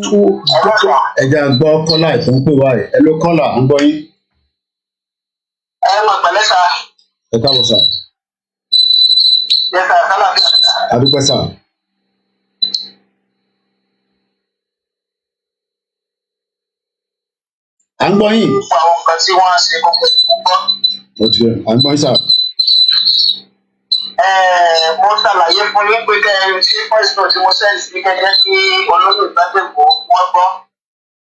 Ọ̀dàlẹ̀ bọ́lẹ̀ kú ó máa ń bálẹ̀ lọ ni. Bí wọ́n ti sọ̀rọ̀ yìí lọ, mo máa send voice note méjì kan sí. Ẹni tí tó bá jẹ́ ọmọ Yorùbá gidi tó bá jalè, especially Sunday Igboho. Sunday Igboho wa lè ní lóòótọ́ pé wọ́n jẹ́ nǹkan kan, ṣùgbọ́n ìtọ́lọ́mbà ti yan Ọlọ́run yẹn ni. Ikú kan ọ̀dọ̀ lè pẹ́ nìkan kan tó yẹ kí Ọlọ́run bá wà lẹ́yìn ẹ̀. Gbogbo bó ṣe máa ń bá yín wí tó máa ń fún yín tó máa ń ṣe gbogbo ẹ̀ ní mo rí ní òkà sọ̀rọ̀ ni. Ṣùgbọ́n a dúpẹ́ lọ́wọ́ Ọlọ́run torí pé Ọlọ́run ti bẹ lọ́run kò sùn. Then àwọn bàbálá náà wọn ò sùn. Bẹ́ẹ̀ náà dẹ̀ ní àwọn alálẹ̀ náà wọn ò sùn. Ọlọ́run ṣe tó gbé jàjà. Wọ́n ti ń jà sí máa ń gbé bọ́sẹ̀ tó lọ náà lọ sí Tinubu. Owó náà lè ń pẹ́ láàrin ara wọn ti dá wà lálẹ́. Mo kàn fẹ́ sọ fún yín pé tẹ̀síwájú. Ibi tá a lọ kò jìnnà. Nígbà yíyà ló pọ̀. Àti oníṣèlú gbogbo wọn àlùkò láti máa dárúkọ ẹ̀ kankan ṣùgbọ́n mo gbàgbọ́ àyàfi ẹgbẹ́ Ọlọ́run ò bá sí àbọ̀ Ọlọ́run ò bá sọ̀rọ̀ mọ́. Tó mo gbàgbọ́ pé nílẹ̀ Yorùbá ó ti dandan. Ẹlẹ́sẹ̀ tán náà fẹ́ ṣe kán máa yanjú ẹ̀ kán máa ṣe káwọ́ nǹkan tó máa ṣẹlẹ̀. Ọlọ́run á dúró sí yín o, Ọlọ́run á dẹ̀ wà pẹ̀lú yín. Bẹ́ẹ̀ mi wọ́n sọ àyà ni mo ń pẹ́ rárá mo fara gbé sí iṣẹ́ ẹranjẹ ìwé kúnkún báyọ̀wọ́ gbá. Níwájú Ọlọ́run àti èèyàn Yorùbá máa dúró. Ó di dandan. Ẹni tí ó máa kú òun ló máa kú. Ṣùgbọ́n gbogbo àwọn tí wọ́n bá jẹ ọjọ́ kankan àti ìtọ́gbẹ́ ṣe Yorùbá lórúkọ Jésù ẹnìkan kánú wa kò ní balẹ̀ lọ. Olórí burúkú ènìyàn àbẹ tí ò bá lẹ́jẹ̀ lára olórí sọ pé ilẹ̀ Yorùbá báwo ló pẹ̀ sí Nàìjíríà asáàlì gbogbo àwọn nǹkan tó ṣẹlẹ̀. Olórí burúkú ènìyàn àti ọmọ àlè ènìyàn ẹni tí ò lẹ́jẹ̀ ní ara àtẹ̀tí kì í ṣe èèyàn ló lè sọ pé kí orílẹ̀-èdè Nàìjíríà yẹn ṣe rí pé kó máa bá lọ bẹ́ẹ̀. Ìyàwó àsopapọ̀ wọn ẹ̀fà gidi sí àtinú ayé àti ń padàrà àti ń padẹ̀mí. Béèyàn bá fẹ́ yàwó máa bí ó bá kó lè pààyàn lára kí ló dé èèyàn ara èèyàn lẹ̀. Nígbà tí ìyá bá wá kú tẹ́lẹ̀ máa fẹ́ pẹ́ máa mọ nílé èèyàn pé Ọlọ́run náà lè tó wá kí Ọlọ́run ṣe. South Africa náà wà yìí tí wàhálà bá lè tó bá lè tó bá ó lè mú lórí ilẹ̀ wọ́n lè lọ ẹlikọ́pítà. Boko Haram Nàìjíríà ọmọ ayé ti yẹ. Nàìjíríà ò ní sàgbà ní ìkókò ìjáde lọ́wọ́ ọ̀dọ́lẹ̀ lọ́ máa wọn Boko Haram. Wọ́n máa wọn èèyàn sùn wá sí oríṣiríṣi. Agbára lọ́wọ́ ọlọ́wọ́ pẹ́ ní kẹ́kẹ́ wípé ilẹ̀ Yorùbá ò ní ṣe gbà ẹni ẹ̀ ìdí ẹ̀ máa ṣe tuntun. Àmín, àmín. Thank you. Thank you so much. Mama Rite, thank you. Ẹ ká padà sí fídíò tá à ń wò lọ, mo kí gbogbo alẹ́ nǹkan sí. Let's go back to that video. I'm gonna make my mic as well. Àti prepare video bàbá Daddy Gio. Lẹ́yìn ilé, a máa gbọ́ fídíò yẹn. It's just now, yẹn lọ clock orí studio. Come back, clock yẹn máa reflect for future reason. Ó kù díẹ̀ ní ẹ̀dá fọkànbalẹ̀. Date, yeah, that's it. Ẹ̀dá ká gbọ́ sísàlẹ̀ báyìí. Ó gbọ́dọ̀ máa show nínú broadcast wa. 12 minutes past 10 a.m. Èdè ní Friday. Ẹ̀dá ká padà sórí fídíò tá à ń bá bọ̀ yìí. Ká gbọ́ nǹkan tí bàbá yẹn sọ. Dominant religious bodies in the nation. But if you look at sensitive positionings, whether it's in the executive, in the judiciary, in the legislative, in the military or paramilitary, it appears as if there are no people in any other part of the country. Take a look at this. You have President, Northwest Muslim. You have Senate President, Northeast Muslim. You have INEC Chairperson, Northwest Muslim. You have Speaker of the House of Representatives, Southwest Muslim. You have Chief of Air Staff, Northeast Muslim. Minister of Defense, Muslim, North. Chief of Army Staff, Northeast Muslim. Inspector General of Police, North Central Muslim. National Security Advisor, Northeast Muslim. Director, National Intelligence Agency, Muslim North. Director General, SSS, Northwest Muslim. Comptroller General of Immigration, Northwest Muslim. Comptroller General of Customs, North Muslim. Comptroller General of Civil Defense, Muslim North. Comptroller General of Nigeria Immigration Prison Service, Muslim North. Acting Chairman of EFCC, Northeast Muslim. Chief Justice of the Federation, Northeast Muslim. Code of Conduct Head, Muslim, Northeast. Managing Director, Post Authority, Northwest Muslim. NIMASA, North Muslim. NNPC Managing Director, Northeast Muslim. Minister of Education, Northeast Muslim. National Universities Commission, Northwest Muslim. JAMB, Southwest Muslim, and so on and so forth. We can keep on going on and on. Someone has said that the top 20 positionings in NNPC is occupied from the same region as well. What comes to mind is there is no intelligent person and no qualified person from any other part of the country.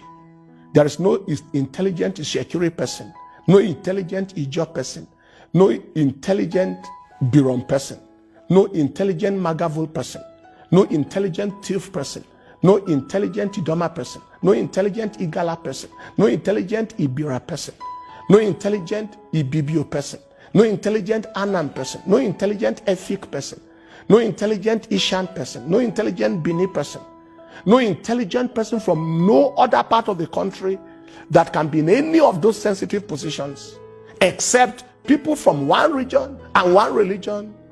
And people are meant to be forced to exist in peace under that kind of upside down, highly nepotistic, clanistic situation. And that is absolutely impossible. If it was a charm, it cleared. If it was a mentality bankruptcy, mentality is returned. It's impossible. There can be no peace in such level of inequality, in such level of brazen effrontery at taking a whole nation for granted. Nations of the world did not experience 1/100 of what Nigerians have experienced and scattered in pieces. Soviet Union is nowhere to be found. Yugoslavia was one country that scattered and splintered into 8 countries out of one country. Czechoslovakia split splitted into two. They didn't see 1/100 of what we are seeing. Nations in the world that are wise enough, that are multi-ethnic, did their best. The United Kingdom, even though it's a nation, has ethnic groups that took care of the ethnic groups and gave regional autonomy to the Scottish, to the Irish, and the Welsh. Switzerland has 4 ethnic groups, and they make their presidencies sit to revolve around these 4 groups. What is the solution to the situation in our land today? If there must be peace, there must be equity, there must be fairness, there must be justice. People have clamored. Mighty God, we are suffering. Have mercy. Enough is enough. Almighty God, hey, please have mercy. Ṣàánú, Ọlọ́run ìyanu ṣàánú. Àjẹ̀bí, àrídì kankan sásí, ṣùgbọ́n ẹ jọ̀ọ́, nítorí orúkọ Jésù Kristi, ẹ ṣàánú fún wa. Ẹ jẹ́ á ráàánú gbà. Ẹ ṣàánú orílẹ̀-èdè wa, ẹ ṣàánú ẹbí wa, ẹ ṣàánú ìjọ Ọlọ́run, ẹ ṣàánú wa gẹ́gẹ́ bí ẹnìkọ̀ọ̀kan. Olódùmarè, ẹ ṣàánú o, ẹ ṣàánú o, Ọlọ́run ìyanu, ẹ ṣàánú o, ẹ sọ òkùnkùn wa di mọ́lẹ̀. Ọlọ́run ìyanu, ìnira yìí ti pọ̀ jù. Olùdáǹdè, ẹ ṣàánú, ẹ foríjì wá, ẹ jọ̀ọ́, ẹ sọ òkùnkùn wa di mọ́lẹ̀. Gbogbo àwọn tó ń tẹ̀ wá mọ́lẹ̀, àwọn tó ń rẹ́ wá jẹ, ẹ ṣàánú. Ọlọ́run Olódùmarè, ẹ ṣàánú. Àjẹ̀bí o, àwa ló jẹ̀bi o, Olódùmarè àjẹ̀bí. Àwa la múnú yín dùn, òun ni wàhálà fi dé. Dípò ká sọ pé ẹ jọ̀ọ́, níṣẹ́ là ń sọ pé níbo lọ́lọ́run ọ̀hún wà, níbo lójú ẹ̀ wà. Kí ló dé tó ń wo gbogbo eléyìí tó ń lọ yìí tí ò ṣe nǹkan? Bàbá, ẹ jọ̀ọ́, ẹ ṣàánú o, ẹ ṣàánú Nàìjíríà o, Olódùmarè, ẹ ṣàánú orílẹ̀-èdè wa. Ọ̀gá ògo, ẹ ṣàánú orílẹ̀-èdè wa, ẹ ṣàánú wa, ẹ ṣàánú ọmọdé, ẹ ṣàánú àgbà, ẹ ṣàánú mẹ̀kúnnù, ẹ ṣàánú àwọn tí ò nípá, àwọn tí ò lólùrànlọ́wọ́. Ọ̀gá ògo, ẹ ṣàánú wa o, ẹ̀yin. Èmi náà ń bẹ Ọlọ́run pé kó ṣàánú wa, káwa náà ká ṣàánú ara wa. Mo máa wá play fídíò kan, a máa padà wá sórí that fídíò bíi tí àwọn politician ti ń jù nǹkan. Ó dà ń pógùn state ni mo wá fídíò yẹn, tí bá ti rí fídíò yẹn. Now, just to prove to you that Nigeria is still a country, I just picked up something from the US Twitter as I was doing my back-end work. You're watching a live transmission. At 11 o'clock, I'll be joining Star Radio UK for the final segment of the Yoruba, the Star Radio program.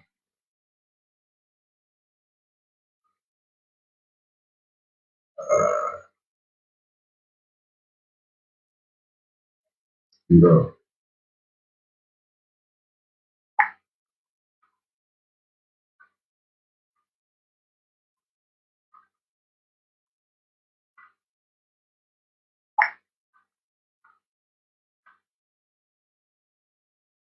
Mo kí gbogbo alẹ́ nǹkan sí. Mo kí gbogbo wa. Let's watch this. See this. Just to prove that Nigeria is a country, mo fẹ́ prove let's see. Mo fẹ́ prove nǹkan kan. Maybe àwọn kan máa ti rí, but because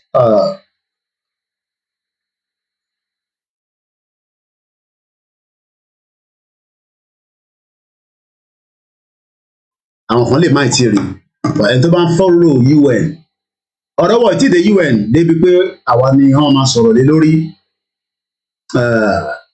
So I'm gonna show us something that I've just come across. Mo ti rí news yẹn, but mo tẹ̀ wá mọ̀ pé ìlú jágbajàgba zoo country náà àwọn náà participate, but since they are part of the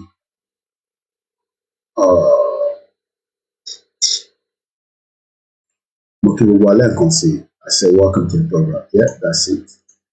So let's change the background and bring it here. Yeah. Again, the camera and the singer and the scene. How many people have come across this?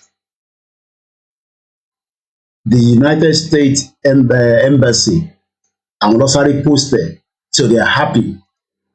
That is the message, and let me read it out. There is a voting that took place yesterday at the United Nation.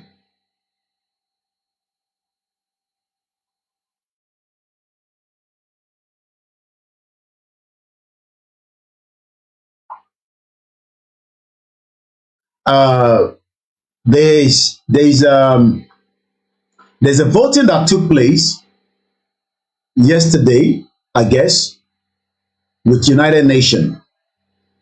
The American mission in Nigeria is now saying that we commend Nigeria for voting with 140 other countries yesterday in the United Nations to again condemn Russia's war on Ukraine.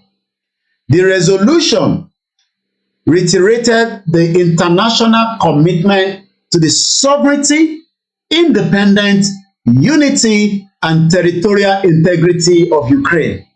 The question to Ekawa Birawa nísìnyí ni pé ṣé Nàìjíríà náà máa respect the territory, independence, the unity, and integrity of Yoruba land? That is a question that I want us to think about. When we told you that there is not a country yet, but it's a process.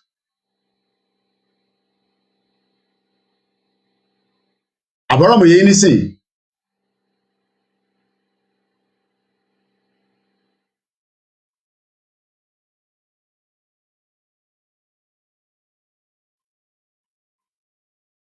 Àbọ̀rọ̀mọ̀ yẹn nísìn. You can now see that when we talk about countries, Nigeria under the law, under international law, is still a sovereign nation. Ìyẹn ni wọ́n ṣe lè vote ní United Nations. A ti sọ fún yín tẹ́lẹ̀ pé United Nations does not give a country. But tó bá ti di gbàgbós, ó ti di pé United Nations máa sọ fún Nigeria pé territory tí àwọn ará bí ń jà fún yìí, ṣé àwọn ló ní territory yẹn àbí wọ́n encroach territory ní territory. And I think I can have one of our map on Timothy tani ní bíbá mo fi gbé wá sẹ́gbẹ̀ẹ́ wa Nigerian map. I think I should pull this up a little bit kó lè show. And this is why we are saying to the people that ẹ jẹ́ ká fọkànbalẹ̀ tó bá ti dé ṣẹ́rí in tó máa mú United Nations dá sọ́rọ̀ tó wà nílẹ̀ tó máa fi respect territory yẹn òun ni after ti push bá ṣẹlẹ̀. But right now, yes, diplomatic talking to them, trying to tell them to support us. But ẹ bá wo map yẹn nísìn kí lẹ rò pé Nàìjíríà ṣe ń support Ukraine? Why is Nigeria supporting Ukraine? Because territory yẹn Ukraine ló ní, but Russia ló wò gbà. So there is a lot of fight going on in the last 1 year. So ìjọ tí ìjà bá ṣẹlẹ̀ ní Nàìjíríà, the basic thing tí United Nations máa kọ́kọ́ béèrè ni pé territory tí àwọn Biafra ń sọ yìí, ta ló ní territory yẹn? Territory tí àwọn Yorùbá ń sọ yìí, ta ló ní? Kò ṣe Nàìjíríà ló ní, because the name Nigeria wọ́n coin ẹ̀ lé lórí ni. Àwa ta ní territory yẹn gangan ló ń pè ní indigenous people. But lẹ́ni nísìn ìdí tí America àti the rest of the world ṣe ń push narrative democracy ni pé wọ́n ò lè allow kí Nigeria kó collapse nísìn, because the breakdown of Nigeria ó máa create uncertainty náà lágbàáyé. So the only thing they can tell us is, oh, we have done 24 years. Ìyẹn ni wọ́n ṣe release statement pé ìjà gbọ́dọ̀ wáyé o. Ẹ rántí statement yìí tí wọ́n gbé jáde pé gbogbo yín ò gbọ́dọ̀ bára yín jà o. Ọmọ ìyá ni gbogbo yín o. Níbo ni a ti jẹ́ ọmọ ìyá? Níbo la ti jẹ́ family? Good morning, Favor. Good morning. So let me read this statement again for the benefit of those of you and ask yourself a question. Nigeria is voting. Mokin Baba Adewusi Owolabi Ekabosa. Nigeria don't vote on behalf of Ukraine for their territory, integrity. Abikiloko, let me read it again. Americans sọ fún Nigeria pé àwọn dúpẹ́ lọ́wọ́ yín. They vote in favor of other 104. Our country can vote. Our power absentees. This is how we talk about when we are in the push. We are not yet in the push, but we are asking our people that for us to get this kind of push, then it's not going to be, the usual conversation. Emma rí mi very soon. Mo kàn fẹ́ kẹ́ rí kíní tí mo ń show yín ni because ó wà very very important. Àbọ̀rọ̀ mi yẹ yín nísìn. Ẹ jẹ́ ká jọ kà lẹ́ẹ̀kan sí. A ti kà tẹ́lẹ̀ rí, but ẹ jẹ́ ká tún jọ tún kà. Torí pé èyí tí mo lè fẹ́ kà ń bẹ̀ tó wà important ṣe mi òun ni paragraph 6. I keep telling you paragraph 6 yẹn òun ló ṣe pàtàkì. Báwo lẹ ṣe máa mọ paragraph 6? Tẹ́ bá lọ síbi tí wọ́n sọ pé we call on all officials. Ìyẹn ni paragraph 6. So èyí tí wọ́n sọ fún tíyà tí wọ́n sọ fún pé wọ́n ti gba country. Lótìtọ́ wọ́n lè máa sọ pé àwọn gba country, àwọn sì ń process ẹ̀ pẹ̀lú UN, but kò sí any evidence pé Nàìjíríà ò kì í ṣe ìlú. Ìyẹn àkọ́kọ́ mo kí ìyàwó Eunice Ọ̀túnlá Tèmítọ́pẹ́ ẹ káàbọ̀. But ìdí táwọn ṣe ń sọ pé àìtí gba country ni pé kò tí ì sí any recognition, because recognition from the United Nations èèyàn lè kọ lẹ́tà sí UN, there's nothing wrong in that. But kò sí any recognition or evidence, and that's why in 3 months they've not been able to come out with anything concrete. Ìyẹn ni wọ́n lè rí kankan sọ, all they are now doing is àtàwá àtàmọ̀. Àbúrò mòye yìí nísìn, ṣé rí gbogbo táwọn ṣe nísìn ni pé ẹ̀ka máa lọ ṣàṣírí gbogbo tó máa fún àwọn ọmọ Yorùbá ní ìbànújẹ́ bàbá Akíntóyè ó bímọ síta Ìgbòho ó ṣe this Kóìkì ṣe that. Ìyẹn ni wọ́n fẹ́ jẹ́ kẹ́ ẹ máa gbọ́ nísìn ọ̀rọ̀ pé wọ́n gbàlú mọ́ nísìn wọ́n sàn yẹn mọ́ nísìn 3 months wọ́n náà ti declare Yoruba Nation. But ẹ wo tí US ń sọ lórí Twitter and wọn àníkẹ́ lọ register fún Twitter kẹ́ni máa mọ tó ń lọ. Wọ́n ní we commend Nigeria for voting with 140 countries. And gbogbo kìíní ṣé mọ̀ pé ẹ jẹ́ kí n gbójú mi jáde. Ṣé mọ̀ pé ọ̀rọ̀ voting yìí ta ló agree pẹ̀lú mi pé it's also a lobby. Ṣé mọ̀ pé àwọn America máa lobby pẹ̀lú àwọn olùkọ́ pé kó vote against Russia. How many people understand what I'm saying now? I'm talking to,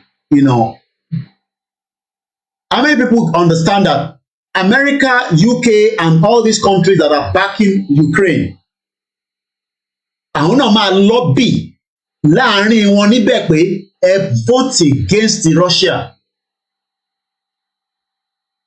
Princess B Gbadebo wọn náà wọn agree pẹ̀lú mi. Ẹ mọ̀ dí even though pé Nàìjíríà máa wo pé káwọn bá lọ vote against, because Russia náà monitor tó vote against wọn.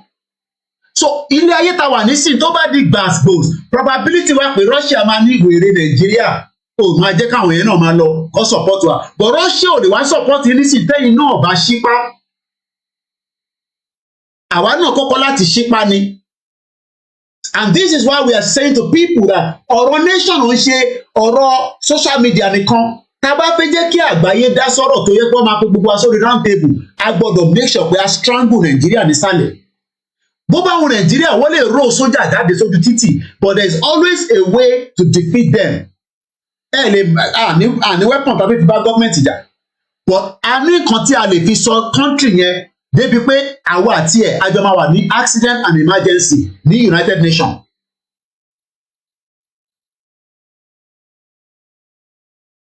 And this is what we are saying to the people.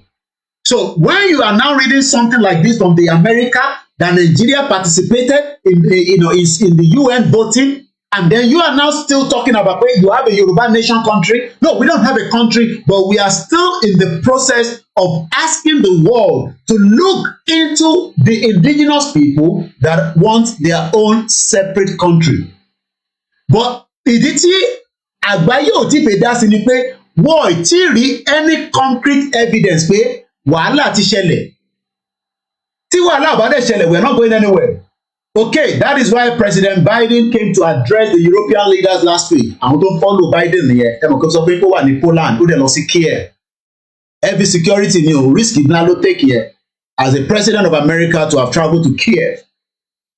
Mo sọ fún àmọ̀ kó mo ti sọ mọ́rọ̀ lẹ́ẹ̀kan, siren ń dún, tí siren bá dẹ̀ ń dún ní Ukraine, that means pé wọ́n fẹ́ ju bọ́ǹbù nìyẹn. And imagine ọlọ́mọ ìkàrí kò ṣe dáadáa, American president níbi tí wọ́n ti ń jagun, but that's a risk. So táwọn kan bá ń sọ pé kó ìkíkí lóde terrorist, Biden gan take risk kó lọ sí ibi tí war zone. Ukraine is a war zone right now. Ó kò jẹ́ pé distance ibi tí bọ́ǹbù máa wọlé sí Ukraine ní Kiev ní city wọn, wọ́n ti fún Ukraine ní enough weapon láti fi dá padà. But ní àwọn agbègbè kan ìjà ń lọ, ìyẹn mo ṣe sọ tẹ́ bá lọ mo kọ sílẹ̀, a máa padà sórí bíbà. 6 months from tomorrow, wàhálà tó máa ṣẹlẹ̀ ní Nàìjíríà, Ọlọ́run jẹ́ kí ó lè níyànjú délẹ̀. Ìyẹn dẹ̀ ló máa fa tí United Nations máa bẹ̀rẹ̀ sí intervene. Gbogbo àwọn observer tó wà nísàlẹ̀ nísìn tọ́nà àwọn monitor election ẹ̀fẹ́ gbogbo wọn ṣe fídíò tó ń release this joint statement. Ìyẹn ò lè stop àwọn tó ń fẹ́ òmìnira tiwọn. So gbogbo ẹni tẹ́ ń béèrè pé ṣé wọ́n máa dìbò nísìn, ṣé gbogbo ẹ̀ náà ti wá tán nìyẹn? Ó ṣẹ̀ṣẹ̀ bẹ̀rẹ̀ ní àríyá ṣẹ̀ṣẹ̀ bẹ̀rẹ̀. Mo rí ẹ̀gbọ́n mi Jack Olúṣọlá, ẹ káàbọ̀ sórí ètò. Mo kí ìyàwó beauty àmọ̀ pé ẹ káàbọ̀ mọ́ mi. And this is why we are saying to the people. Ìyàn kan ní bàbá wa Ojúadé ní 2023 election is between one Nigeria and no Nigeria. Mo like ọ̀rọ̀ yẹn ẹ̀jẹ̀ ń kọ́ síta. 2023 mo fẹ́ jíwèé wò ní o. Election ẹ má bínú pé máa lo phrase yẹn náà, mo like yẹn náà. 2023 election is between àwa tá fẹ́ lọ àtàwọn tó fẹ́ lọ. So ìgbà wo ni kò ní dìjà? Between one Nigeria, àwọn tó sì fẹ́ Nigeria, àwọn Peter Obi, Atiku àti and no Nigeria, àwa Biafra àti Yorùbá ta náà fẹ́ ṣe Nigeria mọ́. And the question is, tó fi lè máa mú pé a máa dé stage United Nations, ṣe rí gbogbo lẹ́tà táwọn bàbá Akíntóyè kọ àti ìyá tó lulẹ̀. Àwọn náà dé kọ lẹ́tà, but wọ́n ò lè gba correspondent kankan lọ́wọ́ UN because Security Council ti jókòó lórí ọ̀rọ̀ wa. Kí lẹ rò pé Taiwan wọ́n ṣe fún wọn láyè kan join United Nations because one Security Council member tó jẹ́ àwọn gbòógì China veto Taiwan. Taiwan is a developed country. Taiwan ṣe dáadáa all over the world. Wọ́n ṣe business, wọ́n ta yé káàkiri passport wọn dá, but wọ́n sí lára UN. So kò ń ṣe dandan pé káwa náà wà lára UN. But kó tó di pé ọ̀rọ̀ wa máa dé nǹkan máa sọ̀rọ̀ lé lórí, ó máa di gbàsgbòs nísàlẹ̀. Tàbá kan sọ̀rọ̀ báyìí, kódà àwọn kan ní ká lọ lọ́bì, gbogbo àwọn ṣẹ́rí gbogbo lọ́yà dàgbére kan tó wà ní Amẹ́ríkà tó náà máa ń sọ jágbàjàgbà yẹn. Gbogbo yẹn wọ́n kàn dẹnu ni o. Àkàn àwọn kọ lẹ́tà sí Joe Biden, àwọn ní evidence, automated reply lọ fún yín. Kàjọ́ ni gbogbo yẹn. Àwọn náà kọ lẹ́tà sí Prime Minister Adéjúwà tó máa fún wa ní automated reply. Wọ́n ti ní lọ́wọ́ template náà kọ́ máa gbé orúkọ wa lé lórí ni wọ́n máa dá padà fún yín. Kò ń ṣe pé Joe Biden kankan ló kà á. Ẹ máa kí wọn kan fúlì yín. Joe Biden kankan kọ́ ló ń borí. Joe Biden fẹ́ ráì máa ka gbogbo lẹ́tà tó pọ̀ ní gbogbo àgbáyé. Ó ti kàtà Amẹ́ríkà tán, ó ti kàtì Washington tán tó máa ka ti lọ́ọ̀yà kan. Ẹ máa kí wọn kan parọ́ fún yín. Yes, wọ́n kọ̀ fún ni pé reply pé lótìtọ́ ọkọ lẹ́tà sí Joe Biden.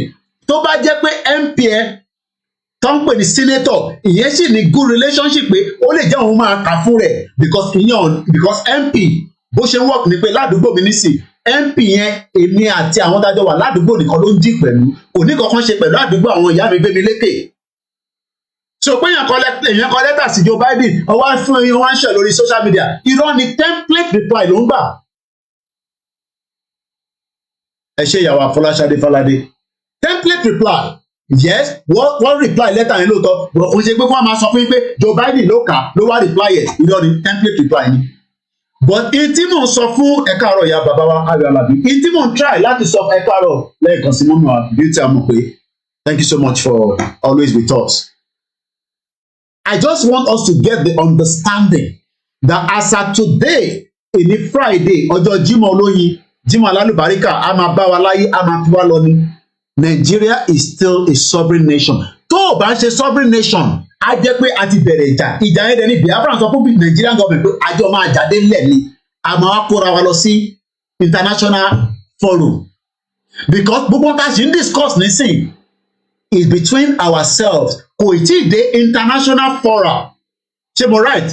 Ṣé fora ló máa ń pè? Tó bá ti ń dé international forum, then wọ́n máa bẹ̀rẹ̀ sí máa wo kí ni reason tí, because the world does not like bloodshed, but ayé gangan don create a weapon tí a fi ń padà wá. And in tó wà nínú Nàìjíríà, òun l'Amẹ́ríkà ṣe fẹ́ kọ́ the biggest embassy sí Lagos State. Wọ́n ṣe lọ́kọ́ sí Kánò. Kí ló dé tí Amẹ́ríkà lọ́kọ́ sí Kánò? Ẹ ṣe gan bàbá wa Ìdòwú Michael. So ẹ̀yin ẹ̀dọ́ tẹ́ wà nílé, ẹ má wọrí pé torí pé election máa wáyé lọ́la. Mo sọ fún yín pé ó wà bíbà, a máa review ẹ̀ padà. Ẹ dẹ́ jẹ́ skin sign ẹ̀. 6 months after the election, ẹ jẹ́ sign ẹ̀ dáadáa. 6 months after the election, látàlá problem ṣì ń bọ̀ ní Nàìjíríà. Problem Nigeria ò lè resolve even with this election tó fi ṣe, because internal problem ó ṣì wà, external problem ó wà. Apart from the debt, apart from the economy, Nigeria that you know 63 years ago is going to be different from tomorrow. They have been playing the ethnic card already. What is the ethnic card? Ọmọ Igbo ló kàn. Àwọn Igbo ló jẹ́ kó jẹ́ president nísìn. Ìyẹn ni àwọn bàbá Fẹ́nifẹ́re ṣe sọ pé àwọn ò ní endorse Tinubu, ibùdó pé Tinubu ọmọ Yorùbá ni. Wọ́n dẹ̀ náà wọ̀n like Atiku. Atiku ní no. Ó ní wọn tí ṣe president rí, but òun ti jalè díẹ̀ lábẹ́ Ọbásanjọ́ as the vice president, but ìyẹn tóun ó náà ti dé Yola nísìn, orí Yola lòun ti máa vote. All criminals ẹ bá lọ sí gbogbo Yola yẹn nísìn, ẹ lè rí any standard facilities kankan ní toilet, ní basic amenities. But ó sọ pé yẹn pé àwọn APC ti wà ń bẹ̀ for 8 years, wọ́n ti da Nàìjíríà rú. Tó o bá dé òun máa wá restructure Nàìjíríà. Ẹ bèrè lọ́wọ́ Àtíkù pé báwo ló ṣe fẹ́ restructure Nàìjíríà, ọ̀nà owó ṣó máa dá yín padà sí 1960 àbí 1963 constitution. None of them is saying that. Wọ́n kàn náà ṣì máa lo the fraudulent Abdulsalam constitution of 1999. Ìyẹn lọ bẹ́ẹ̀. Jágàrúdì máa bọ́ ń bí olè.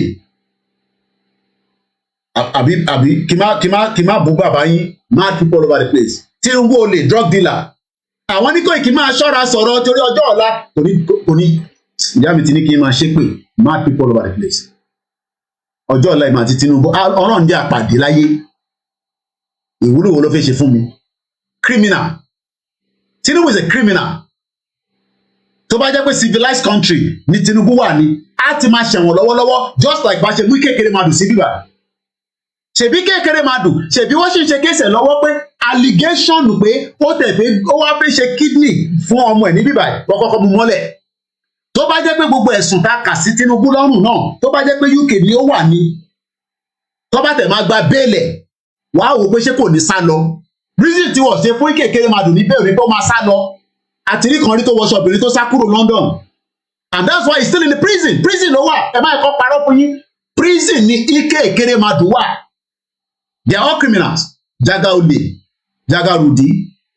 Yorùbá ló kàn. Látọ̀la ẹ sunkún mẹ́m, because Buhari ò tí kúrò níbẹ̀ tán.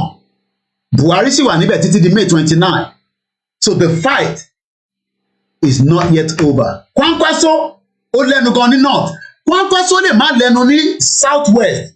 Nítorí pé ẹ̀yin ò mọ̀, èèyàn mélòó ló mọ̀ Kwankwaso? How many people know Kwankwaso? Ta ló ń pè ní Kwankwaso? Màá mọ̀ bí àwọn èèyàn ọmọ kan ń pè ní Kwankwaso.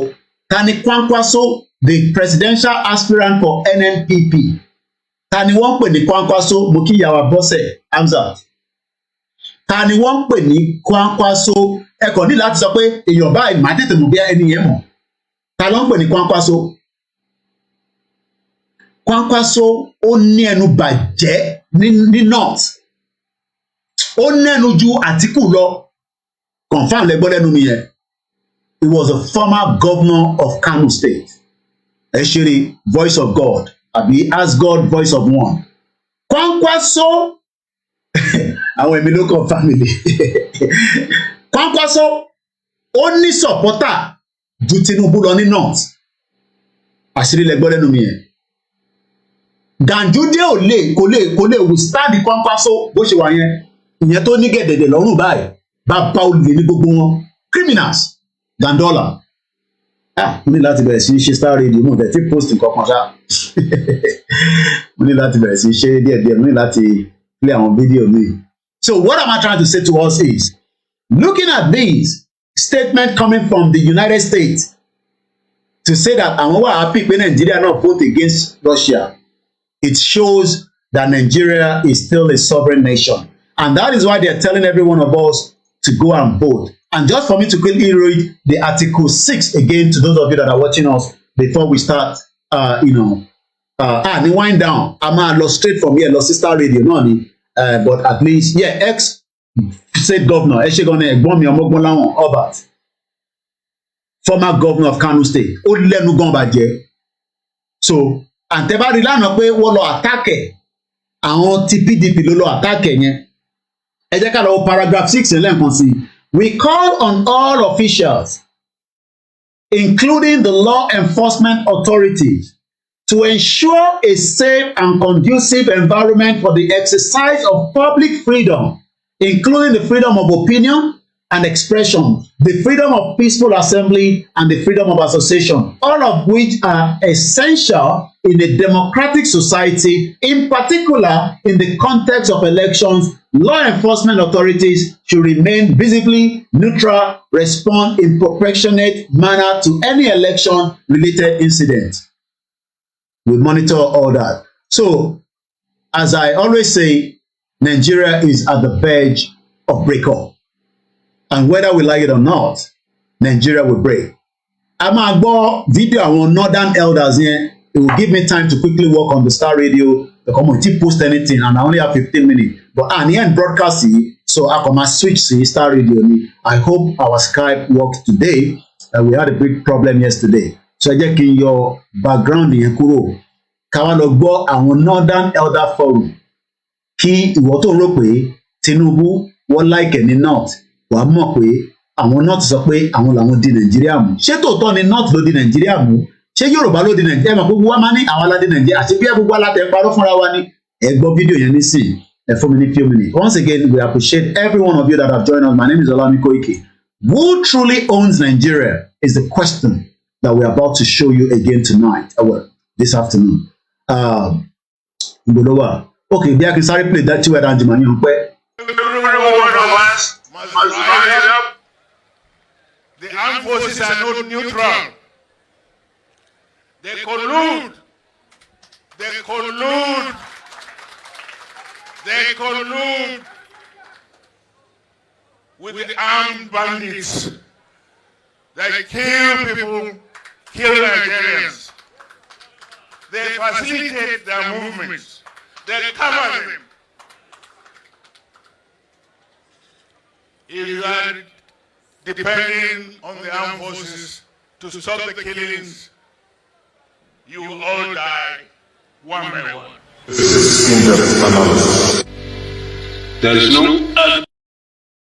Ẹ má bínú pé sound yẹn ó jáde boom bẹ́ẹ̀ yẹn mo sorry gan because sometimes sound yẹn àmọ́ this is about 9 minutes so ó máa fún mi ní time so màá ṣe ní big àbí ẹ ní láti rójú mi for the time being so that kí ni màá ṣiṣẹ́ ní background láti fi sáré post gbogbo tá a máa sọ̀rọ̀ lórí Star Radio. So let's give you a full picture. Ẹ má ní àtàtàkò ẹni tó bá ń jẹun bí akẹ́kọ̀ọ́ oúnjẹ sílẹ̀ because tẹ́ bá máa fi gbọ́ fídíò yìí tán ẹ lè làgò mọ́ TV yín mo rẹ̀ fẹ́ kẹ́ bà TV yín jẹ́ ẹ tó bá ní mobile phone àsìkò yìí ẹ jẹ́ ká ṣe sùúrù torí pé ìtẹ́ máa gbọ́ ní bíbá àrùn yín nínú ju kílò dálẹ̀ lọ. Mo máa mute background the voice tèmi and now let's enjoy this video. Well, enjoy if that's what I can say. That section of the country that has contributed as much as northern Nigeria. Now, we can bring any area and debate it. And you find that the North paid more than paid its dues. In political terms, this is what now the turbulence in the country politics. The North must not show its face as to who in the next election. The parties were warned that they must not treat northerners as presidential candidates, because it is not the turn of the North to rule again after Buhari. Of course, I mean, you can look at it in various ways, legal or political. Certainly not legal. Our law books are very clear, the Constitution is very clear that I can stand the election 20 times and I can lose 20 times. But nothing should stop me from contesting election if I want to. But then, when we look at it in terms of, well, do me, I do you. Rub my back and I rub yours. The North has rubbed more backs than is back being rubbed.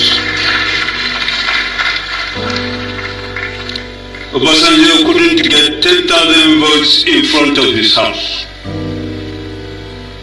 I sat with him when he declared, and I told the journalists that spoke to him rudely most of the time. I said he would be president in Nigeria by the votes of northern Nigeria, and he did.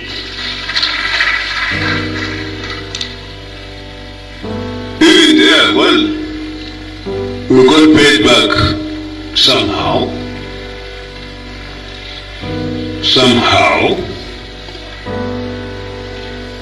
It wasn't appreciated as such.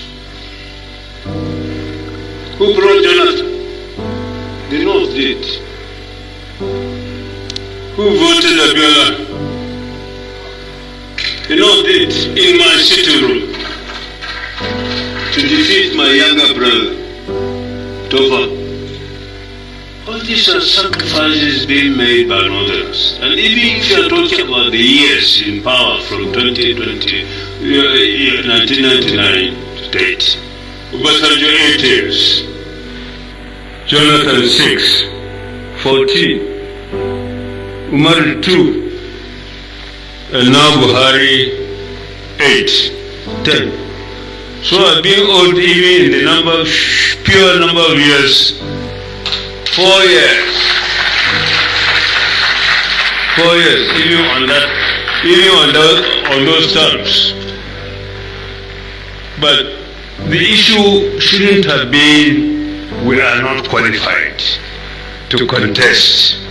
We have no right to contest. Certainly, this is the reason why we are saying now that the issue in Nigerian political environment must be based on democratic tenets only. There will be no issue of reserving anything for anybody. If you win an election, you win on the basis of this thumbprint. If you win, we'll accept. But if we win, there's no way you can deny us victory. No way. We will not accept that at all, and we'll be ready. So this is the point. Now we are almost at the point when this election is to hold, and we have been in constant touch with our colleagues. The Northern Elders Forum had remained committed to talk to other Nigerians on any matter at any time. And if there are differences, we should resolve it on the basis of discussion. But for us to be beginning to see threats that if this happens and we don't like it, we'll do something negative.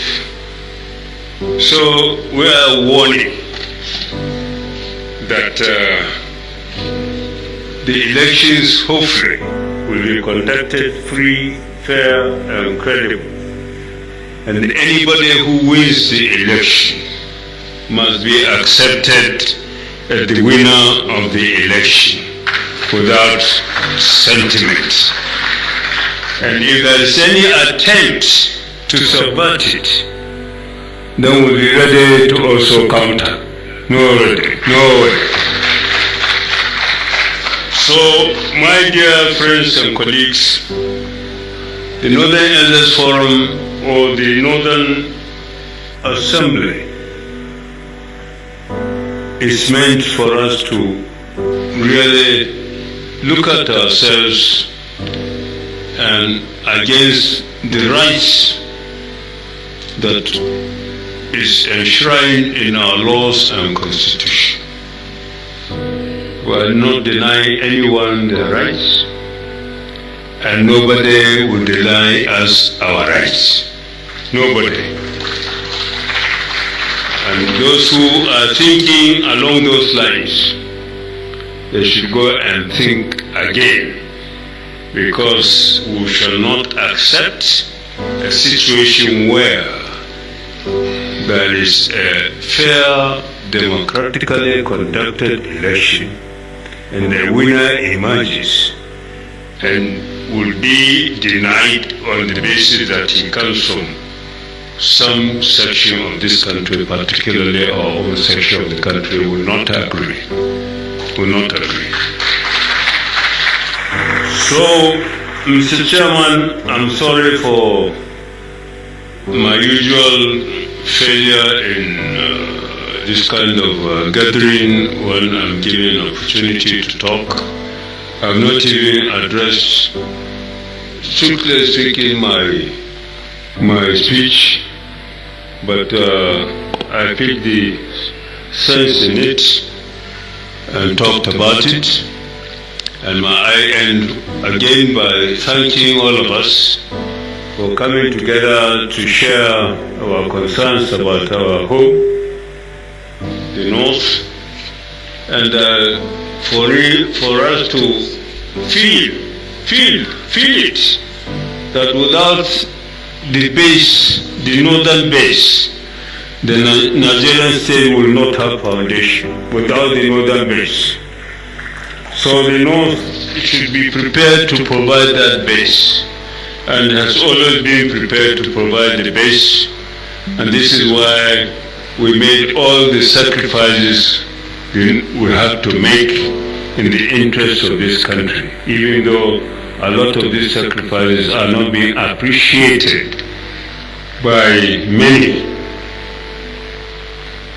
And then finally coming home, I want us to remember the good old days of the Sadana. The North are one people, irrespective of where you worship or where you vote, where you associate, but remember the oneness, the togetherness, the fraternity that brought us, the history of this country has brought us together, and we succeeded the way we provided leadership over the years, and we have no apology to offer to anybody in terms of the role we have played for the benefit of this country. Thank you very much. It is not in their hands, because you know what? Power belongs to the people. Anything we want is what we're going to get. Once again, I want to ask this. Do you think this dream is realizable without a war? And are you prepared to fight another war? This dream can be realized without a war. And let me put it this way, as soon as the people, the various ethnic groups in Nigeria realize what Nigeria means to each and every ethnic group, they will subscribe to our position. So it is realizable without a war. Before the white man came, let me ask you this, because it's an interview, which means you can ask me because I can ask you. Before the white man came, was there any Nigeria? Before the white man came, did Nigeria exist? It's a simple question that I'm asking. Did Nigeria exist before? It didn't, no. It didn't exist. Then why are African people, black people dying over something that they did not create?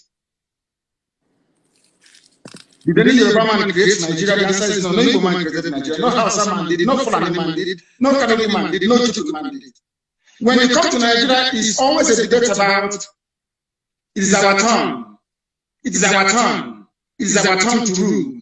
Now there are over 250 main ethnic groups in Nigeria. If you keep rotating the presidency every 8 years to each and every ethnic group, times 8 by 250. How many years are you going to get? So some people will die many times over. They will reincarnate many times over. The presidency hasn't come to them. Nigeria is a joke and an absolute mess. It was not created by black people. Therefore, it cannot be sustained by black people. I want to see an Africa where a Yoruba nation, a Yoruba mega nation extends from Togo all the way to Edo State. That's what I want. Because that is authentic Africa. I don't know why Africans are so beholden to something that is alien to them. Are you a white man? The leader that created Nigeria is a white man. What are you doing as an African defending something that a white man created out of, should I say, a racist intent? Nigeria was an American company, Royal Nigeria Company, an ordinary business venture that the British converted into a nation. And Africans are killing themselves, trying to maintain something that a white man created. Sometimes I wonder what type of God made African people. I don't understand it. And that is why you have this neo-colonialism. That is why the British High Commissioner had to go to Tinubu to ask him, how do you end this protest? Because if this protest continues, you're jeopardizing our oil. Now the can use it as an advantage to go and get Biafra. They asked the army to go in and kill people. You people are being ruled by your colonial masters. Your fate is not in your hand. You're in a country that is 60 years old, so to speak. There is no electricity. If I am a Nigerian, I can't come out and say I'm a Nigerian. I'll be ashamed of myself. For 60 years, you have no electricity. For 60 years, no good roads. For 60 years, no good schools. For 60 years, your politicians are traveling abroad for medical treatment. I ask you, what is there to be proud of about Nigeria? Name one thing you can be proud of. Name one thing. It's a question I'm asking you. Tell me one thing you can be proud of in Nigeria. Nigerians are amongst the brightest people in the world, including the Igbo people, of which you are one, a very brilliant man. That is Nigeria in your DNA. I was born a Biafran, not a Nigerian. Nigeria is a historical mistake. Was there a birth certificate at that time that wrote Biafra on it? Of course, yes. You want me to show you? I will show it to you. I can email it to you. It's not here with me right now. I can email it to you. My person is Biafra. I don't mind. I will email it to you. So you see, what I'm asking is, if Nigeria never existed until the white man came, why are you as a black African man defending it? What's the white man created? Why? When you have Yorubas in Benin Republic, Yorubas in Togo, they speak your language, they eat your food, they dress the same way you do, you have the same culture, the same value system, the same orientation, and I'm asking you, and the white man came from Europe and said, oh, you are Yoruba from Togo, you speak French. You're Yoruba from the Republic, you're going to speak French. But you're Yoruba from Nigeria, you speak English. Are people not perturbed by that? That level of dehumanization, that level of subjugation. You see, the one thing that shocks me about Africa and their class of intellectuals is the fact that they are willing to swallow hook, line, and sinker anything the colonial master gives to them. And I've asked you this very question. Can you go to Europe and create a country? Ẹ jẹ́ àfihàn sílẹ̀ torí àti fẹ́ wọnú Star Radio lọ báyìí, and Achi is waiting on the other side. I hope all goes as planned. We have our team that is going to join us on the Star Radio this morning as well. Let's enjoy it. Mo kí gbogbo ọmọ Yorùbá lẹ́ẹ̀kan sí. Yes, mo kí gbogbo as we are now joining the transmission from Star Radio UK this morning. Ẹ ṣé gan ni Holy, holy, holy, yes. Holy, holy, holy. Nnamdi Kanu. These are not others. I just hope that we are not going to have any problem this morning again. Let's see. I just hope. No, but sound kankan tó dùn wọn. So that means I'm still going to have the same problem. Sound will jáde rárá. I'm not sure what's going on with my Skype. But again, try láti bíbá.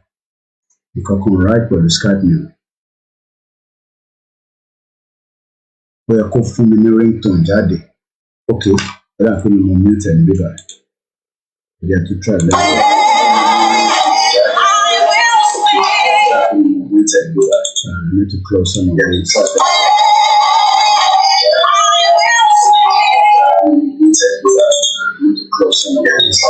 Yeah, again, to try again. I'm not mess with our plan earlier. I'm mess with our plan.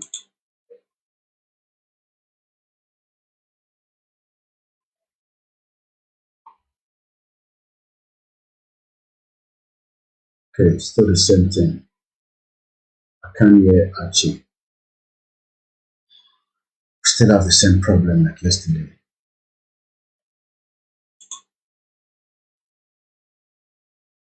Something is not right.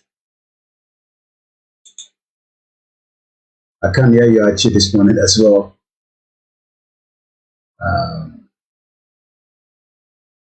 What we're gonna do, let's do something. Machine problem for you. Archie Laro again. Again to try again bigger.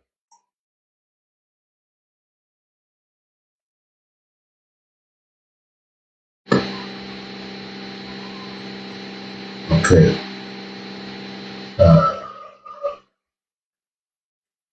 You could not connect your camera because don't just Skype me, don't share nonsense again. Something seems not to be right with my Skype. Yeah, call ring daddy, what? Ring daddy.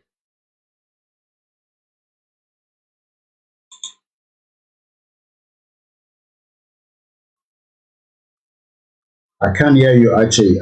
I'm not sure if you can hear me, but I can hear you.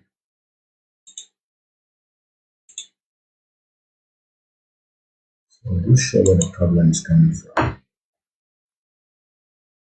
Give me a minute, Archie. Give me a minute, please.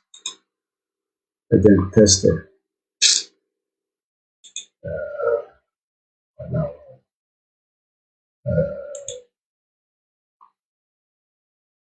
Test. Where could do that is it? It's not coming out. Can't hear anything.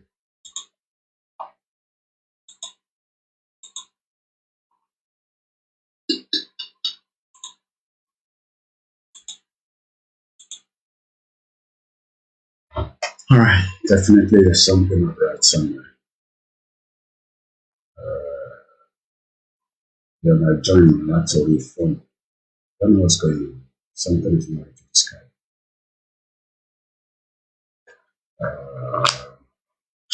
Phone now, I don't see. Oh my God. Oh, I should.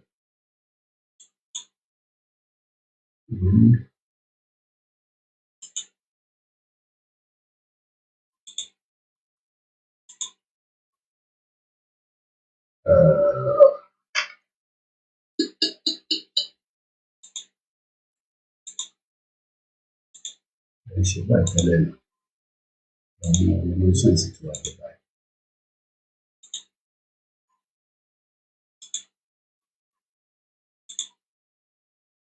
Skype is the problem. Okay. I don't know why we're having this problem. I should buy Helen. What to add the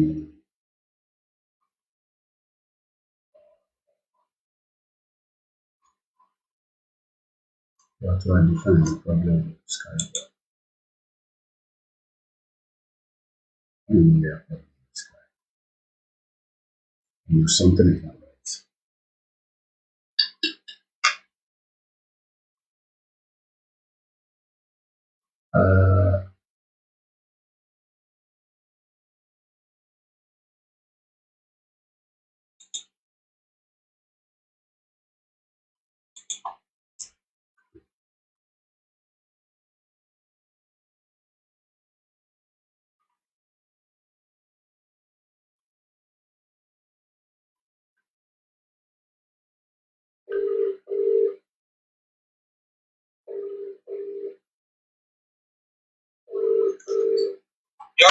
All right, I cannot hear you from here, so I can't hear you at all. You cannot hear me? No.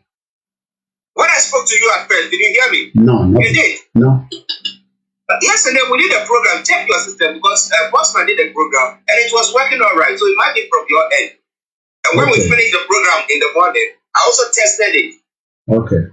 I don't know what could be. Yeah, so check your comments. Maybe you muted something. Yeah, okay. Please. All right. So what could be the problem?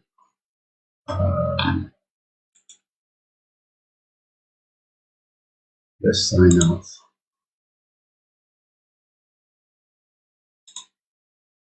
Let's sign back in again.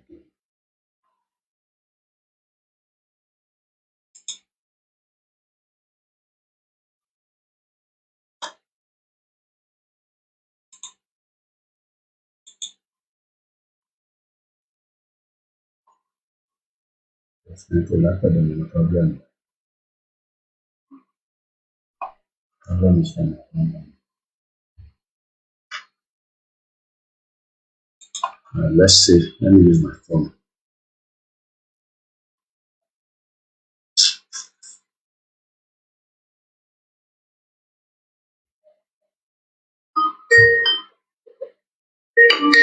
Let's stay tuned. Don't touch the dial. And let's see whether he can hear now.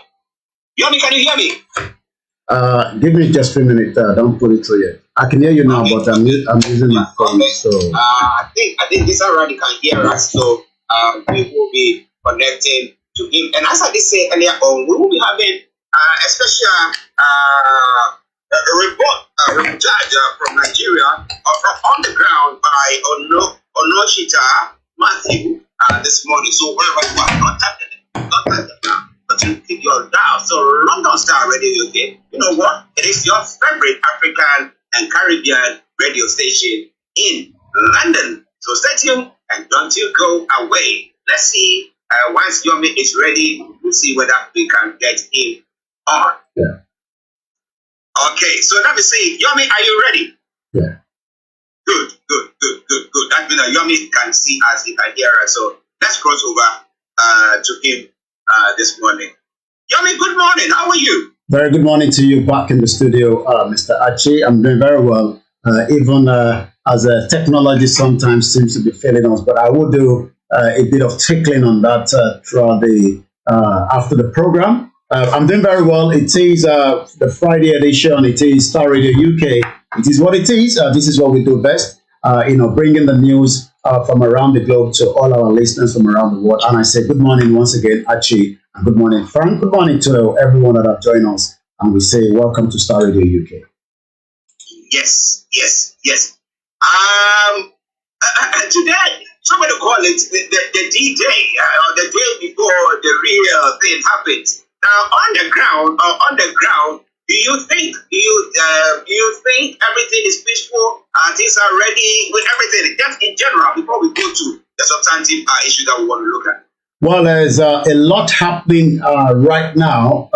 I can see more security personnel that have arrived into Nigeria, into different states, and they will be looking into, protecting especially the most valuable equipment, which is the INEC materials, because if there's no materials to vote, then definitely there's no voting. So, security personnel in Lagos State, in the Southeast, and like we say, it's just now less than 24 hours as Nigerians will decide, an election that has been a lot of conversation in the last 4 years, when the last election was held in 2019. This is completely different from 4 years ago.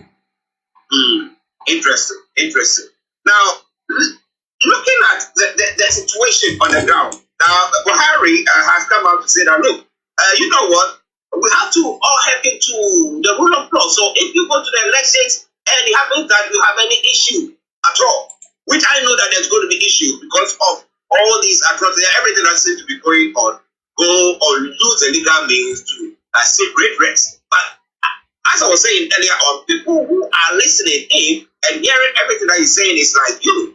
You remember just few days ago or weeks ago, call it a few days, let me call it that way, the Supreme Court ruling that allow the old Naira notes to be used. And you say that, no, we can only use two. And so virtually, you are flouting the law, the ruling of the Supreme Court. Why do you tell us to go to the Supreme Court to seek redress? You think people are thinking that way? Well, the president is trying to play, his last part, and yes, you're quite right. In the headline this morning, the president is saying that I remain committed to a credible, peaceful presidential election. And if there's going to be any reason why after the election, like I was saying this morning, we would know where Nigeria will be in 6 months from tomorrow. Whether we will be in chaos, uncertainty, violent crisis, court cases, killings by political parties.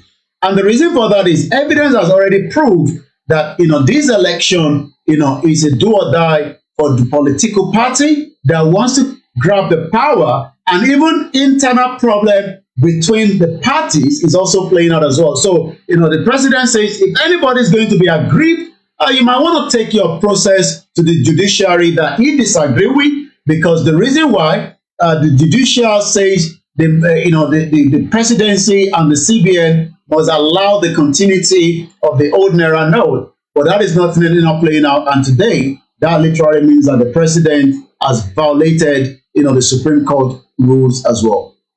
Interesting.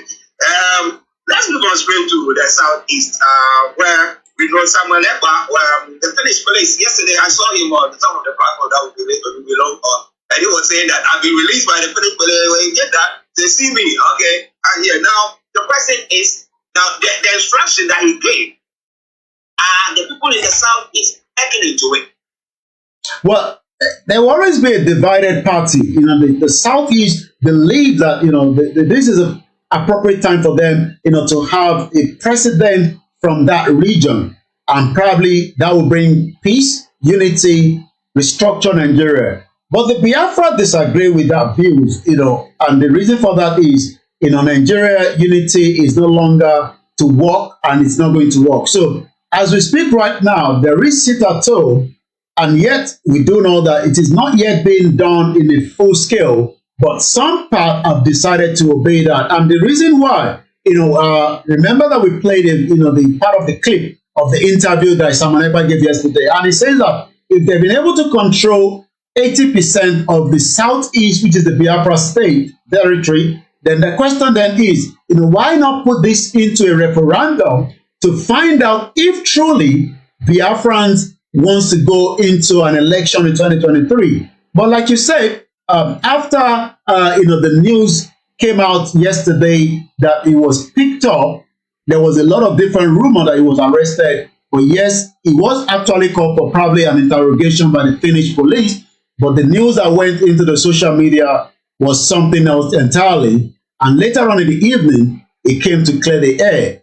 We were trying to see if we could get him onto the program, but I could tell you he's a very, very busy person. We couldn't find out. We couldn't get him to be here with us. But definitely, like I said, we will be going to, Ibadan. And then we also have a standby in Lagos State where we're going to connect the phone line as soon as we are ready to get a feed of what is happening. We can get a feed of what is happening in the southeast. But based on the, the picture rate and the video that I'm seeing, on the social media, definitely people are buying to the sit-at-home. But the military is also saying that they are now clearing out the hideout, and they're also out there to make sure that tomorrow election takes place in the southeast. But tomorrow will be much more in the southeast because there's more eyes in that particular region. Well, listeners, start ready. UK update from Nigeria. Mr. Lightning in our North London studios. I'm actually here in the South studios, and we are looking at what is happening on the election eve. Now, let's look at the work that the military seem to be doing at the moment, where they say they are clearing hoodlums, and other bringing hideout of the people of that sort. Now, which people at the moment, do you have information as to which people? Is it like those who are agitating now, we don't want to be part of it? Are they them that they are chasing, or like we have the Fulani herdsmen who have been trying to break this, and that's they are the ones that they are going after. Who are they going after in this instance? Well, it's not just Southeast. Yesterday, 2 local government chairmen in Kano were apprehended, for carrying arms and also disturbing, the rally that is still going on for the NNPP presidential aspirant or candidate Kwankwaso, and we saw, vehicles burnt in Kano as well. So we're talking about not just every, region, but the military says they are clearing out as much as what they could, because they believe that will be the only way, that will have a kind of a peace for the election. So pre-election violence, military begins raid out on hoodlums.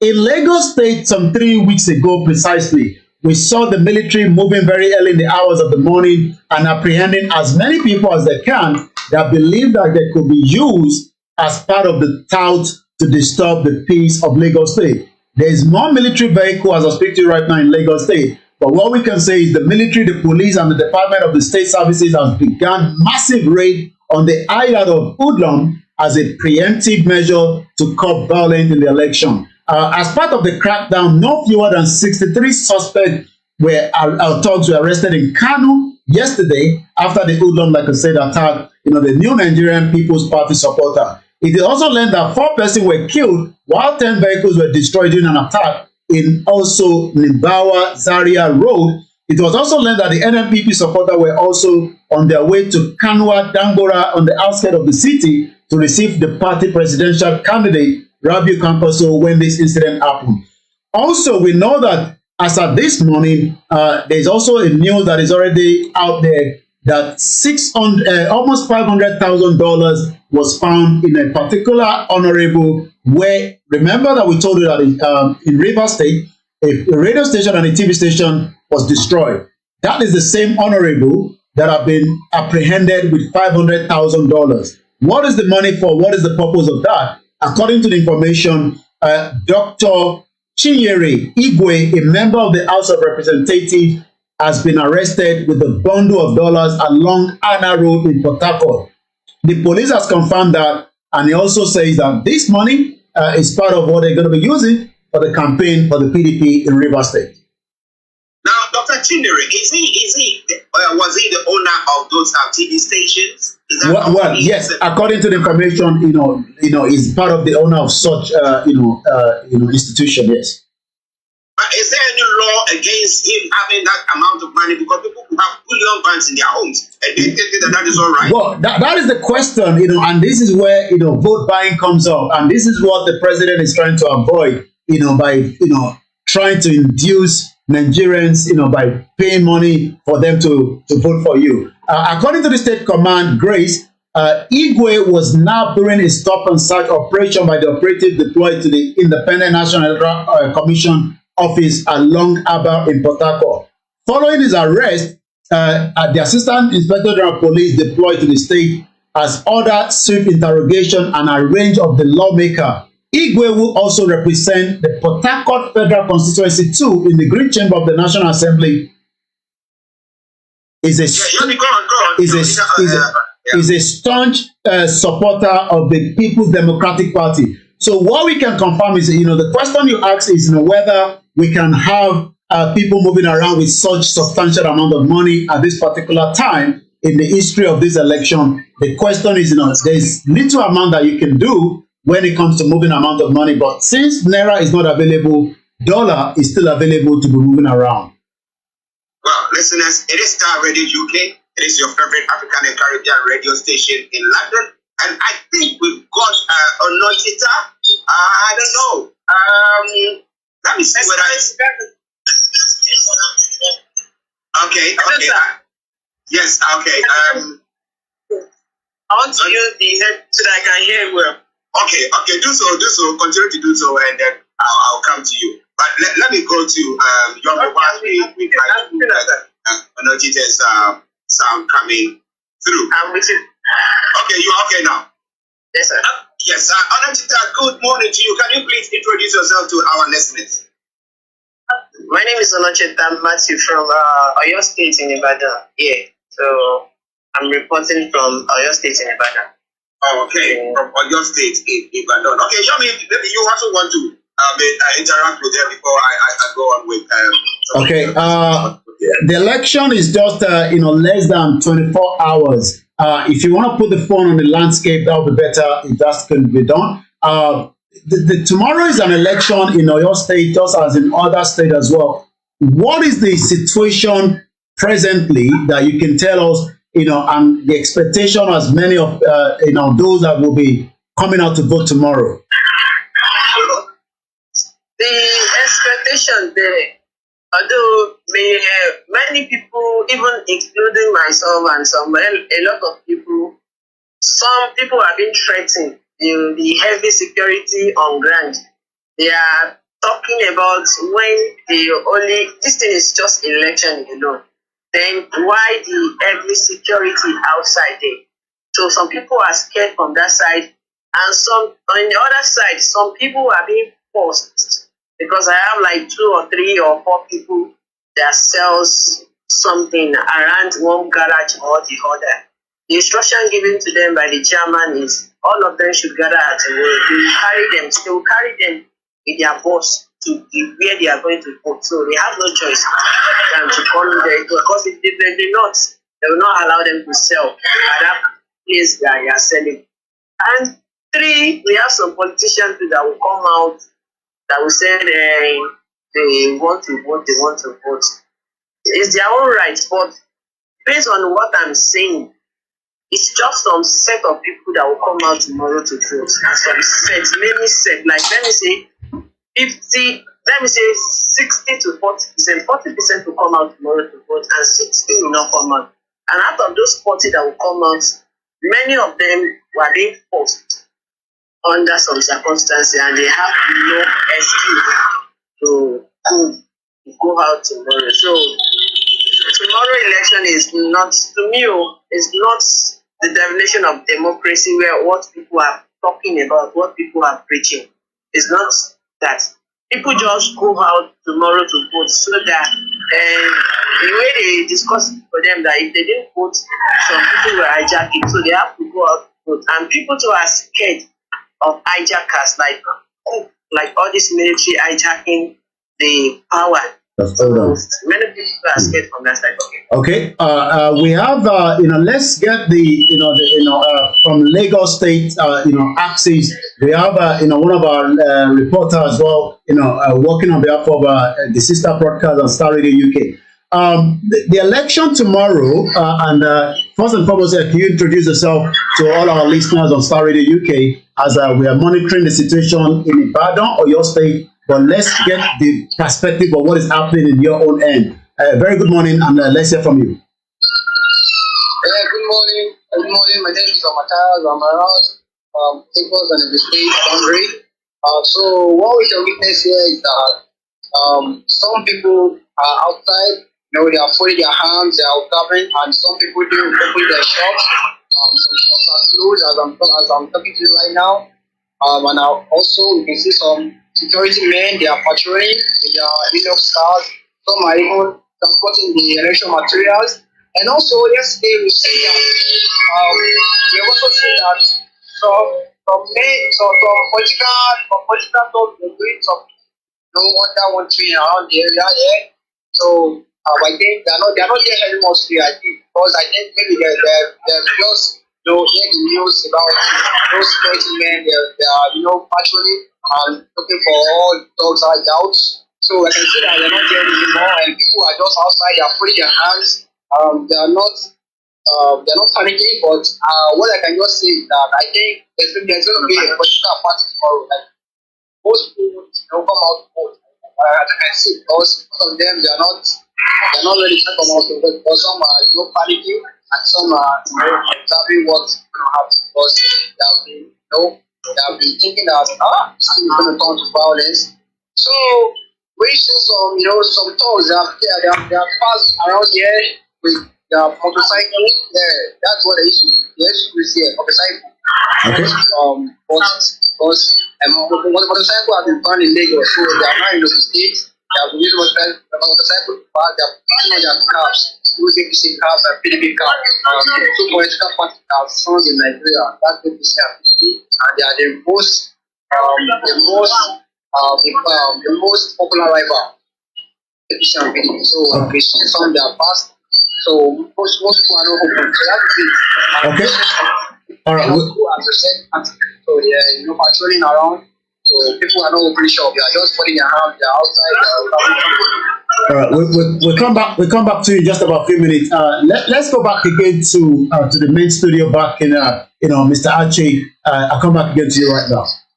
Yes, listeners, it is Star Radio UK. We're bringing you live report from the ground in Lagos State and Oyo State as well, where we've got representatives down there bringing you live updates from what is happening there. And I'm coming to live for again in our non-black action in the South Cities. Now, let's go to Onitsha first. Now, Onitsha, do you see the military on the ground? Do you see the military presence there at all? And I just moved close inside.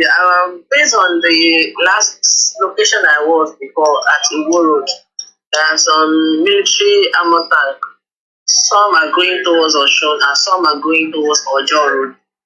And those that are going towards Osun State are like, I did not count it because so many have moved already, but the few I saw is more than 15. And the one going inside Ojo, they are also plenty. They just line up and they are moving towards Ojo. But I guess they are going into Otoku Barrack towards that Ojo. That is where I suggest that they are going to. So the one going towards Osun, I don't know, maybe they are going to Osun State or Ekiti or Ondo. But security operatives are moving everywhere around, and the NURTW boys too are doing their own moving. So, go on. Like Mataya also said too, markets here too, and few came to market and few did not come at all. Like this road I'm showing is a busy road, and you can see how scanty they are just moving one through. It's a busy road in a normal day. Okay. Mataya, let me come to Mataya as well. Now, how is Lagos at the moment? Do you see the military presence there as well? Yeah, the military are around here. Yeah, they are around here. They are also moving. They are moving and they are trying their place because they are trying to look. They are trying to figure out so they can see how to what is going on. There are many people around Lagos and State. So they are just moving around this morning. So tomorrow they are going to cast the vote. So they are trying to move around and look at the house. That's what's happening here. People are even open early in the morning, but they are so sure today because they feel that something might happen today at tomorrow. So they are just outside putting their house. So, which will buttress exactly what we were saying earlier, at the beginning, that the pre-election violence, the military has begun raid to hoodlums, within each of the communities. So it's not just in Lagos. We also mentioned that it's happening as well in the north as well. I'll come back again to you, Mr. Archie, as we continue. The last 24 hours before the prepared election, and also what could be the outcome of such. As a lot of our team on the ground will be giving us this reportage, and I'll come back again to you, Mr. Archie. Well, listeners, Star Radio UK, your favorite African and Caribbean radio station in London. Now, if you have any comments, maybe you are on the ground listening to us and you are saying a different thing from what our reporters are saying from different parts of Nigeria, which we know Nigeria is very wide and big country. Please feel free, share it with us, and we'll put it across as well. But let's quickly, let me acknowledge Pastor Emmanuel Chidi, who has also joined us as well. Pastor Chidi, good morning to you. Now, do you think that the presence of the security is giving people confidence that tomorrow they have to go and vote? Or is it that people don't even actually care about what is happening? But those who are deciding not to vote are not going to vote. How do you see the atmosphere, the whole atmosphere? Okay,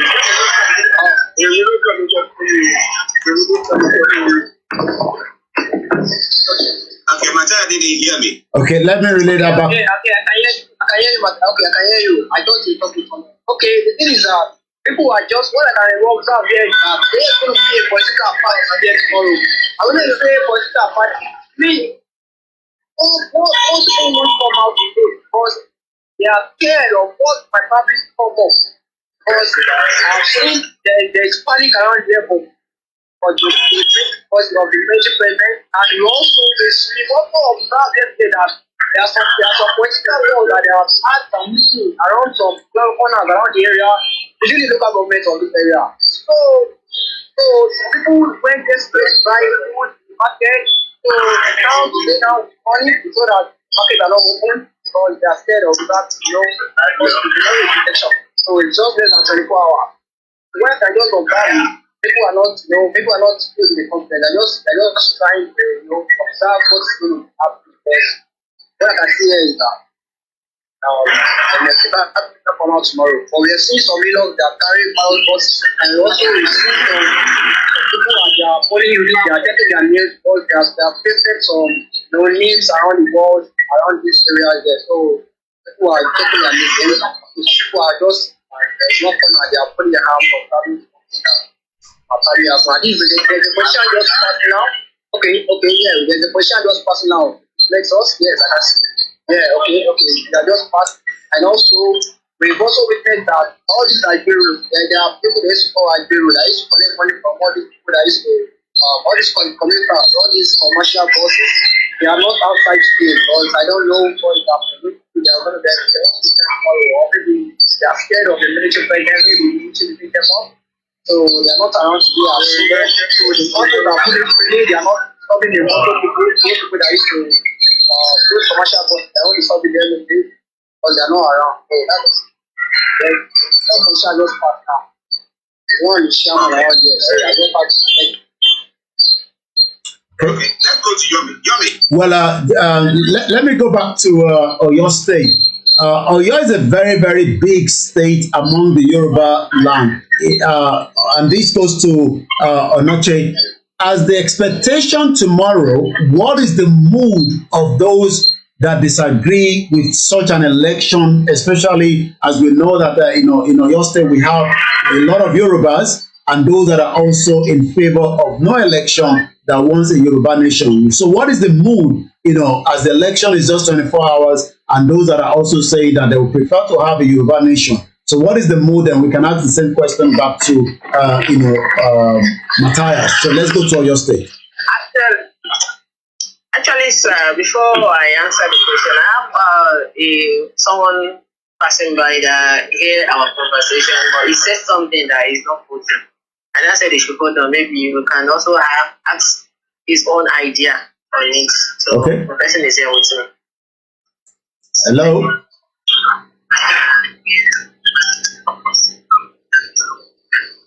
Yeah, go on, sir. Yes. Sir, only. Yeah, go ahead. You can. I'll translate. Go ahead. Okay, sir. Only clearing for Ebola.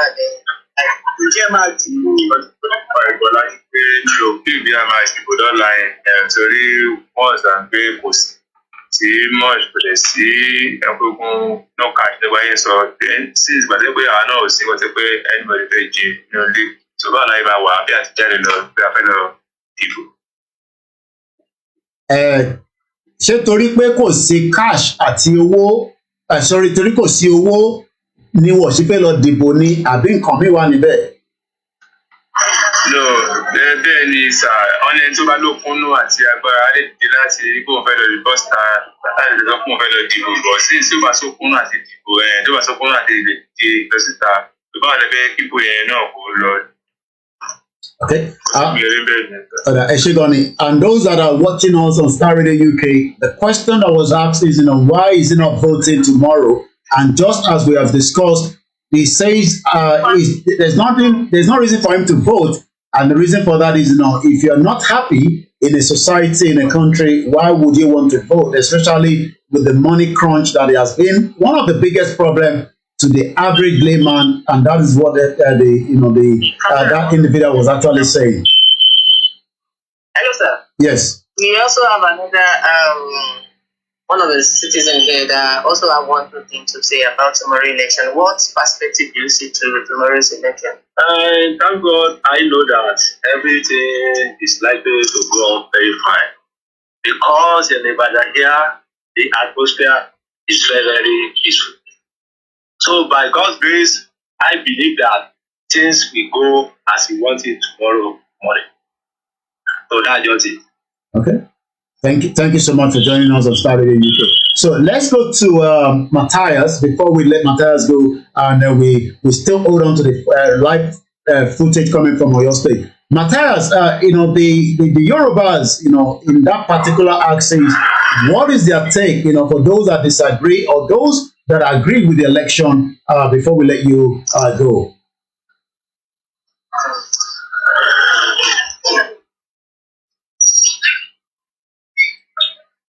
Hello. Yes, go ahead. Okay. The thing is that we see, as I said the other time, people are just observing. If someone now maybe ask what about tomorrow election, what's this about tomorrow election?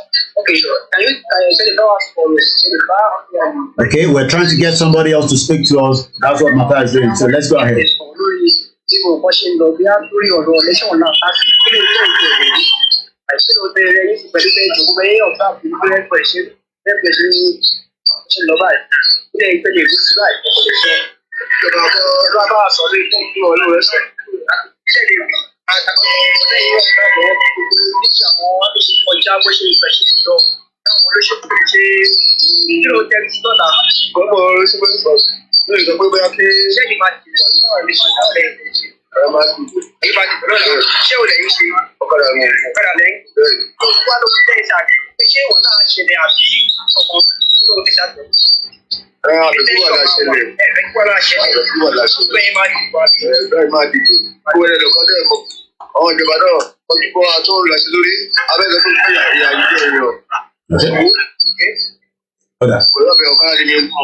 All right. Okay. Again, as you can hear now, one of the observers there is saying he's just observing and he's just hoping that things goes well tomorrow, and he said he's going to vote, but he's just observing it now because the suffer is too much, like the suffering is too much in this country. So he's just hoping that everything is good. Like voting. That's it. All right. Thank you so much. Let me ask him, who does he think, who is it going? He said he's going to vote. So, fine. So that means he decided on who is going to be voting for. So, who is he going to be voting for? Ask him. Okay. Did you get that, Matthias? You have voter's card. But you don't have voter's card, but you want to vote. He doesn't have voter's card and he wants to vote. Okay, all right. He's probably messing around. I don't. Okay, so okay, that is too late now.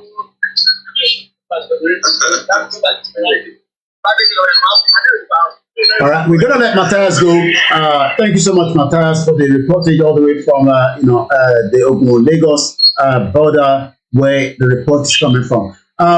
I'll come back again now to you, Mr. Achi, while we still have Onoche with the live footage. And as he said, there is a very busy road, but it seems that everybody has kept indoor or probably trying to avoid to be outside in just 24 hours before the election. So I'll come again back to you, Mr. Achi. Yes, listeners, it is Star Radio UK. It is the election eve in Nigeria. That's why we have got, earlier we had Matthias in Lagos State who was bringing you a live voice over. And then we also have Onechita Matthew in Oyo State where we still have her on. So we'll be going back to her. But if you have any questions, you have any reports that you can ask pertaining to what is happening on the ground, feel free to do so. Or maybe you want to react to what they've been saying, feel free to do so. Now, Onechita, do you see people who are hoping to go and vote I mean, wherever you moved abroad, have you seen people who are hoping? I mean, they are eager to vote. Yeah, I think some that are eager to vote. The one thing I just think is those people that are eager to vote are all politicians. Because I see some people saying they want to vote, and my question is, why do you want to vote? They said, because they want to elect the. Are you hearing me, sir? Yes, Okay, you loud and clear. Yeah, go on. So they said they want to bring in the person that is suitable for them. Like, and I'm not like, are you a politician? Which party do you belong to? So they said they belong to PDP, some said they belong to APC. But for me to see a normal person that is not into any political party, most of them are just saying they don't know. Let tomorrow come. If tomorrow is peaceful, then they will come out. If tomorrow is not peaceful, then they will not come out. That they can't go out as all. At least if you can see the music, the video, one of our musician artists did. Let me say 2 days ago or 3 days ago, he did that music. It's online on social media. That sang that I cannot go and vote, and they will use war matches or anything to hit my head and kill me for my mother. All those things. He sang that song. What is his name? What is his name? What is the artist's name? Okay, let me find it and send it to you, and then we will try to see whether we can. I will send the video to I have the video on my phone. So, from my own perspective into this thing, my own thinking on this thing is, if truly we can have that sort of security moving around, all this armor tank moving around, why is it not possible to conquer Boko Haram and all these atrocities that is going left and right? Why is it not possible? And we are seeing everything moving around. One thing that surprised me yesterday, I saw INEC sending me a message about this voting that is coming up. I saw them doing it. That means they have all our contacts. They send it to all my contacts, all my phone number. That means all these government have these our contacts. And during COVID-19, they have nothing to do, to give, to offer. At least even a message of greeting, how people are living, they could not. And when it comes to election, they can do that kind of thing. And one thing is, this election that we are seeing, my own perspective about Tinubu campaigning for presidency, all those things, my own is like, you know that this election is do or die affair. You see that the step people are taking on this election is do or die affair, and the election is not about do or die affair. Then the best thing I suppose then that, okay, my people, my Yoruba people that I'm canvassing for, that I want to rule over, although you want to rule over the Hausa, Yoruba, but it's more passionate about Yoruba because the slogan he used first is Yoruba local. That's what he said, Yoruba local. And my problem is just that, okay, when you said Yoruba local, then must you now put people into danger to get to where you are going? The first thing I think all these our politicians could do is let them come back home and let's restore the house. If by referendum or by restructuring or by, at least they should come home and let's settle the issue, the problem, what is causing that problem before pushing everything. But what I'm saying with this our government is just like they are pushing in so that their own will come to pass, and things are not done that way. It's just like you want to drive a bike and the tire of the bike is not good, and you still want to force the tire. I'm sure you will not reach where you are going. The best thing you should do is prepare that tire, check the petrol if it is there, check the horn, check the engine. If everything is intact, then you can go. But this thing, you don't check it. You shall want to force that thing to go. That is what I'm seeing in this election. They are forcing it, and the more we do it, the more this election will be more quicker. Like for example, they are using that slogan, Emilukan. That means we are using tribe to vote for presidency. If eventually Tinubu won this election, then he finished his own term. What if Igbo come tomorrow and said, yes, Igbo will come? Will all Yoruba vote for him or not? And if we do not vote for him, that means we are calling for war. Then And that word that we did not want still going to come. Okay. Listen, just bear with us. I think Onejite's line is frozen, but I still have Mr. Olayomi Koiki with me, and we are still bringing you updates from Nigeria. So let me go to our North London studios where Yomi is, and then Yomi. Yes. Yes. So how do you see this whole thing that is happening? Because it looks like some people are adamant they're not going to be voting. Others want to get on, go and vote. Now we have Onijita saying that, well, if she's thinking that if there's some sort of maybe somebody will win, or they come with some sort of call it a referendum of a sort, maybe that would appease people and know that this is the way forward. What do you think?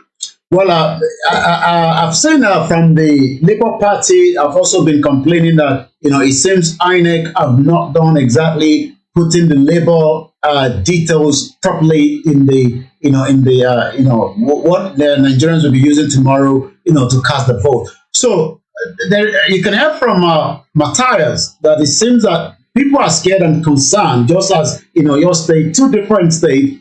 We don't know what the situation is in the north, the middle belt, and the southeast. But gauging the mood online and offline, I'm just reading a comment there from one of our listeners on Instagram. Those in the rural areas are most affected, and I'm sure they are not ready to vote. The question then is, if the country has been affected, for a very long time, economic-wise, are we going to force people to vote? People believe that, it's a civic right, just as the joint statement from Japan, Norway, UK, Australia, and United States of America. I've listened to the pidgin English of the US consulate that says that we're not supporting anybody, but it's their civic right. But the civic right has not been respected. How come it has to be now, during an election, that the civic right is pushed on Nigerians? So tomorrow, we will continue to gauge the mood, and by Monday, when we will be back, we would have more to discuss, whether it is peaceful, whether it went violent, or whether it is inconclusive. But I'm not sure we might get the outcome, even if the election takes place tomorrow, as it's been planned by the federal government. Okay, we'll be coming to that, the outcome of the election, the results, when we hope for it to be declared. But as this Sarik said, good morning, Brother Koike, and good morning to you, Mr. Archie. Then Landry Lamina says, good morning, Mr. Koike and Mr. Archie. I wish the election will not be held. That's what he's saying. He wishes that there's no election at all. But as we know, everything the INEC is saying, they are all prepared and everything. But when should viewers expect, or Nigerians as a whole, expect the result to come in? Normally, how long does it take? Well, the bimodals that the government is meant to use is also meant to give us a quick, collation together. But we're talking about 774 local governments. Some of those local governments are definitely not going to vote. That has been confirmed by INEC because of the insecurity. How tomorrow is going to hold, in every part of the country will determine how soon a result will be projected, to the international community and Nigerians. But give and take based on, the last election that we were on ground, we are probably looking at least a week from tomorrow before we can start getting a clarity of where the election has either gone through, especially that this is not the 2019 when we had two candidates that are main. We now have a third force. We also had a fourth force, Kwankwaso in the north. So we are dealing with four, and it will depend on how smooth the collation center will be able to announce each of the results from those centers. But all this we'll continue to monitor by the time we come back on Monday. But on Monday again, we will have the team ready to give us whatever took place over the weekend on Star Radio UK. Well, listen, so that is what's going to be happening. We'll do our best to bring our team on the ground. Once again, let me take you to Matea, and then who was in Lagos State, and Onejita Matthew in Oyo State as well. But if you're listening to what I just say earlier on, what do you think? You have any comments? Feel free and post it, and we will read that as well. So, Yomi, let me come back to you for the rest of the stories, making the rounds, and then what's happening on the social media platform. Over to you, sir. Well, we just stick to the social media. And it's still the dollar that is now trending. A lot of Nigerians are concerned that there might be disconnection, even though the federal government have not said so. But intelligence from the MTN that we have been told they might switch off, the internet connectivity.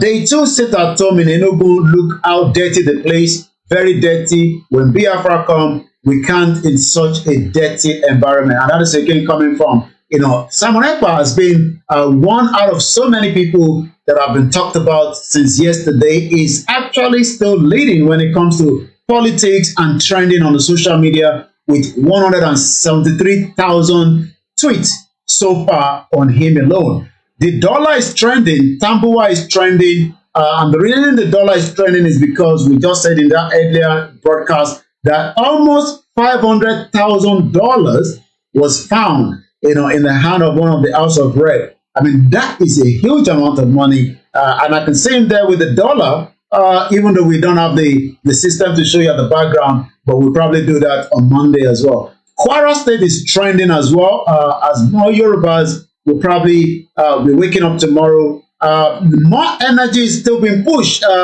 as materials are still being sent quickly, especially the Peter Obi. They are moving as many people around as well, if you don't have the transport fare as well. So in a nutshell, the Yorubas that are also campaigning continue to say that the election is not the solution, and the best option is for the Yoruba people to stay away from that election. So that is how far that is happening on the social media this morning.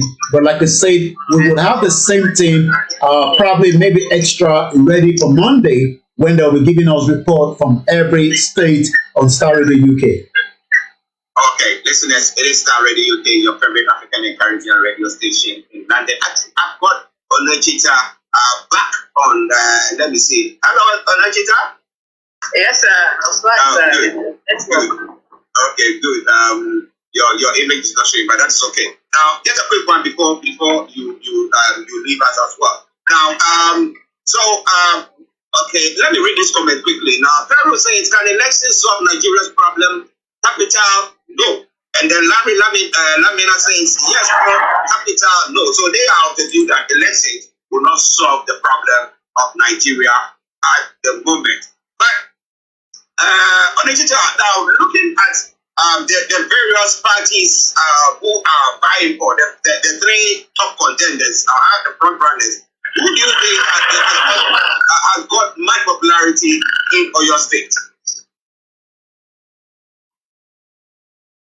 I didn't hear the question well.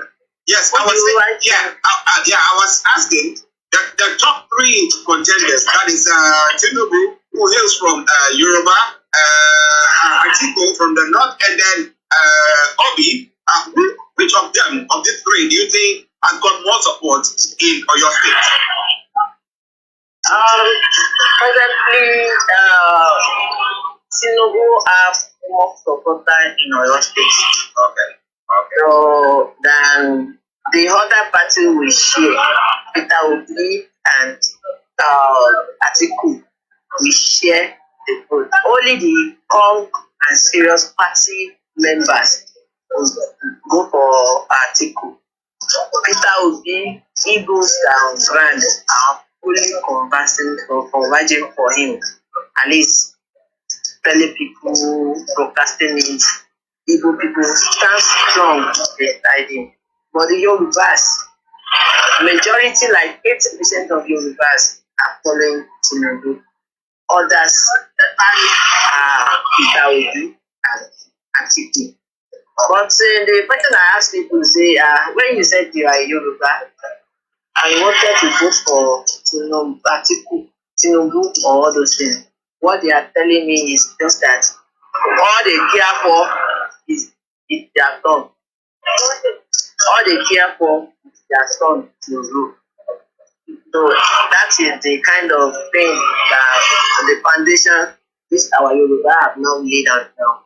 So when we are voting through our tribalism or all those things, then that means there is no democracy. But because I am very sure it will come to a time when we should not be surprised when VK now came out. next week. Next election, when we can come out next election and it's trying to tell you that Igbo is the law, we have no choice. If we do not vote in, that means we are calling for war.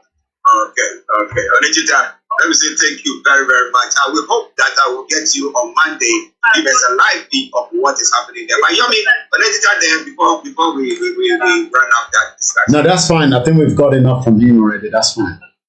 Okay. Onechita, let me say thank you very much for that as well. And then we'll catch up later. Yeah? Thank you, sir. Yes, sir. Thank you, sir. All right. So Yomi, before you go. Well, I'll be back again on Monday.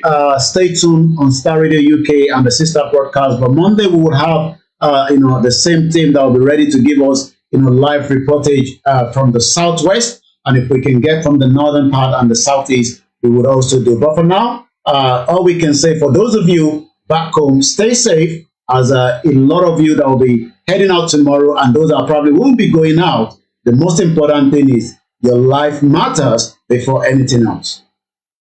Of course, your life matters before anything else. If you want to get some food at home, get some food, get some water, and some things that will keep you safe, because tomorrow they say that there will not be movement of vehicles around and stuff like that. So we hope that everybody keep themselves safe. There's no point going to kill yourself or harm somebody because this. You don't want to go to stay at home. Okay? Don't go there for anybody to harm you or anything of the sort. But, well, the destiny of Nigeria is at stake. And what have we got? Tell me before you go. Well, stay tuned to Star Radio UK. Archie will take you through the rest of the segment. And like I say, it is the weekend, and the weekend start on Star Radio UK, where we have so much program ready for you. All right then. Bye-bye. We'll catch up later then. Bye for now. Bye. Well, listeners, that has been Mr. Olayomi Koiki from our North London studios, and we had Ataya from Lagos State. Well, and that is how far we can go. It might be known that we couldn't get the proper lineage again. I'll have to sort out my, what was it called? I'll have to resolve my Skype. I'm going to be ending my program. We've done almost 4 hours. We'll come back again later on in the afternoon for further more programs. But for now, I need to take a short break so that we can have more conversation later. My name is Alami Koiki. Moki Buboyinle Nkansi. Moki Egbomi Shegun Honor, Mace Gold, and the rest of you that have joined us on all the platforms. If anybody thinks election will solve the problem, it is not going to solve our problem. It is entirely up to Amoto and to decide what they want. We have told you the best option on the table. The Yoruba Nation struggle continue. It has not ended for those that probably think it has. My name again is Olami Koiki, Agbojekomo, and when I come back, we play the anthem and we call it the morning. But like I said, we will come back later on, probably maybe 3 hours, 4 hours, 5 hours, but definitely I'll be coming back later for more conversation. I think, you're right. I'm on labor now and I was mistaken. I think I had such as well. But that's their own problem anyway. By next week, everybody had to can't let that. I watch it pada. There's a lot of Yoruba people that don't see Yoruba Nation. I can tell from their comments, but each time Toba comments, Tiba Lowo picture, Mariko Tibe, Peter Obiati, that is Ibe, and they're shouting Yoruba Nation, Yoruba Nation. They cannot decide what they want, but again, everybody maja, the sound might go boom because I'm a switch see, Jacob and sing. So prepare.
wọ́n náà na nàìjíríà lọ sunkún ẹni bẹ́ẹ̀ gbọ́ nàìjíríà tó fẹ́ nìyẹn. infrastructure wọ́n fẹ́ẹ̀lì ohun kan náà fẹ́ẹ̀lì ẹ̀wá náà fẹ́ẹ̀lì ìbọ̀dù ẹ̀ ń sunkún ìran rẹ̀ nígbà yìí gbogbo kọ́ọ̀pù tí ẹ gbà ìwọ lẹ́jú mọ́ mi ní.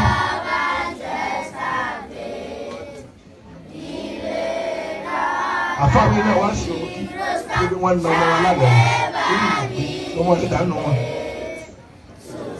kọ́lá tí nàìjíríà máa ń bá bọ́ ìjọba yìí èmi wà náà tí ó máa sọ ẹyẹ gémi eré pa ẹfẹ́ nìyẹn ní gbogbo nǹkan kò sẹ́ni kéde kò sí pa bẹ́ẹ̀ yẹn kọ́ sí kò lè rí òkú lọ fúnjà kò sí náà kò sómi ó bó yẹn lọ ọdún mẹ́fà wọn ò ní ṣe eruku pàrọ̀ àdúgbò tán. ọmọ Oòduà ọ̀gá Fúlàní ọ̀gá Fúlàní ọ̀gá Fúlàní ló jẹ́ o. Yorùbá nation yìí ti gbogbo wa ni kó má gbọ́dọ̀ bàjẹ́ torí kò sílùú mìíràn.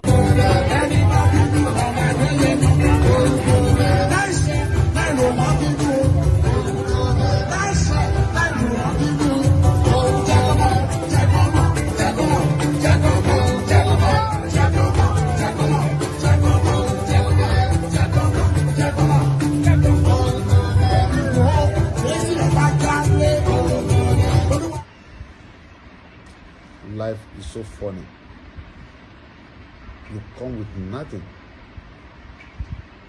then fight for everything, and later leave everything and go back with empty hand. God is powerful.